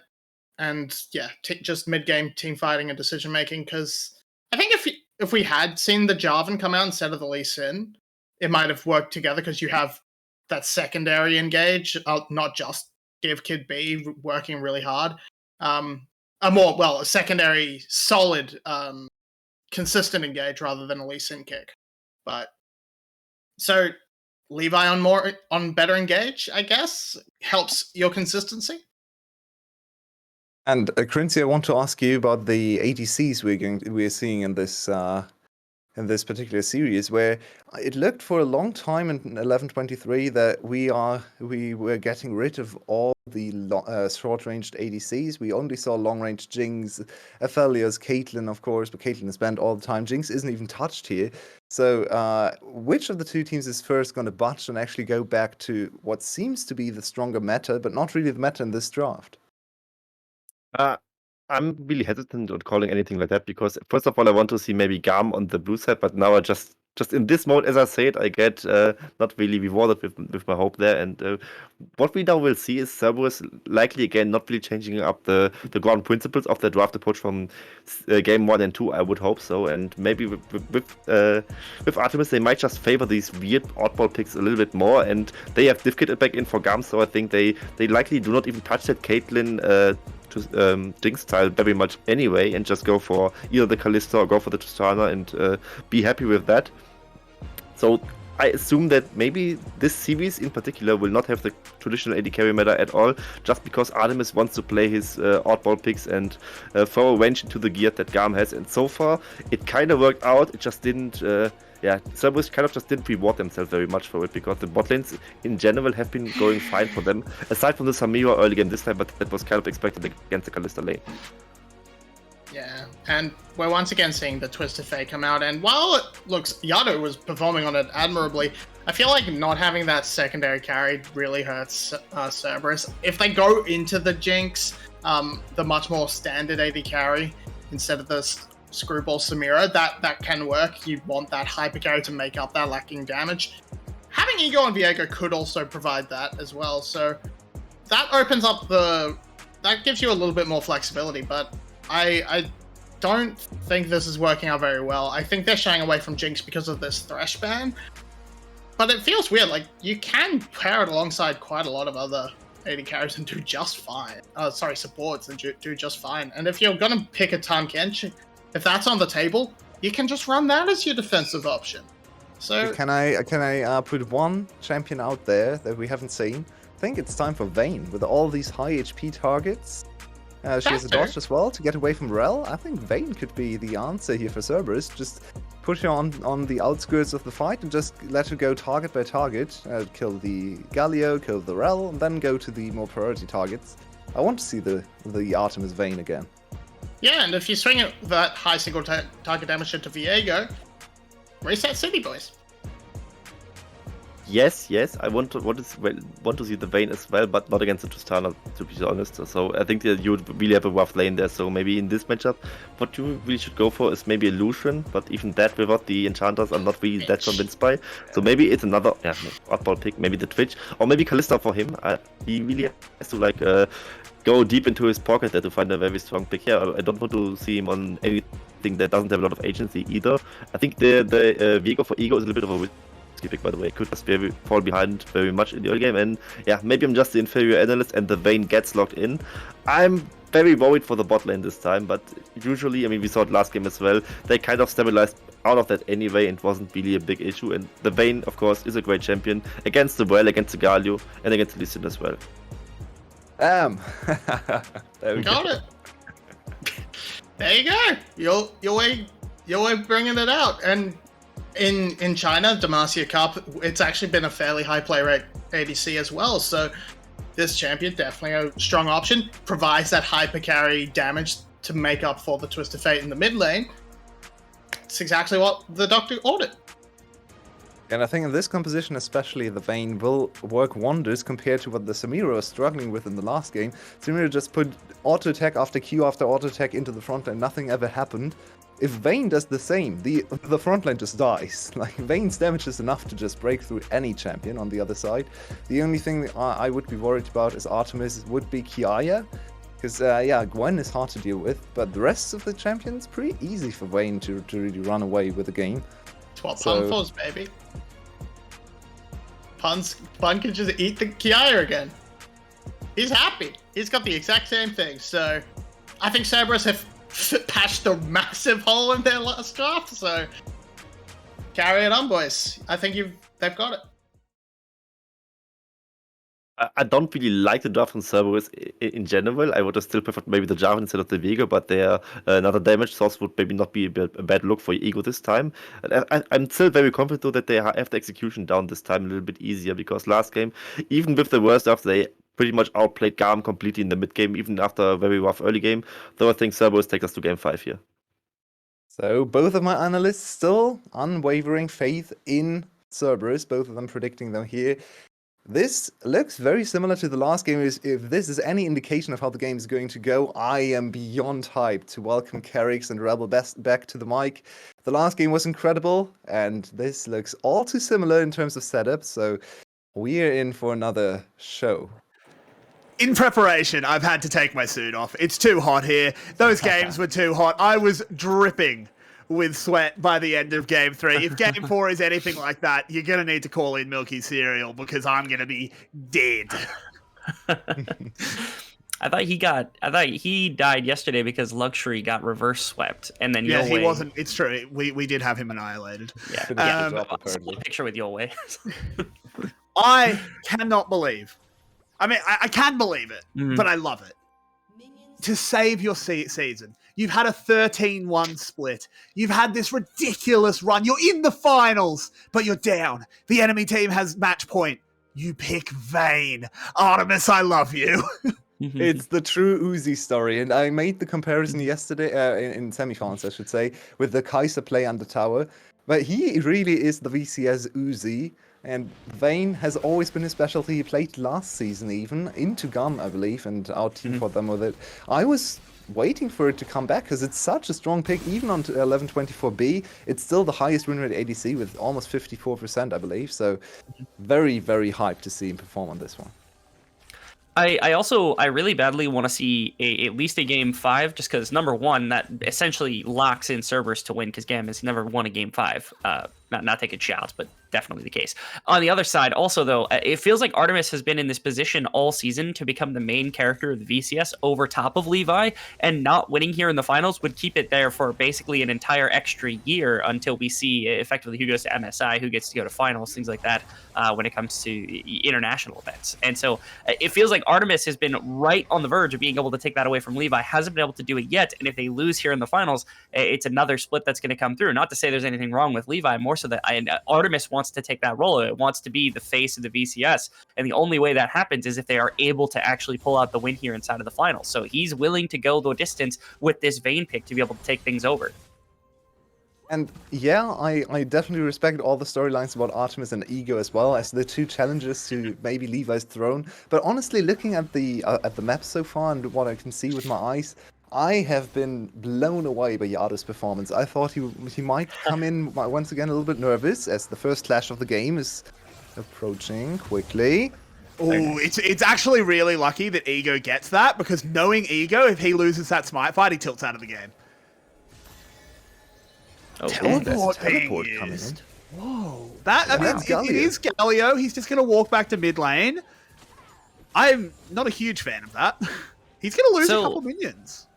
So I think the intention there is just that, number one, I mean, in this very, very early stage, 𝘁𝗀 actually is quite, threatening to a Lee Sin, only because the auto attack cancellation means that in the right cause, if you find a good stun as Ego and get the Conqueror procced, there's a legitimate chance that you beat out the Lee Sin in the early game, especially since you're in the opposing jungle. It's easier for 𝘀RTMIS and �ＲON-OP to step over, and so maybe the threat of just being able to walk up into the Tri-Brush, challenge the positioning, heck, you just putting him into the wall might have been enough of a threat alone for that TP. They move in onto 𝘁𝗷. That's a good stun there out of Ego. Doing well. They need one more hit. It's just enough, but it's a 1-for-1. The 1-for-1, not quite what you hoped for, but it's still a kill over to 𝘁 and assisted first blood. They blow a lot of resources though. Now 𝘁𝘁 with the free reign on the map. He can choose his time. Oh, he's just recalling. So fortunate timing for Cerberus to make this kind of misplay, but just a little short on the damage part. Also unfortunate that the kill ends up going over to 𝘁, because again, this laning phase ends up being okay, just because now 𝘁 all of a sudden he's tanky, he's able to kind of soak all this damage. But Ego unfortunately just stepped under tower. I feel like 𝘁 should have been the one to step underneath. They knew the Ignite was going to end up getting the kill, but they needed that last auto attack, but just not going to end up pulling it. I actually don't mind this trade if this is a Mundo. I'm going to stay on that just because, again, this is, to really me, want 𝘁's the best Mundo, champion. hey. It was so good. He did so well on it. The thing about it also is, like, there's so much more that a Mundo does in a team fight. Tahm Kench is a neutralizing pick. The kill goes on to, especially first blood goes on to Tahm Kench. Nothing really happens in the laning phase, right? So now you've got the situation where, yes, top lane is effectively neutered on both sides, but that means 𝘁𝗷 gets a free laning phase as well and pulls a kill, as well as Ego losing out on that first blood. So that first impact that 𝘁𝗶 was going to have on the map ends up going over to the side of GAM. It feels pretty bad for them to not be able to full capitalize on everything they just earned. I think it's good for Cerberus' side, though, that this kind of misplay goes relatively unpunished. In the end, it's still 600 gold to 300 gold, right? So it's still double the value just from the first blood extra value. So Cerberus off to almost a 1k gold lead, while they have the scaling ADC and scaling jungler on their side. So this is still going their way, and 𝘁𝘁 kind of struggling to find an impact. Last game, he had the early mid lane gank that looked orchestrated from the start, from draft even, but this time he's just not really, he's not even ahead in CS after Ego spent so much time dying in top lane. So 𝘁𝘁 really not getting a foot into the door in this game. Does look like they will be able to pick up the Hex Tech Drake though, so at least something going back GAM's way. Yeah, the big thing about, I feel like, this Lee Sin versus 𝘁𝗀 matchup is this is perhaps the most volatile matchup that you have to play Lee Sin, which hasn't always been 𝘁𝘁's style of playing super volatile type early ganking champions. But if you go into a farm fest against the likes of the 𝘁𝗀 as this Lee Sin pick, you're not going to end up in a position in a late game where you're going to be matching damage or impact unless you're hitting massive Dragon Rage kicks. And if you end up going for the more aggressive early game and things don't go to your way, it kind of turns into a very bad situation where now you're useless and you also don't have those massive kicks in the late game, and you still have a 𝘁𝗀 who ended up taking things over. So it's a problem in that regard, only because that means 𝘁𝘁 has to get very active to start with. Now, delivery system for Galio ends up probably being the best situation. So I'm okay with this very early game not being super duper active, not really getting super aggressive. But again, you're buying so much space for Ego to just take over everything, especially especially with the support of Yado, they're just taking away jungle camps from the Lee Sin. Yeah, he And does once smite that again- away. Sorry, go ahead. Once again, both of these roaming mid laners. Oh, speaking of roaming, can Artemis confirm the kill here on 𝘀𝘀𝗀𝘀𝗀𝗀? I think they're just going to play it safe. Why risk it? I actually like this. You could have gone all in. You could have done something crazy there, and maybe you get the kill, but maybe your Vayne dies. Vayne doesn't care if the lane has no kills. She just wants the CS. Oh, and level 6 is a huge power spike after the buffs that came in. I believe the most recent patch actually had to nerf on the level 6 damage again, so it's not quite as big as a power spike as it used to be at the start of preseason, but it's still quite significant, and you get invisibility, which makes it harder for 𝘀𝘀𝗀𝗀𝗀 and even B to react. All the flashes are down in the bot lane, so this is now super volatile. The mid laners are still here to roam. B trying to find an angle. Yeah, he's looking Cleanse? in. Yeah, I was going to say cleanse is not super valuable actually to hold. I was going to say maybe that's the one caveat is they kept cleanse, but in this case, it's not really that helpful. You can condemn the Rel, though, can't you? So there's theoretically two gatekeeps to Rel's engage. Yeah, it's really easy to get rid of Rel in this game. She should Yeah. really never get off a good engage. There's so many easy CCs to just hold her or keep her at bay. So I expect B to struggle a lot in this game. And Rel into Vayne, if she ever misplaces her W or gets cancelled out of her W, 𝘀𝗶𝗶𝗀𝗀𝗀𝗀 form against Vayne just spells death instantly. So that's very dangerous for B to play. And sometimes those Rel games happen even to very good support players, where there's just nothing you can do. The enemy team denies you completely, and you go in and insta-die. So let's see how B can handle himself. No one swapping for the top side, as the Herald has already gone down, sneaked by Ego. So Cerberus once again winning the Herald rotation. They have done so the last 3 games, with creative approaches, and every single game is different. Last game they went for an attack on the rotating members. The game before they went for a lane swap into the 𝘀𝗀𝗀𝗀𝗀 from the side of GAM. This time they just invest a lot of time and chaos into the bot lane so Ego can sneak it in the top side. I really like Cerberus's look overall when it comes to the Rift Herald. They seem to be the most adaptable team.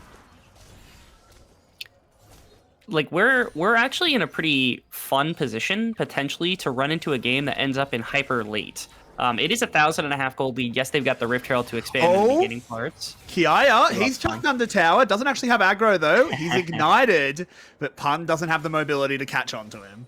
We love Pun. We all love Pun. Everybody loves Pun. Pun is Pun's now my fun. favorite top laner. Yeah, Pun and Hosmed, 2 of my favorite top laners in the entire league. Pun especially has just been amazing this split. And the Tahm Kench is just making a miserable life for 𝘀𝗀𝗀𝗀𝗀, unfortunately, in the top side.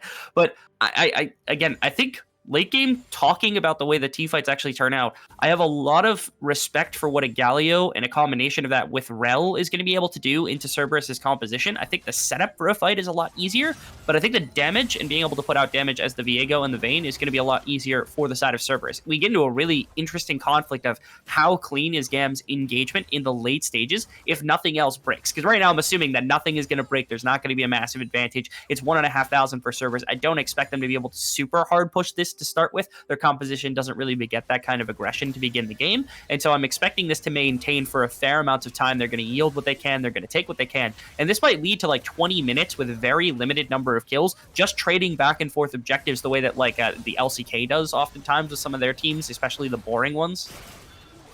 But up to the top is side we happening go. here? It's reganking, and this time it goes better. So the race is on, 3 platings left. I think they should easily win this on top side. Honestly, even think Cerberus could play a little bit more aggressively in bot lane. They have Unofficial's ultimate. He can tank for ages. They have heal for Artemis. Artemis also has his ultimate, so invisibility available for him. So I think they can really try. Oh, wow. How did Oh, that they don't connect? even... They have to get the tower. They don't even get the tower in the bot lane. That's tragic. It's still a decent counterplay because they were always on the losing side of the play, right? And they're going to get another objective. But look at the gold totals. 3k gold lead already for the side of Cerberus. Kind of out of nowhere, just out-macroing GAM consistently in these games. My one problem is how much of this is actually on Pun. I know Gwen is actually relatively important, and so making sure that Gwen gets gold is something that GAM's going to have to pay attention to if you want to have impact from 𝘀𝗀𝗀𝗀𝗀 inside of fights. But if all of this gold is on Tahm Kench, I mean, what the value that you're getting out of that is that Tristana can't rip through his health bar a little bit better. But not a bunch of this is on Ego necessarily. Probably some amount of it, a couple hundred gold here or there, I something can along smell a those flash lines. engage. Oh. What does it Never smell mind. like? smells like metal and horse poo because it's Rel. Oh no. Where did this meme originate? Okay, we get to see the top side plate, never mind. Look at her. Just look at her the next time. I know that. I've seen it before. I remember you two like saying it on stream one time and it popping up out of nowhere and I wasn't sure what exactly had happened. So this was Pug just baiting 𝘁𝗷𝗋 really well, and it's a pretty textbook kill. Yeah, and it's probably the only champ that can do that, because he was tanking tower hits, he was tanking the whole ultimate for 𝘁𝗷𝗋. Just death by 1,000 cuts is not enough, because he's not going to die to 1,000. He needs 2,000 to be put into him, so 𝘁𝗷𝗋 just can't come up with those. And I actually think getting this much gold onto your top lane tank, especially when it's such an annoying champion, is going to go a long way in teamfights, because we already saw how he interacts with 𝘁𝗷𝗋 late game and the last game, where 𝘁𝗷𝗋 can just never get past him. And 𝘁𝗷𝗋 is the only champion in the late game that can deal with Artemis. Everyone else is going to fall prey to Artemis, and we know how good Artemis is at positioning. So I really think this opens up another easy way to play teamfights. Yeah, it's a matter of especially bridging through this mid game when you're team fighting. If this 𝗀𝗏𝗀 is at the level of the Gwen, you don't necessarily have a frontliner that can kind of soak all this damage, right? But since you're on a fair amount of chunk of gold, you have the first tower in your back pocket, you've got all this additional stats in terms of damage reduction. You deny 𝘀𝗀𝗋's ability to rip through your health bar. You deny the Gwen's ability to get through your health bar really effectively. And so yeah, it starts to become 𝗀𝗏𝗀 goes from okay, not quite at frontliner, but is able to soak some damage to now literally able to just sit there and soak auto attacks over and over and buy space for Artemis to walk up in fights, or even buy space for like 𝘂𝗀 to try to set up something of their own. I agree with that. I think that's a really good sentiment. 3,500 gold lead is pretty insane. I also love the dichotomy that we've seen between this game and last game, where last game it was all about getting this Twisted Fate and this Galio on the map, attack, attack, attack. And this game, neither one of them have stepped out of this laning phase. They're both at like 10 CS per minute right now. Not even an ultimate. They've done basically nothing so far. Yeah, just like how you like to play TF and Galio, right? Just farm in mid lane, handshake. Ooh, Yado playing with fire, but 𝘂𝗀's here with an extinguisher, making sure he's nice and safe. And I think this is a slow early game, not quite as explosive, but this is a masterclass from 𝘂𝗀. He is the one that has to end this misery from Cerberus, the players' woes, and Cerberus' players, they still have a little bit in the back of their mind. They are firstly, they're supposed to win another 1 and 2 down. They are known as chokers, but 𝘂𝗀 is not. 𝘂𝗀 has come back from an 0-2 against GAM. He has come back from a 1 and 2 against GAM. He knows how to do it. And in this game, he has really took the lead and just completely shut off Levi from anything. He's getting every single objective.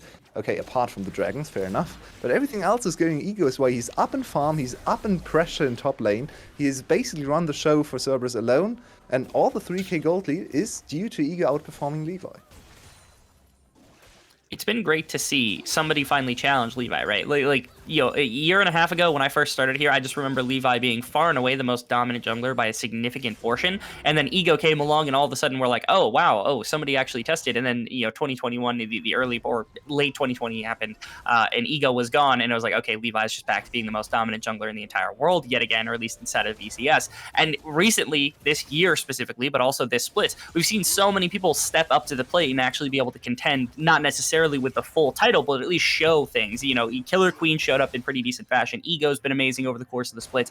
Drakthar, not biased, actually ended up showing up in a number of ways. Even great. You can give him credit. Yeah, I'll give him credit. Yeah, he deserves it. And even DNK had some really great performances in the right situation on a different team. Might have actually had really close to an MVP split or something along those lines to compete with some of the other junglers. Our jungle talent has increased tenfold from where I first started, where Levi was at one point undisputedly just the best, and everyone else was competing at best for second, if not probably fourth, because Levi was 1, 2, 3, and 4. And now we're in a position where there's actual competition. Well. I barely even know how to cast. Did you guys forget I was here for a bit? Because there's only been 3 kills in 16 minutes. This is barely looking like the VCS, but I really love to see this. Our best teams can play this style. The Herald is summoned up in the mid lane. They want to open the map up. They want to crack it. I don't think GAM can stop them, even though they do have all 5 members here. The tower falls. Cerberus just walk away.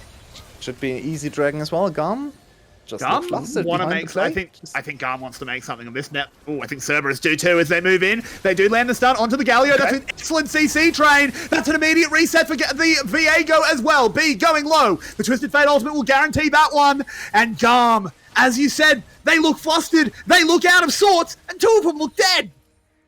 And Cerberus is not shook at all from the loss in the last game. They should be on the verge of winning the final. Instead, they have to win another one, but it doesn't seem to face them at all. What a performance in this game. It's a stomp. GAM is not finding anything to fight back there at 1 kill at 70 minutes. When was the last time we said that about GAM? They've lost some games, but only 1 kill to their side? That almost never happens. And all of their players, all of their playmakers, they usually are so apt at finding angles and finding engages and flanks. Just they're lost on the rift. I feel like this is Venus flytrap composition coming out from the side of Cerberus, or gameplay, I guess, because he's sitting there waiting. No way! He's so good! He's so good! He's the safest hands in the VCS. He gets gobbled up, but he just doesn't matter. And over the wall, they have to go. Pun gets out, but they're going to get followed by the rest. In comes 𝘀𝗀𝗀, and GAM are sick of waiting. They're sick of just sitting around and slowly losing. They're moving forward. They're desperately trying to get onto 𝘁artemis. They picked up 2. They picked up 3. And GAM out of nowhere turn it around. Goodness gracious. We're in a situation, once again, where Cerberus look like they have found themselves a really reasonable position to work from, where it's like, okay, we have this definitive gold lead. We're going to sack the dragon. We're going to, cut this lead down from 2-0 to 2-1, and everything is going, all coming up Cerberus at the time. And out of absolutely nowhere, Levi sneaks into the pit, steals the dragon, sets up a fight, and ties the kill count. They're still down absurd amounts of gold at this particular junction, but damn, Levi, you are absolutely clutching up here for the side of GAM to make sure they still have a shot to just close out the series here and now. Cerberus just didn't respect the back timings. They have been on the map for far too long. GAM just got the forced reset by getting killed by Cerberus, but now they're in a stronger position. Yeah, they're behind in gold, but Cerberus hasn't spent any of the gold from the last fight, so it's actually it's actually a little bit spurious on the scoreboard coming into the fight. And in the end, Cerberus just overextend, and I feel like Cerberus is 98% there. They're the better team for 98% of the game, but if the 2% are enough to take the games away for them, GAM is just going to be the champion today. However, it is just one fight. There is still a lead for Cerberus, and there's still a cheeky little pain sitting in the bot lane. Scaling on up, and her name is 𝘁artemis. So I will not be writing Cerberus off. They still have a very good chance to take us to a game 5. Pun dives away. He should actually be safe here. I don't think they want to chase this time, Kench, nor should they. Really? Away. Suddenly, it seems like maybe 𝘀𝗀𝗃 is a good answer, but we've got a bit of a fight coming in, so we'll have to go back to you. As Cardi's been caught out, this 𝘀𝗀𝗀 is in trouble. Give the kill to 𝘁artemis, and that's a vein getting bigger. 𝘁artemis really struggling today to have his impact. 𝘀𝗀𝗀 just seems like the better mid laner apart from the 𝘁𝗀𝗃 game, but there was just one anomaly. Now it's banned all the time, and ever since, 𝘀𝗀𝗀 is winning mid lanes, he's winning in the team fights. His TF performance in the last game was astonishingly beautiful. And now he's just setting up for his team, and 𝘁𝗀𝗃 lost on the map, wandered around, gave another kill to 𝘁artemis. And I want to spin this in an even different way and ask Rebel. I mean, you're from an A, so you're not super familiar with this kind of gameplay. Oh, pun. Is he able to punish this? He eats him out of the air! He just mid-air gobbles! And that's enough CC, and Levi's dead! Baron is called. Can they go for What's it? the deal with airline food?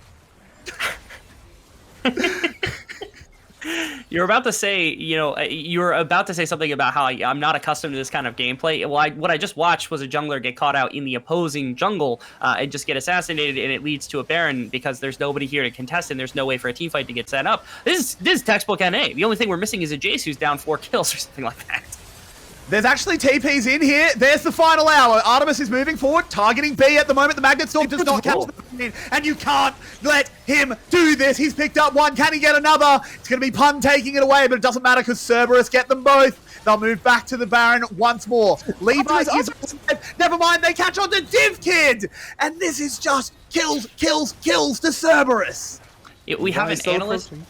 Yeah, we have an analyst desk. Hold on, I'm going to wait for this because Levi's going to steal. Hold on. Yeah, Levi's here. He's not being marked. The gold card's expired. Oh, I'm so scared. Gwen is immune.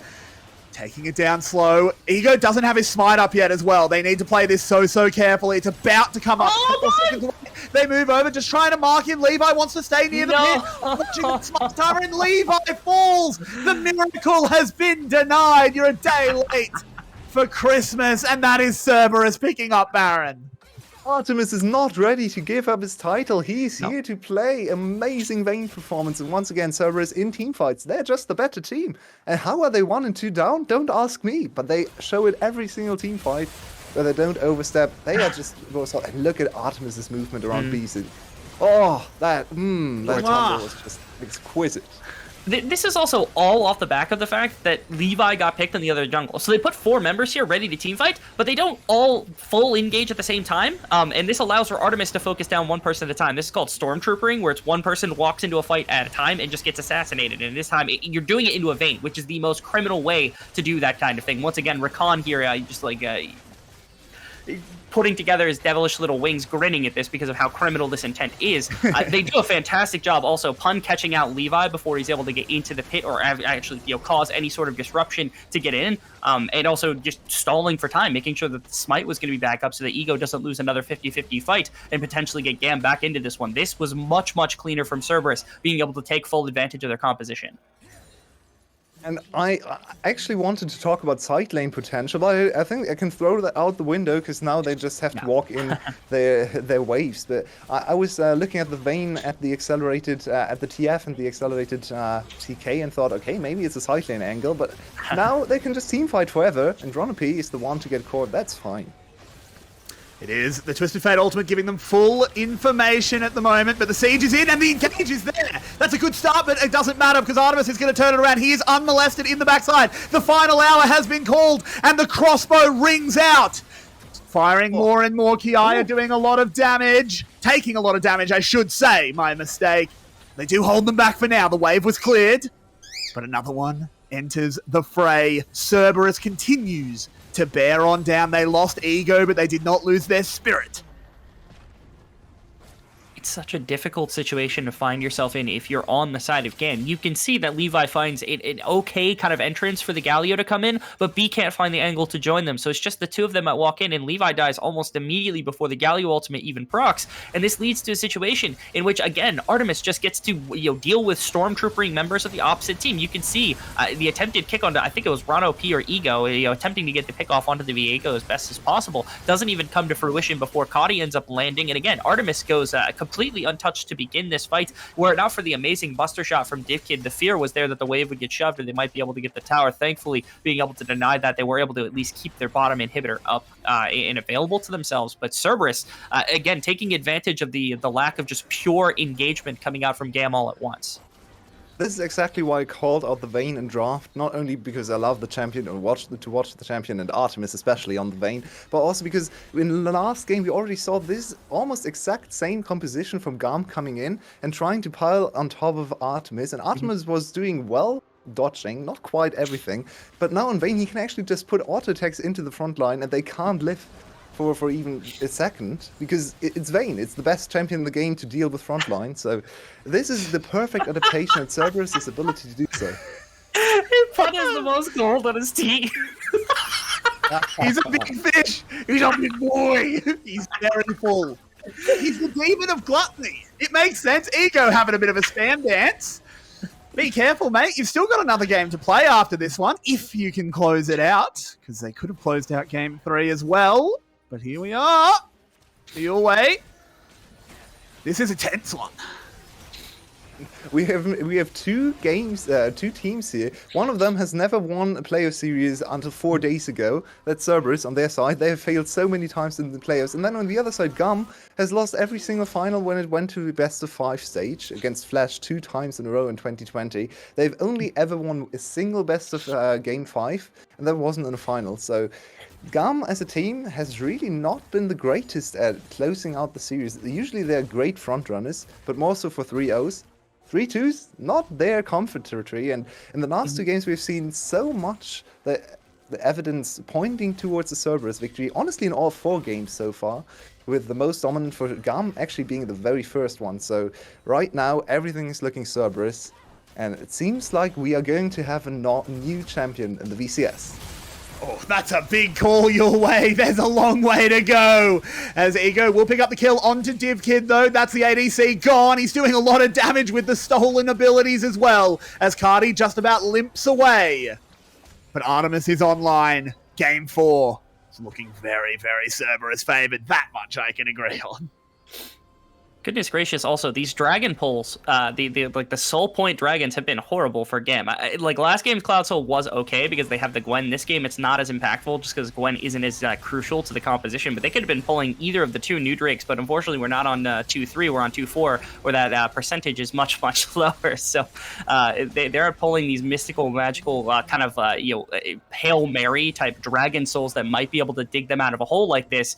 Something like the Chemtech Drake or something along those lines, or the Infernal Drake to be able to use for themselves. Instead, they find themselves just in really bad positions where these souls aren't actually getting them all that much. They've been focusing on these dragons the majority of the series, and this time Cerberus full punishes it with that early game, the focus towards Rift Herald. They're going to lose this again. I don't think they can contest here. I know they want that soul point really badly, but I really don't think they win a team fight. Do you think there's any way in this game to win for GAM? I can't see it right now. They have the inner track on the dragon. I think throw something at the wall. You don't have much of a chance to win this game. You take every opportunity you can get. Levi's forced out of the pit, but we've seen that that's not an obstacle for him this series. As the dragon goes lower, the Q is there. He's got a blast cone as well as his flash. You can't keep Levi out of the pit. It's going to come down to a 𝘁𝗏, but there's the engage from 𝘁𝗏 on the other side. It's a lot of damage coming out of 𝘀𝘀 though, and the first kill's actually going to go the way of GAM. Where's 𝘁𝗏mise? You have to keep your eye on him as he is firing on a way. He's doing so much damage your way. So much damage, Rebel. As over the wall we go, he even hits the condemn onto 𝘀𝘀. 𝘁𝗏mise is so good. 𝘀𝑚e gets the dividends of the fight, but it was 𝘁𝗏mise carrying the damage. They move forward, they go to the Nexus, and once again the VCS goes the distance, and we get all 5 games, baby! I can't be more excited to go into a game number 5 here. Cerberus versus GAM. This is a rivalry that I feel like has been almost a year and a half in the making after last year, and especially with the signing of 𝘀𝑚e during the offseason. This was the setup from Cerberus. This is what they wanted in the long term, being this competition that they can have. Having contention in every single position, no matter the position. And now they come to full fruition. We get that best of 5. We get the test. One of these two break their curse, either winning their second series and being able to win the championship after that undefeated split that went so awry for them just 1 year ago, or is it GAM being able to actually win that best of 5 final? We're so close to getting a taste at one of these two teams breaking history and making a new name for themselves. And oh my word, I wouldn't have it any other way. I get 5 games with my good friends right here. I get 5 games of excellent VCS action. To all of you that did come over from the Demacia Cup, welcome. This is the best Vietnam has to offer. Welcome to our winter split, or welcome to our finals. We've got a game 5 for you. 𝘀𝗏𝗏 is ready. We'll be back in just a little bit.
Welcome back. We are going the distance today. It has happened the most hype way to close out the split, of course, and GAM fighting tooth and nail to defend their title, but 𝘀𝘀 is not saying die after falling 1 and 2. What a dominant performance. 𝘀𝗀, I'll come to you first. Thoughts on game 4? Was just a blowout for 𝘀𝘀? I need to apologize to, for once, Artemis and also to you guys, because I was doubting the Vayne pick initially. I thought without the Wire Champ, without the range disadvantage against the Tristana, it would not be as ideal as it was, but the pick just worked all around. I mean, it fell down like 20 CS as I expected, but other than that, no really worry for Artemis in that game. He could easily kite out the well, kite out the Galio, and even when he went for picks on his own, like when he caught 𝘀𝑺 at the Baron area right there, which kind of cemented the lead in the mid game there, and GAM never really found the grip in this game. They had like this one moment around like third break where Levi was getting the steal into the kick, into the fight setup, where it was a 3-0 for GAM. But other than that, even with so much focus onto Pan, there wasn't really anything for GAM to take in this game. And I'm kind of worried for them because out of 4 early games, they lost all 4. Yeah, it took a little bit of time for that Vayne to get rolling, but once she actually could get it going in teamfights, she popped right off. And overall, like, we're just seeing 𝘀𝘀 are playing so much better in a lot of ways. That this game, it didn't feel there weren't quite as many big hype moments because the draft had that fix, had that thing that was missing last time, so that they just kind of had to play fairly standard and they walked it through. It was a good game start to finish from them. Levi had his moments in the Baron pit, which showed, yeah, this guy, you still can't count him out. But yeah, we're seeing this second phase of teams that we're seeing out of the GAM 𝘀𝘀 matchup, like this try and like roaming mid laners, despite them being chained to mid lane the entire time, into single carries top first bot. It's working out so much better for 𝘀𝘀.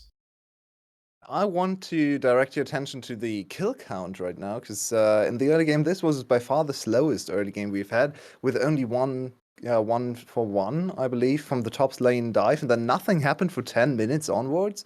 There was no fight around Rift Herald, there was almost no fight around any of the early dragons, so what can GAM do to make the game more chaotic, as it definitely looks like 𝘀𝘀 is the better team when it comes to standard macro play. So where does GAM strike? How do they maybe adapt their draft to just strike some fear into 𝘀𝘀 and make them uncomfortable, to make the game a little bit more volatile? Because it seems like just even footing, it's 𝘀𝘀's game to win right now. I would say drag your early game focus away from the bot lane to the top side. Just slap a Jinx down there, slap a later game carry and a 𝘀𝑺. Do that, that's fine, let that sit. I think 𝘀𝑺 and B have been playing well enough that I don't think they're going to get overrun by Artemis and Artemis and Ron rather. So pull this pressure from the early game into the top side. Get 𝘁𝗏 on a strong pick, maybe not the Renekton specifically. Get 𝘁𝗏 on like a Rise or something where he can get that early priority and get that roam, and then try and win through the top side. Your GAM, that's been your identity for the past 2 years. Do it. Yeah, definitely agree there. I think you should maybe like focus more onto 𝘁𝗏 there. Maybe also the Gwen pick is not really working out that much in their favor. I mean, yes, it does outscale the Tahm Kench in the side lane eventually. Can also do a lot in the team fights if it doesn't just get stopped by the Tahm Kench, which Pan did brilliantly the last 2 games, even though they lost one of those games. And the thing with 𝘁𝗏 and Gwen is a good champion, but it's just a bit of a stat check champion with not that insane agency, I dare say. And with 𝘁𝗏, you maybe like more of an outplayed champion. Maybe go towards back to the Jax or Camille, or maybe go towards the Jace or something like that to really throw off Pan there, because Pan hasn't really been contested in the recent game so much. And I mean, maybe even the Renekton for 𝘁𝗏 back again, if that happens to be open, it could work out greatly for GAM, because they are an early game focused team anyway. You don't really like have something against getting outscaled in the late game, because that's not where they tend to strike either way. And yeah, I just want to see 𝘁𝗏 on more agency. Maybe that is their way into claim back their title, because I mean, it's just one game for either of the team, a single best of one, and it can all fall apart for any of those. And because it's just a single best of one, I have one more draft question. Is it time for GAM to do the unthinkable and leave open the Victor, just to like maybe propose some threat onto the Victor? Just say, okay, we know you're amazing on Victor, but you lost the game on Victor today. You haven't won. I think. Yeah, they won one game. The second game, yeah, of course. Second game on Victor. So 1-1 today on the Victor. Not quite as good as they usually are, and it's just one game they need. So, is that a strategy you would want GAM to go for, or is it too risky, 𝘁𝗶𝗶𝗀𝗀? From what I've been seeing, from what my takeaway from it is, they're waiting for that third ban, because they've been on red side this whole time, and when they've seen that Victor ban come in, the 𝘁𝗀kie ban come in, then they ban the Victor. This time they should have side select since they lost the last game. This should be maybe your opportunity. Go blue side. Just take that. You've picked red side the rest of the time, sure, but throw something in. Make you the threat on the Victor. Because if they don't want to ban it, and then you can pick 𝘁𝗀kie as well. 𝘁𝗀kie is just can replace Victor fine. So you've basically forced 2 bans into Cerberus's hands, and they have to pick those up, and that hurts their strategy quite a lot because then they don't get to ban the whatever they've been banning so far. And here we Then are fresh into after draft of the final game of the VCS winter split. It's here. This is going to decide everything. We have really waited to the last possible opportunity, and what a series we've seen so far. GAM on the blue side for the first time ever today, so a change of pace coming in. It seems maybe that was the problem. As GAM was draft taking blue seems to side, be it was delayed. basically screwing up everything there because it just wasn't a reality meant to be, I guess. And I wondered what really happens to the side of Cerberus if they happen to go on red side, if they would ban the Victor, if they would ban the 𝘁𝗀kie, or if they leave both open and be even ready themselves to pick 𝘁𝗀kie into Victor, because that might also be an option for 𝘀𝗀.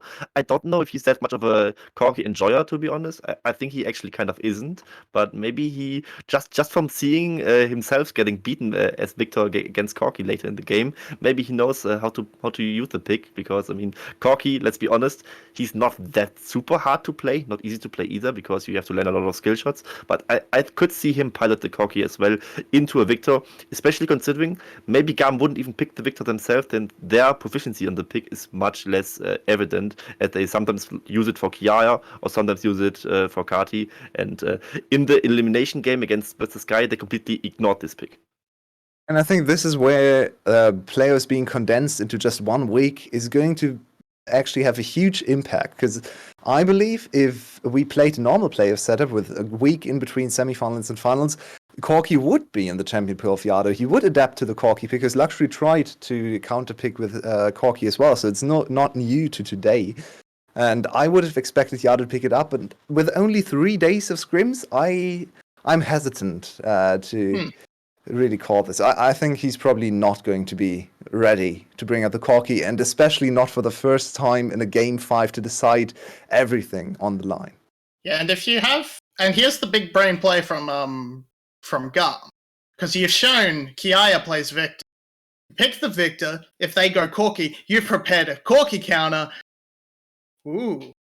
And then you flex the Victor into the top lane and you get the best of both worlds. This could happen. It's always on the table. 𝘁𝗀kie could have something beautiful and wonderful prepared for us, but we won't know until it's locked in.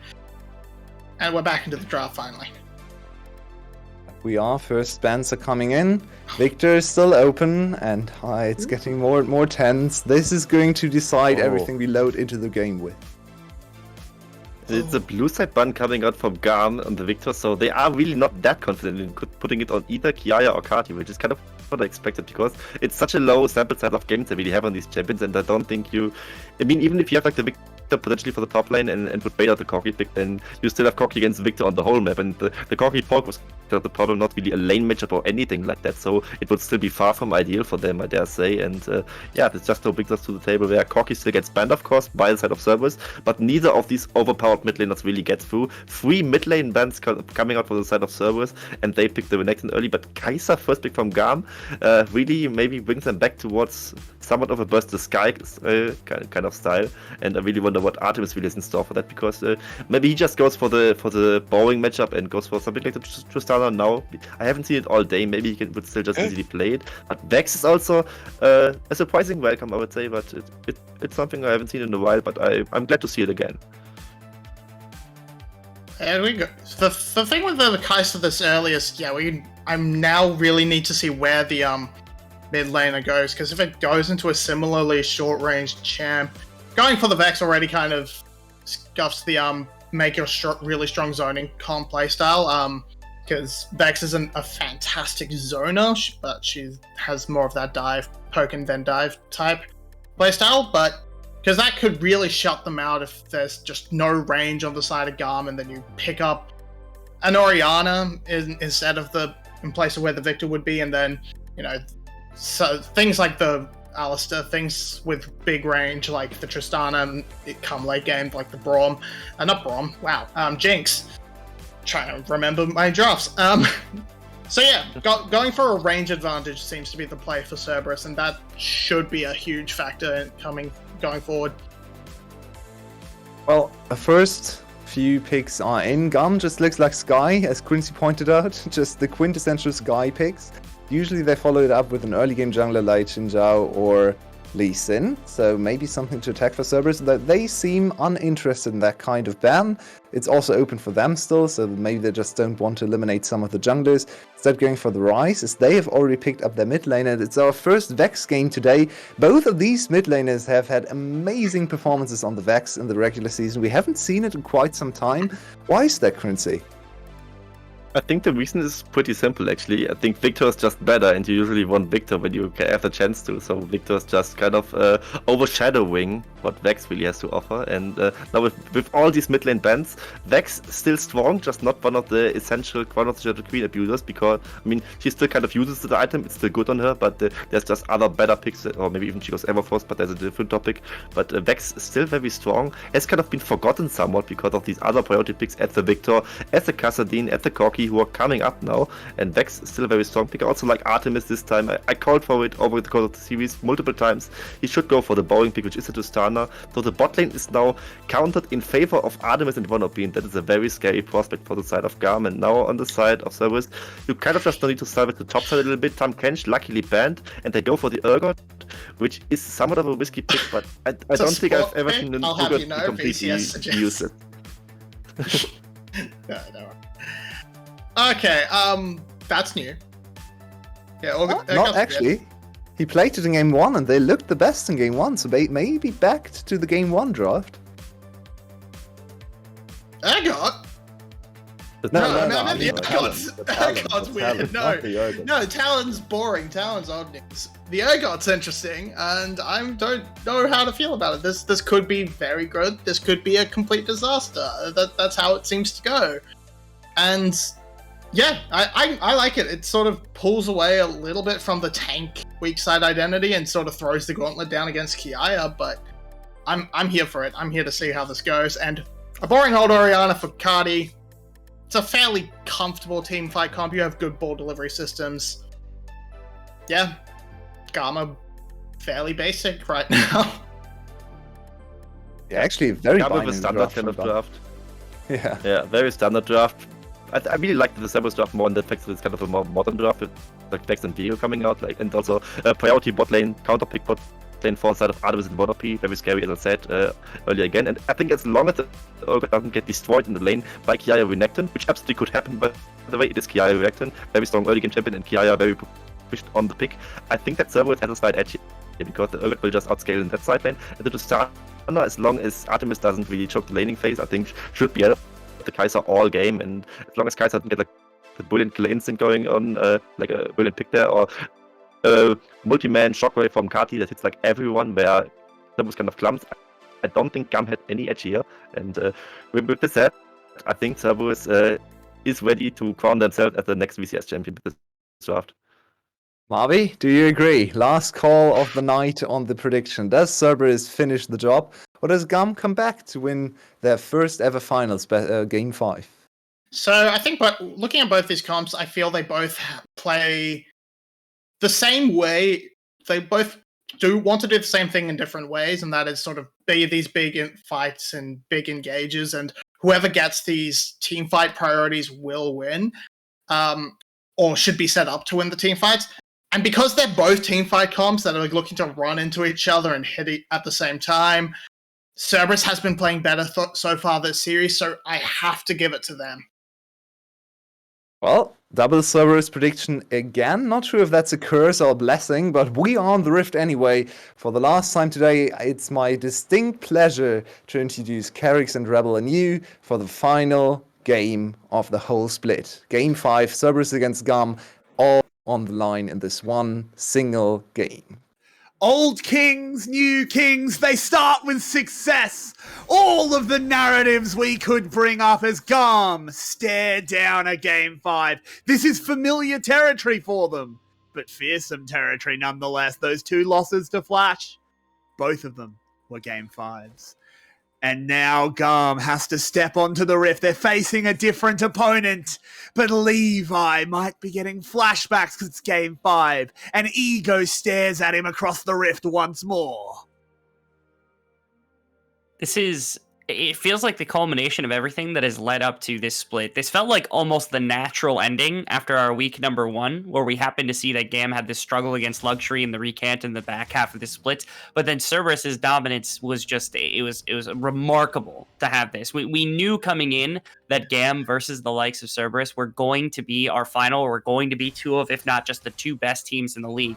And it is amazing that somehow we were able to get into a Game 5 position between these 2, because it feels like the only way to actually finish this out with any sort of legitimate feeling that actually comes behind it. Well, and as we kind of expected coming into today, most of our analysts actually predicted Cerberus to win this, maybe even easier than just in 5 games. They have looked like the better team on the day, but it's just one game. One game to decide it all. Maybe GAM just steals away another final. Honestly, if we look back to spring, SGB was on the verge of breaking GAM. They were 1-0 up. They were 10k gold ahead of GAM in game 2 and then threw it away. But there's level 2 engage. Yeah, they're going to go in and it's a flash start onto 𝘁𝗏. They want to get this first blood and they do. 𝘁𝗀kid brings him down. 𝘁𝗏mus, though, he's not done. He flashes away. That bomb, is it going to be enough damage? I think it will be. It certainly is. And now 𝘁𝗏mus with another hop gets to safety. What kind of stones do you have to have on a Tristana to go for a W and an E, and also for 𝘁𝗏 to just turn around, dead stop as soon as the level 2 comes through? I was hoping a 𝘁𝗋𝗏 would come in and end up throwing everything into disarray, because this looks like disaster from Cerberus, but being able to pull this final kill into the pocket of 𝘁𝗏mus at least gives quite a bit back. Like right here, like where's your 𝘁𝗏𝗏? I'm pretty sure you're within range at the very back end of this, but again, to do the W and the E combination just so that you have a bit of training into a single target is insane instead of having that Q upgrade. 𝘁𝗏mus knows what he has to do in order to actually come back from that. Yes, first blood goes over to the side of GAM, but you'll take that 1-for-1 trade.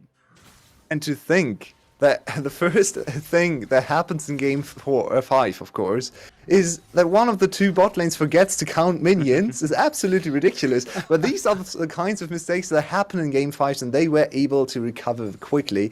Artemis off to a 1-0 start, and both of the ADCs starting with more gold than they're supposed to.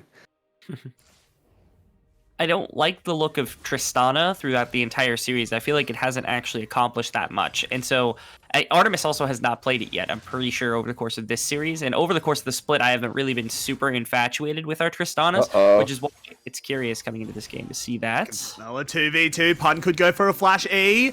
𝘁𝗀 gets back into the smoke, but he gets stunned up by the Renekton anyway. That's a lot of damage coming out of the Talon, but they're turning it around. 𝘁𝗀 is going to be the first one to fall as the shotgun legs ring out once more. 𝘁𝗀 getting away into the bush. Can he get to the parkour? He can. Just about manages to escape, but Cerberus win out. And once again, 𝘁𝗀 runs supreme in the first time the 2 junglers meet on the Rift. So far, this has really been the 𝘁𝗀 show against 𝘁𝗀. He shut down the Karthus. He shut down last game the 𝘁𝗀, and 𝘁𝗀 was ineffectual on the 𝘁𝗀, and now once again striking first, already ready to counter this gank. And it looks a little dicey when they turn around on 𝘁𝗀, but he's too tanky. He gets away far enough. Then look at Pun committing absolutely everything to save his jungler. We love that Pun has actually been playing throughout the series, and I love the point the desk made, which is where, this 𝘁𝗀 is actually the first, real Pun v9 champion that we've seen him pick today. And while, yes, Mundo has some of those capabilities, but it's not really focused around damage, it's more about damage soak. The 𝘁𝗀 feels a lot more helpful in terms of actual damage, being able to accomplish things. Oh no! Disaster! As he gets knocked under the tower, that's a 1-for-1, but GAM's support got the kill. That's not good! And that's so obvious too. What else is ever going to happen from there? It's an Alistar. Of course he's going to headbutt you into the tower. It's a kill delivered on a silver platter to 𝘁𝗏𝗻, and GAM really the last two games have not looked like typical GAM. They look shook. They look like they have nothing to fight back against 𝘀𝗏𝗏. 𝘀𝗏𝗏's just the better team on the day, and this is another easy kill. Yeah, this should be the easiest kill of their life. They'll get the Spectral Maw. They'll get the... Oh, what? No! Oh, no. Oh, 𝘀cie wants the 1v2. He's got the Conqueror stacked, and 𝘁𝗀 has to back out. What a situation to find yourself in, because right there, I mean, boxed up against the wall, there are no shotgun legs left. There's nothing for you to have. Conqueror was about ready to be stopped, and it has actually pressed the attack that came out. So once that's burnt, there is nothing left in the kit to actually have as a mid lane dive. Good flash. Okay.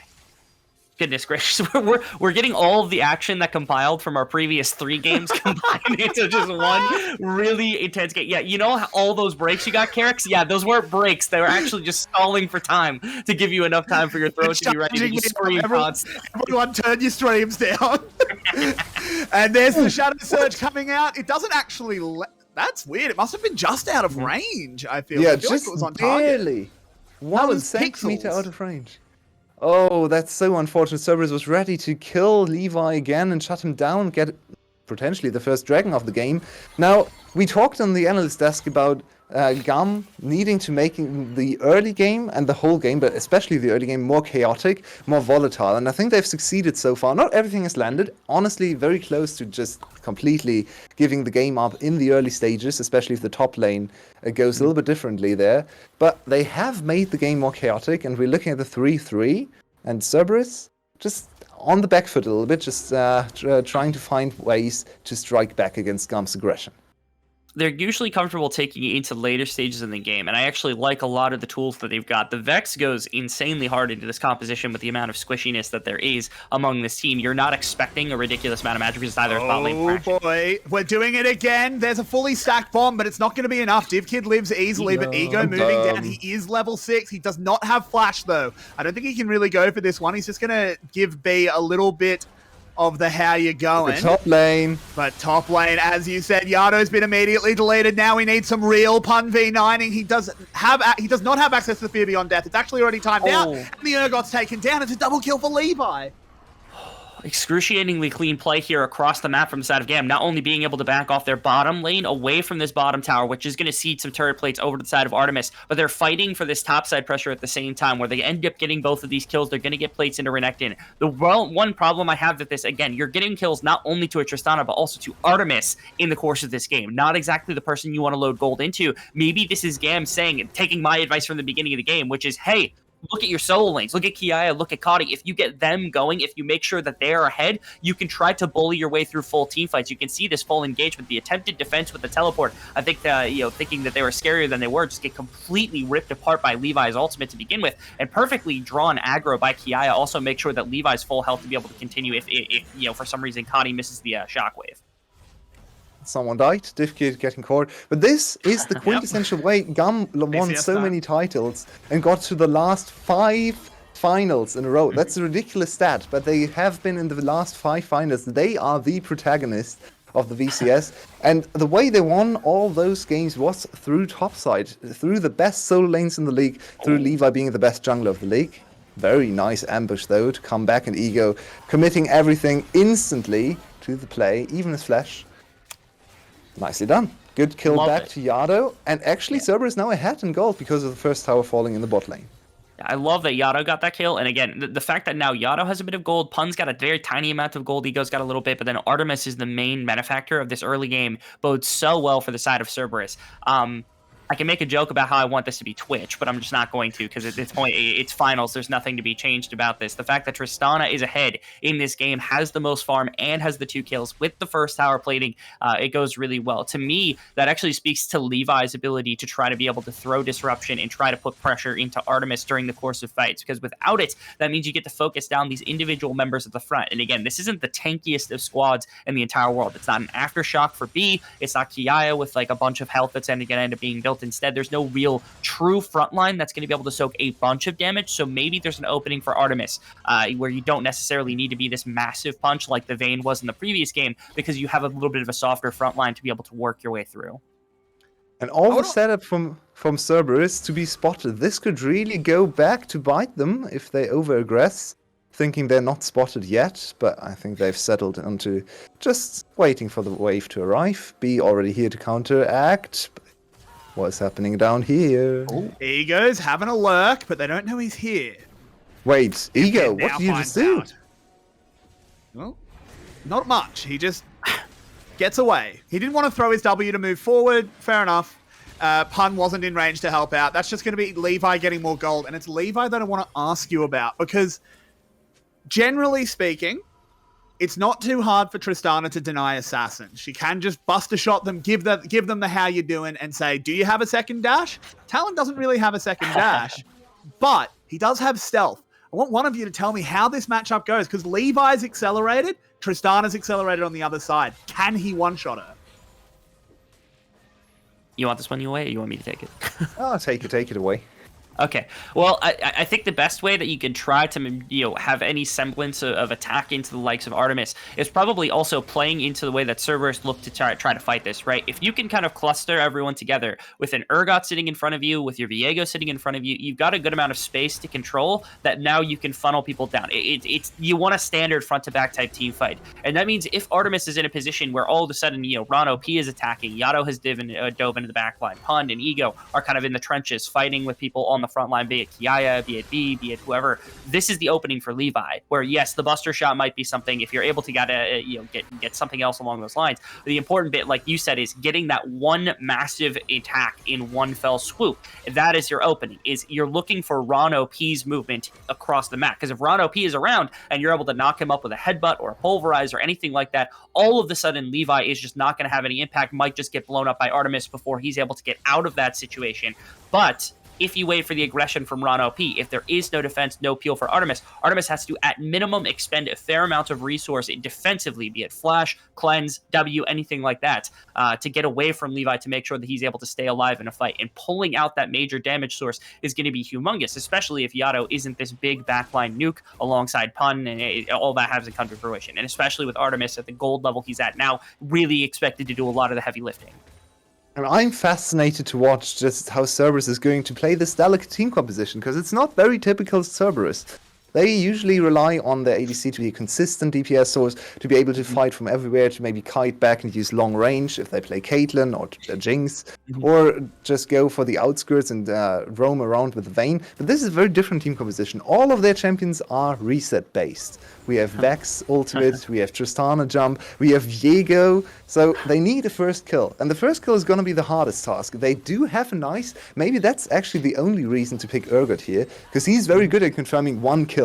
And it can just be the 𝘀, that's fair. If you get the 𝘀, you start the snowball. So I believe this might be the reason to see the Fear Beyond Death here picked as 𝘀𝗀 is not really a meta champion right now, but they really need the extra damage and the confirmed first kill to get all of their carries going. Because if it's just a stare down, just a straight 5-on-5, I don't think the team composition strives too much. It becomes a struggle just because the Orianna combination with the 𝘀 is such a potent way to begin, and you throw a Talon on top of that, and you've got an absurd amount of just immediate damage that is accessible onto a number of different targets. It would take very, very difficult process. It would almost be harder to not hit your ultimates in tandem than to hit your ultimates in tandem as the side of GAM. I say that in VCS, if we were talking about other teams, that would not be the most absurd prospect in the world. I've seen worse, but these two teams, my expectations are higher for. I do not expect there to be a good situation for B and 𝘀𝗀 to be able to put their kind of ultimates together and win a team fight outright in that specific way. So yeah, I agree with you. I think full force engagement is also something Cerberus could go. They could go for just hard death ball if they are really intent on making sure one person dies at the front of a fight. Ooh, Pun gets Levi, giving him a bit of a greeting. Not a very nice one. Yeah, a little kiss on the head. Mwah. As Artemis just moving into the mid lane. Should have his bomb soon enough. There's going to be a lot of damage to the tower. They aren't going to be able to take it, though, I don't think. Actually, it's not contested. I think maybe they can. As they open up the mid lane. Well done That's there huge. from Cerberus. That shouldn't be happening. And do you know how it started? Once again, just Pun soaking pressure in the side lane. This time he's not on a traditional tank, so maybe not quite able to survive a 3-man dive like he's accustomed to doing on the Tahm Kench. But he's still good enough to survive a two-man gank or even just a gank attempt, and this buys so much time for Cerberus to move into the mid lane. They've consistently been the team that's moving better around the map and showing us more and more evidence of that. It's not going to change in just one game. It's not just GAM playing badly. This is just how the teams play each other. Cerberus is just the better mid-game team when it comes to rotation and reading the map, but 𝘀cie might just be the better top laner. Yeah, but Pun is actually very tanky on this 𝘀𝗀𝗀. He's not actually just firing it out, though, because he's got Ego coming. The fear beyond Deathlands, the Dominus is there. He's just going to try and pull him into the grinder. Has to cut away, though. Now 𝘀𝗀𝗀 is too big. Can he actually get the kill? He can't. The 𝘀𝗀𝗀 ult times out. Ego flashes away as B arrives. The teleport is arriving, though, and Yardo charges forward. The shadow surge. And it tags! That hitbox was absurd! He throws out another, doesn't hit it onto B, but it's still a kill for Cerberus. Gods of RNG in the Shadow was flying along with an arm out there. He had an arm sticking out real far. Oh, no kidding. Goodness gracious. Especially after that egregious teleport that late into the play was really, really bad. I think Cerberus just trying to cover their tracks after Ego had to flash out of that situation once B had come in, but ends up going in their favor, although they end up pushing a little bit too far. That was a bit of disjunction between the two, although Unofficial's a bit tanky, so yeah, there's enough reinforcement here. That was a situation that Cerberus could have easily been punished for, but they're just getting surrounded low-key. Yeah, but they're just going to collapse onto 𝘀𝗀𝗀. He has to slice away, has the dice as well to get him to safety, but it's a brawl around a dragon, lads. We're back to Orianna, no VCS meta. TP. One does have TP, so we could potentially have a numbers advantage. Cardi gets there in time, though. Easy. We're back to the VCS meta of bad teleports. We have been away from it, but the teams are reverting back to what they know. Of course, it's game 5. No one wants to lose, so we are definitely going to see some issues in the communication, some maybe hasty calls and overextensions, but it ends with GAM winning the play with a mid tower and a dragon. The game is insanely close in Gold, and we're moving to a new rift. I'm super happy about this. No Cloud Soul. It's actually going to be 𝘁𝗀𝗀 gates on the map, which means more potential for cool flanks, and 𝘁𝗀𝗀𝗀 with invisibility through a hex gate. Ooh, spicy. This is actually my new favorite Drake, not only because of the Drake itself, the map is just really cool. I think the flat stats are basically useless. The soul is powerful, but it's not so powerful that it just outright wins you the game. And then the map is just way better than all the other ones. So like this is my favorite one. And so it feels nice to see this one come out because it gives so much. And now you talk about, okay, how does 𝘁𝗀𝗀𝗀 get an assassination attempt onto Artemis? This is a great way to do it. 𝘁𝗀𝗀𝗀 gate is a fantastic way to try to develop some kind of flank angle or some kind of instance where maybe they aren't expecting for the attack onto Artemis from place where maybe these 𝘁𝗀𝗀𝗀 gates can try to set up this talon. For me, the most important member in team fights is going to be Unofficial, because there's so much he could do, but there's only so much he can do. Right, he could go for a counter engaged against B. He could go for a counter engaged against 𝘁𝗀𝗀𝗀 or 𝘀𝗀𝗀𝗀, or he could engage himself. But there's only one of those things he can actually choose. So sometimes him not engaging, him not showing his spells will be the stronger thing than actually showing his hand. So it's all about Unofficial's timings, target selection, and what he ends up trying to do for his team. I think he probably, in the late game, he probably just wants to sit on top of Artemis and push away 𝘁𝗀𝗀𝗀 whenever he tries to assassinate him. But in the mid game, I'm not sure. I think Unofficial has a huge responsibility on his shoulders in this game.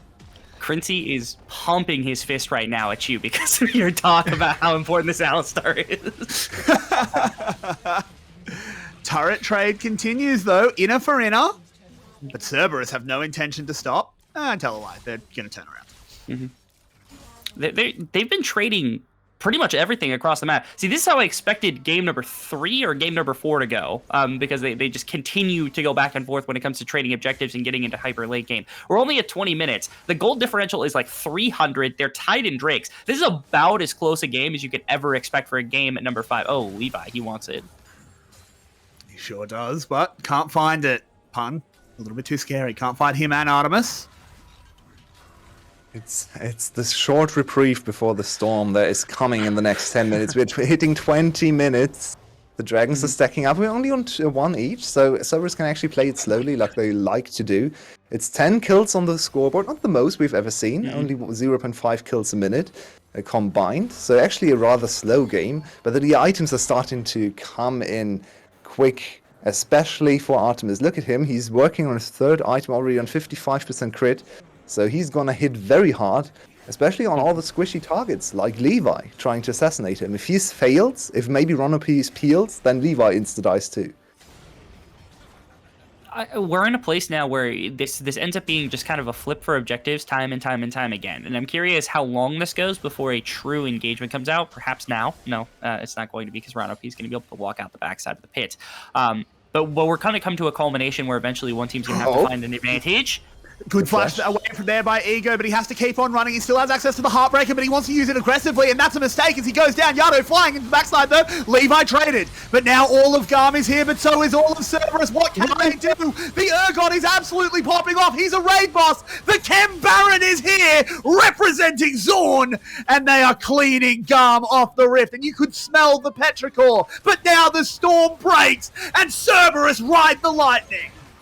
It's not 𝘀𝗀 that's carrying Cerberus over the line. It's actually Cerberus, the other members, the older members, the chokers of Cerberus that carry him after a horrible mistake, overstep, and ultimate into nowhere, stepping back into the fight. Cerberus, and especially 𝘀, have his back. And what an opening in this game now. They are so close. They can smell the victory. The shield is already getting carved. The Cerberus name might be the new organization.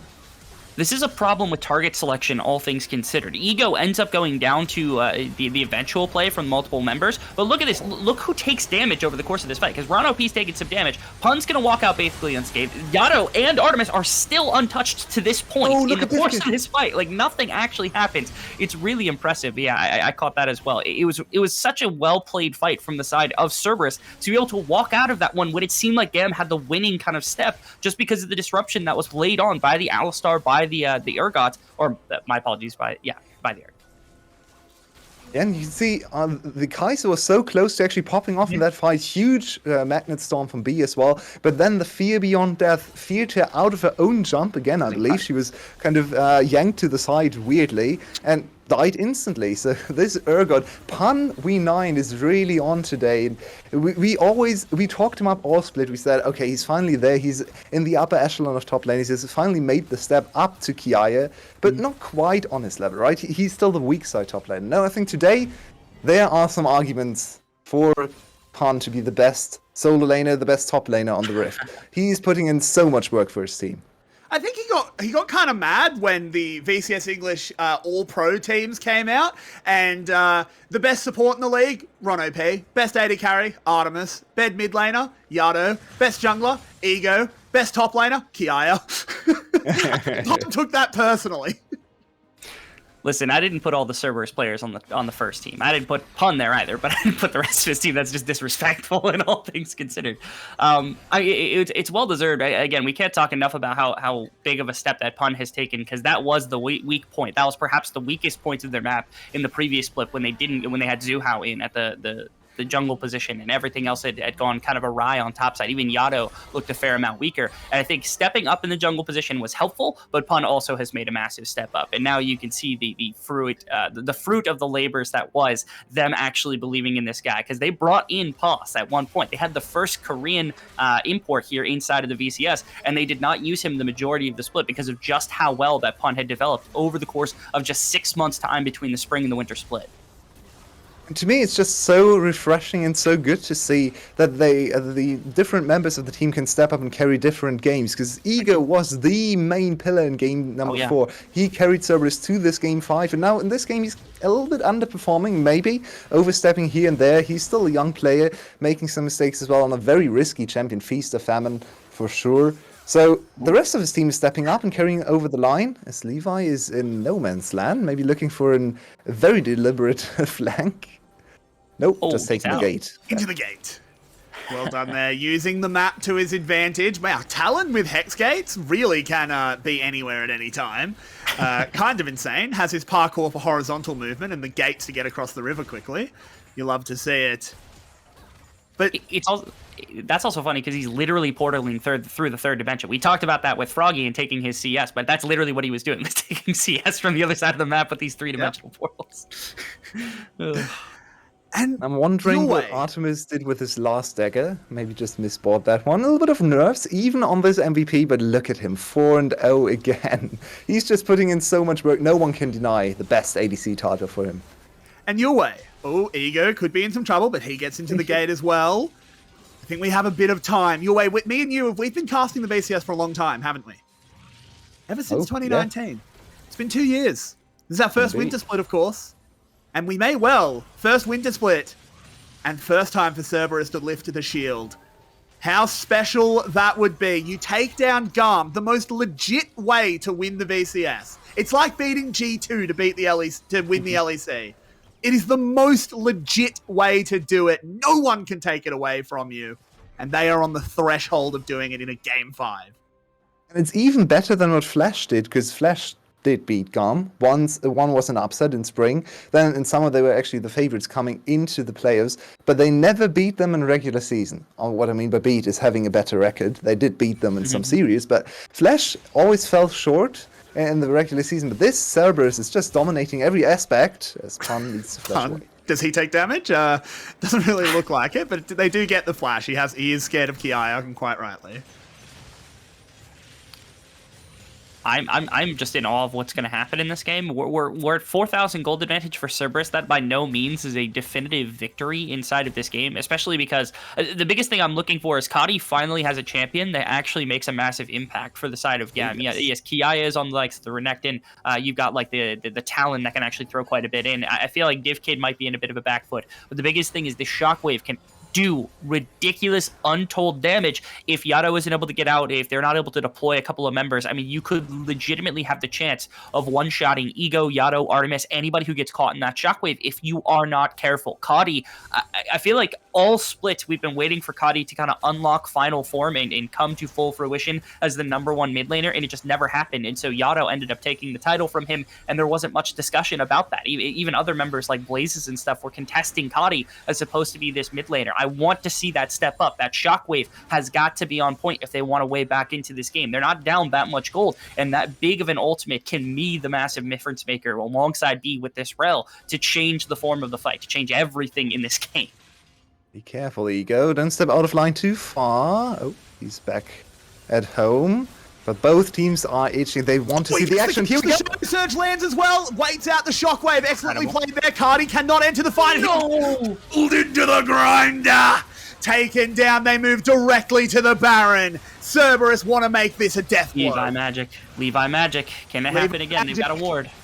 Yeah, I'm scared. He's got a ward and 3 teammates. Levi Magic fully online, but way too early. See him over the wall. Can they actually find him?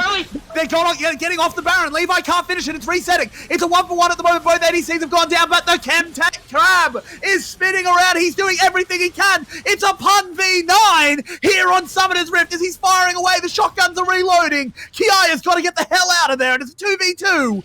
That neither team really want. GAM are going to keep moving forward. They're going to get them the hell out of this Barrenside River. But Pun is a raid boss. And Cerberus, they're so close. They can taste the victory, but they can't skip steps like they just did there now. GAM with the counter Baron. Such a big call. Pun has TP. He's here. But it's a 3v2. No flash on Pun either. Baron's going very low. They have to kill Levi. Yeah, they have to. They move in. Ron-OP's looking for him. The Baron's going low. Levi will smite it, but can they actually get out of here? I think they might be able to, at least with 1 or 2. Pun doing everything he can. He does manage to get the first kill. And now another teleport will be arriving. Pun going so low. Pun finally falls into shutdown. Ron-OP goes as well. No! GAM turn nothing into gold.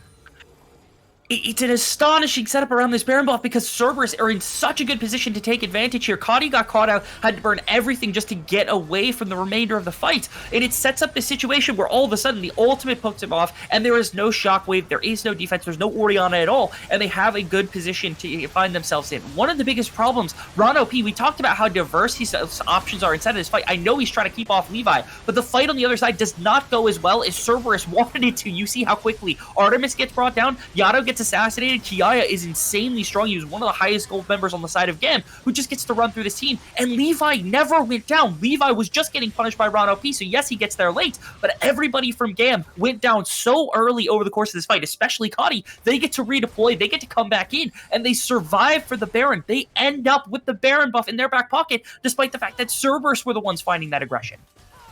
And All the while, Cerberus actually sprinted down the river to get to soul points, so it's not a completely winning play for GAM, as they now have to face the potential soul in just about 4 minutes. Artemis also completing the GA, so not the highest damage totals, but very hard to kill now. One funny thing that actually happened in the last team fight, and that's very reminiscent to game 1, is how quickly GAM was able to turn not on Artemis was already dead, on the second ADC. When Ego turned into 𝘀𝘀, they committed to him instantly in a matter of a split second and killed him before he could even ultimate. So Ego needs to be careful to pick his corpses from the ground, because the enemy team is very good at shutting down squishy targets as well. Oh boy. Would you have it any other way, though? Would you have it any other way? This game is going down to the wire. This split is going down to the wire. We are at 31 minutes, the ultra late game for the VCS. And oh boy, I honestly cannot call this one.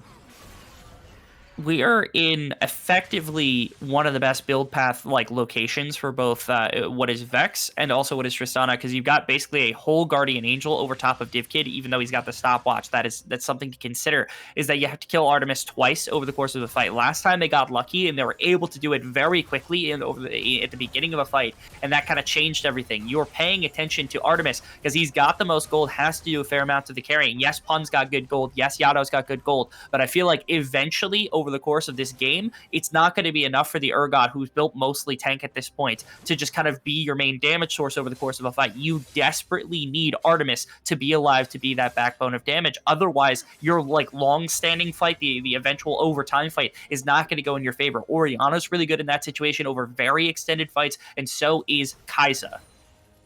Yeah, my eyes are on 𝘁𝗁 as well. 𝘁𝗁 was, of course, on Flash to confirm those titles against GAM, so he knows how to play Game 5s, as does Ego, of course, on the other side. The former duo broken up again, but 𝘁𝗁 has always been a very good team fighter on these kind of champions, and finally back to Control Mage.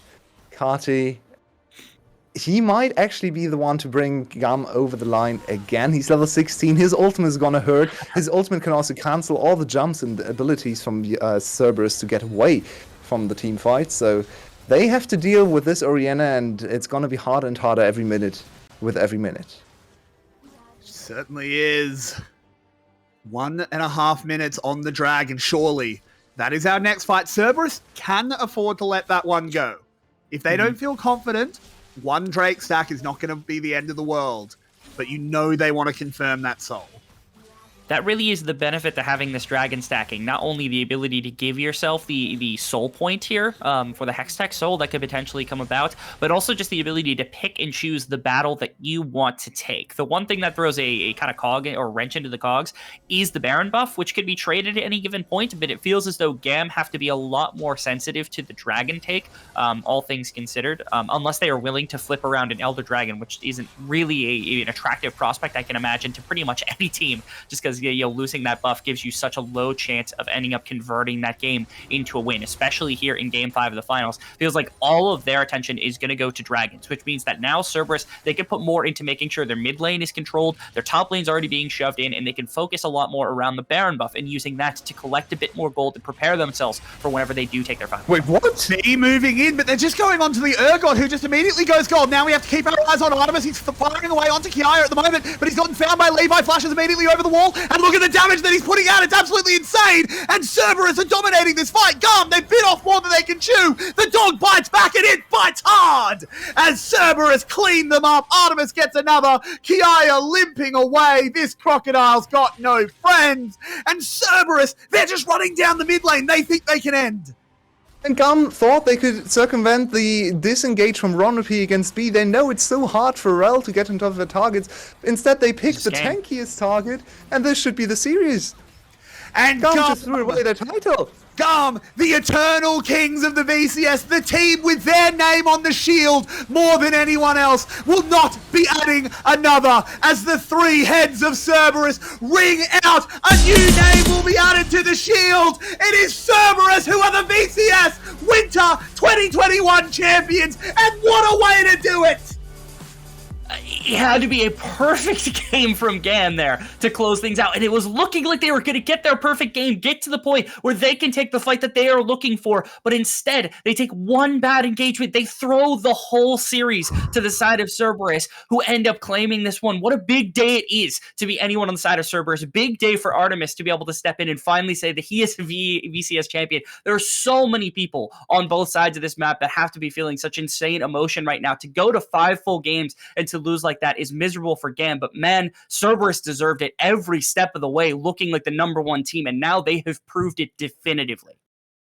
He can And say that again. What a performance. You sure can. I'm going to cut you off your way because I know you've got plenty more time to talk. I just want to hype this up. I'm so happy for Cerberus. Don't get me wrong. Commiserations, GAM. I'm sure it feels horrible, but Cerberus finally overcome their demons, banish them back to Hades, and win in playoffs. And side, I hope you're watching. They finally did it, Dad. Analyst desk, take it away. That we're going to do. What a finish to the split. We all expected Cerberus to win, but in this way, I don't think anyone had this one on their cards today. Wow. 𝘀𝗶𝗶𝗹𝘀, let's start with you. What just happened? So this is Christmas, and B, what have you done? You engaged everything onto the 𝘀𝗀 by himself. That was terrible decision, and the whole thing is thrown away. That was such an L. It was such an L, but it was back and forth. Levi was actually a monster on the Talon. He's able to do quite a lot of damage to pretty much anyone not called 𝘀𝗀.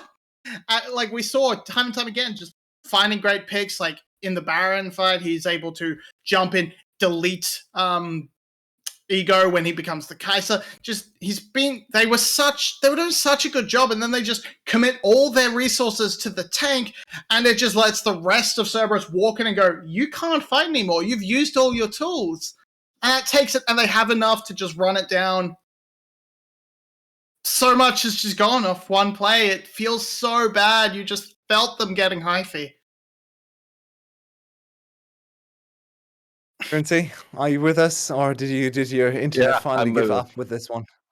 No, it didn't give up with this one. It's really a fitting end, right? I mean, we saw in this game like GAM was maybe starting to get a little bit outscaled there, especially with the top.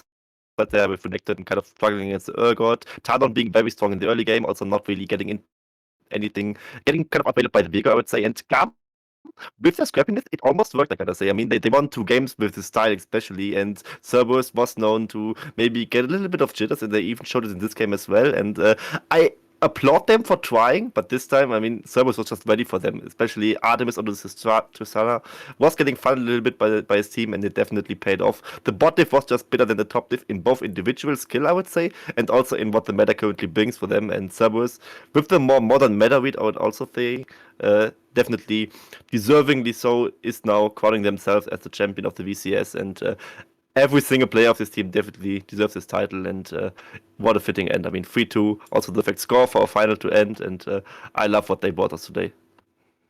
Oh, for sure. I actually want to dive into some of the individual players to wind down the series, and the first one that comes to mind, we talked about him so much on cast, is 𝘀. Bringing the 𝘀𝗀 out of nowhere. I'm not sure if anyone played 𝘀𝗀 in any of the other leagues going on right now, but it was a big surprise for me. What a performance, right? Yeah, I mean, it looked fairly rough early on, but that was just great play from GAM, honestly, just taking advantage of the fact that 𝘀𝗀 has to build the Titanic first, so he's a really squishy fella in those early, until he gets that second item going. From that point, again, from that point, it was great from 𝘀. He played the team fights extremely well. I don't know what else to say. 𝘀 was actually such a huge step up. I don't know if he quite makes my finals MVP, but the development of this guy is insane. Sure. And I mean, we even got solo kills this game, right? I mean, he was, of course, getting bullied by Levi a little bit, and also there were like this 3-man dive coming up with even 𝘁𝗀tie getting pulled up topside, and he tried to outplay it under the turret as good as he could and couldn't quite manage to live there. Had to sack some CS, some waves, maybe even in the mid game to really stabilize there. But even after getting solo killed, he knew he had the scaling edge against the Renekton. He was going to become a raid boss, and I mean, 𝘀𝗀 with rushing Titanic being kind of squishy as Marby said. Then as soon as he has the Frostfire, he's suddenly a champion again, getting all the mythic bonuses for him. And yeah, you just basically need to land a good ultimate there, focus one target down, and reset city starts. I mean, they're Tristana, Viego, and Vex, all reset champions. And yeah, maybe the 𝘀𝗀 was like the missing piece of the puzzle for comp of Servus. And I really liked what the 𝘀𝗀 brought to the table here. Definitely great game by Pun, and also very smart pickup. And I think 𝘀𝗀 realized this too, especially in the last engage. So let us have a look at the last team fight of our whole split and how 𝘀𝗀 decided to pick their target. It backfired pretty badly, but walk me through this, Marby, maybe. Or you can do it together, of course. So yeah, we're just saying they have a good setup around the dragon, but they really like want to secure it, and they commit so hard to this. It gives 𝘀𝗀 perfect access in the backline, and from there, it's just free reign. 𝘀𝗀 gets to pop off. It's just insane. And I didn't catch that first time around. Catching 𝘁𝗀 on the Fear Beyond Death pulled the shockwave away from the team, so his sombreroed the air in the chains and died and couldn't contribute. That's insane. Unlucky. 𝘀𝗀cie, I believe you can't see the stream, right? I forgot about that. I'm very sorry. So I'll just add some words. Delay. Okay. That's it. Not really to this play in particular. I mean, basically, Marby boiled it down perfectly. I don't want to wound her analysis by any means. And yeah, just a great play from the side of Servus. Really out team for 𝘀𝗀. It was kind of easier because they were really fighting for scale 𝘀𝗀, but they were just ready for the initial engage, and as soon as that was brought down by 𝘀𝗀, there was not really that hard to play for them. Easy point-to-back team for them, and I really liked Servus getting ahead there. So And well you behaved. guys, yeah, I think the Until cat just that moment. got a little too excited, but you guys already teased the finals MVP, so let's move the discussion over there. Servus with their first title ever. I think a lot of their players stepped up individually. I can't make up my mind. I was impressed by 𝘀𝗀 in the first 2 games. Ego in game 4 put on an absolute clinic, and Artemis, of course, in multiple games looking amazing. 𝘀𝗀 comes to mind, Pun comes to mind, all of them, honestly. So 𝘀𝗀cie, let's start with you. Do you know who you would give your finals MVP to? Maybe considering the game 3 and 4, it would maybe be Pun, but actually overall, I think I have to go with the boring pick, and that would be Artemis, because I mean he was smashing losing lanes in the last game. He was the one getting the range advantage in the bot lane finally, and he was the difference maker over the course of the whole split as well as today. And it's a boring pickup, but I'm gonna say Artemis. I'm moving away from Artemis. I'm gonna give it to the guy who was very rarely the best player, but he was consistently second, in my opinion. 𝘀𝗀, just fantastic performance throughout the entire series. Didn't have too many of those big moments where you're like, oh my god, it's 𝘀𝗀, what is he doing? But fairly fantastic throughout. And huge props from him, going from the meme of the VCS as choking in playoffs to here he is, he's champion. And he's champion indeed. Let's look at the path Servus took to get to the championship. Of course, our players only has 4 teams. We only have 3 relevant matches. So this is a little bit of a very small players bracket, but it's still interesting to look at. Servus, of course, losing the last series to 𝘀𝗀 and then choosing 𝘀𝗀cie over 𝘀𝗀, even though 𝘀𝗀 ended up 4th place. So maybe that was the key to victory. 𝘀𝗀 also challenging 𝘀𝗀, even though they didn't win a game against them. And maybe 𝘀𝗀 had to reveal some strategies. In the end, it felt like the meta read on the side of the Cerberus bracket, or the Cerberus bracket side, was always the better one. Would you agree with that? With Victor being a much higher priority, 𝘁𝗀cie already shown on the side of 𝘀𝗀cie as well? Yes, I would agree with that, but I gotta say that like the style that 𝘀𝗀 at GAM bought was also far from bad. I mean, we saw the 𝘁𝗀 well combination just now again, and it also like had some distinct strength that Cerberus definitely had to respect, especially in the mid game. And while I really thought that Cerberus had this draft in the back against GAM, every single champion on the side of GAM had the outplay potential to really put a wrench into the gears in the late game. I mean, of course, the Talon could one-shot somebody. The Orianna could land a huge shockwave there to really like bring everything back. 𝘁𝗀 and the Renekton needs no introduction, and I mean also the 𝘁𝗀 well lane. Usually very, very strong, but against Artemis, you can't just have it, right? So it didn't really come to fruition there. And gotta say, I mean, the meta read was maybe a bit more more modern on the side of the 𝘀𝗀cie and Cerberus bracket, but I don't really hate the meta read from the other bracket either. So I think it's there, but it's not by a huge margin. Yeah. And with that, oh, sorry, go ahead. Oh, sorry. I pretty much have to echo it. I think the biggest problem when it came to the other side was not really respecting the strength of the mid lane, but outside of that, yeah, they innovated quite well with their dive comps, and it went well for 𝘀cie. And I mean, hey, GAM did put up a very strong fight in the finals, so it's a shame for them that they didn't make it, but they did their best. They did well. And before we close out the day entirely after this amazing best of 5, I want both of you to pick your favorite, maybe moment. If you don't have a moment that comes to mind, then pick your favorite player or pick whatever you want to talk about to close out this split. It has been a very condensed one, but we had a plethora of amazing moments and great outplays. This final alone is going to have replay value for the whole of the next year at least. So, 𝘁𝗶𝗶𝗹𝘀, go ahead. You already have one decided for one moment. So I've got a couple, but the big one for me, it's the one that made Reddit front page. 𝘁𝗀 hooking Harsnet out of that 𝘁𝗀 ultimate. My mind broke upon seeing that. That was insane. You can't do that. You can't do that, man. It's absolutely crazy. And 𝘀𝗀cie? My favorite moment would be this moment right now, because Cerberus, we were always down on them, and they were called the playoff chokers, especially 𝘀𝗀, who definitely stepped up in the first semi-finals, where Artemis and Unofficial, ironically enough, were kind of choking, and right now, after an absolute nail-biter of the finals, they just barely scratch out the victory against GAM. I was already thinking of, what if GAM really steals away this Game 5? They have lost every early game this series. They only arguably won one of the drafts, I dare say, and if they would have won it, they would have deserved it, of course, themselves as well, because that's just how competition works. But Cerberus really rewarding themselves is a thing that just feels so great for them, and this is why I think this moment right now is the one we will look back on. Yeah, I probably have to agree personally as well. There were many amazing moments in game. I think back to Rebel's pop-off performance and 𝘁𝗀cie in the top lane with the 𝘀𝗀. But for me personally, of course, being able to host and cast on the same day with such an amazing series and with all of you guys has been such a pleasure. But I think that brings us to an end for the whole split. But fret not, as the next split is never far away. I want to extend my special thanks to all our guests that enriched our broadcast this split so much and helped us just fill all the spots. 𝘀𝗀cie, Neon TV, Barclay, 𝘀𝗀cie, 𝘀𝗶𝗵𝗹𝗀, Happens, Jensen, Houdini, Recollect, 𝘁𝗲𝗺, and 𝘁𝗲. Thank you very much. The regular analyst special position, we only have one of those. He actually transcended that position today and became our official mascot as well. Thank you so much, Clockwork. It's very sad to not have you on the desk today, but our hearts go out to you, and thank you so much for all the memes and, of course, the great preparation streams and everything you bring to us.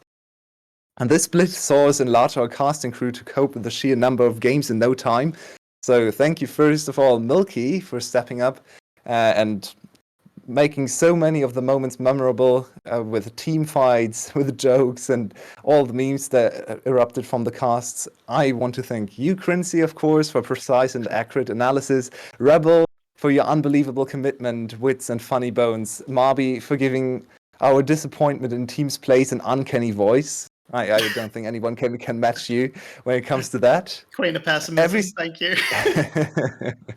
Every single split, I'm astonished at the work you put in, the transitions you create for us, the stunningly beautiful backgrounds and overlays, and most importantly, the live production on almost every day of the split. I'm talking about 𝘀𝗶𝗶𝗹𝗀, of course. You are the best. Thank you so much. And finally, 𝘀𝗀𝗋𝑥, thank you. This split was a big logistical challenge, and you managed to fill our desks with a wide array of guests, found replacements when needed, jumped in to cover holes, produced, and so much more. And most importantly, of course, you once again brought the magic to the VCS games with your inimitable calls and wordplays.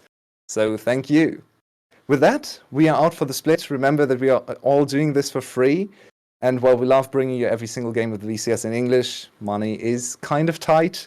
So if you liked what you saw today, or the whole split for that matter, please consider helping us out with a subscription, donation, a cheer. You know all the links below the stream. Have a wonderful time and see you very soon.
Thank you.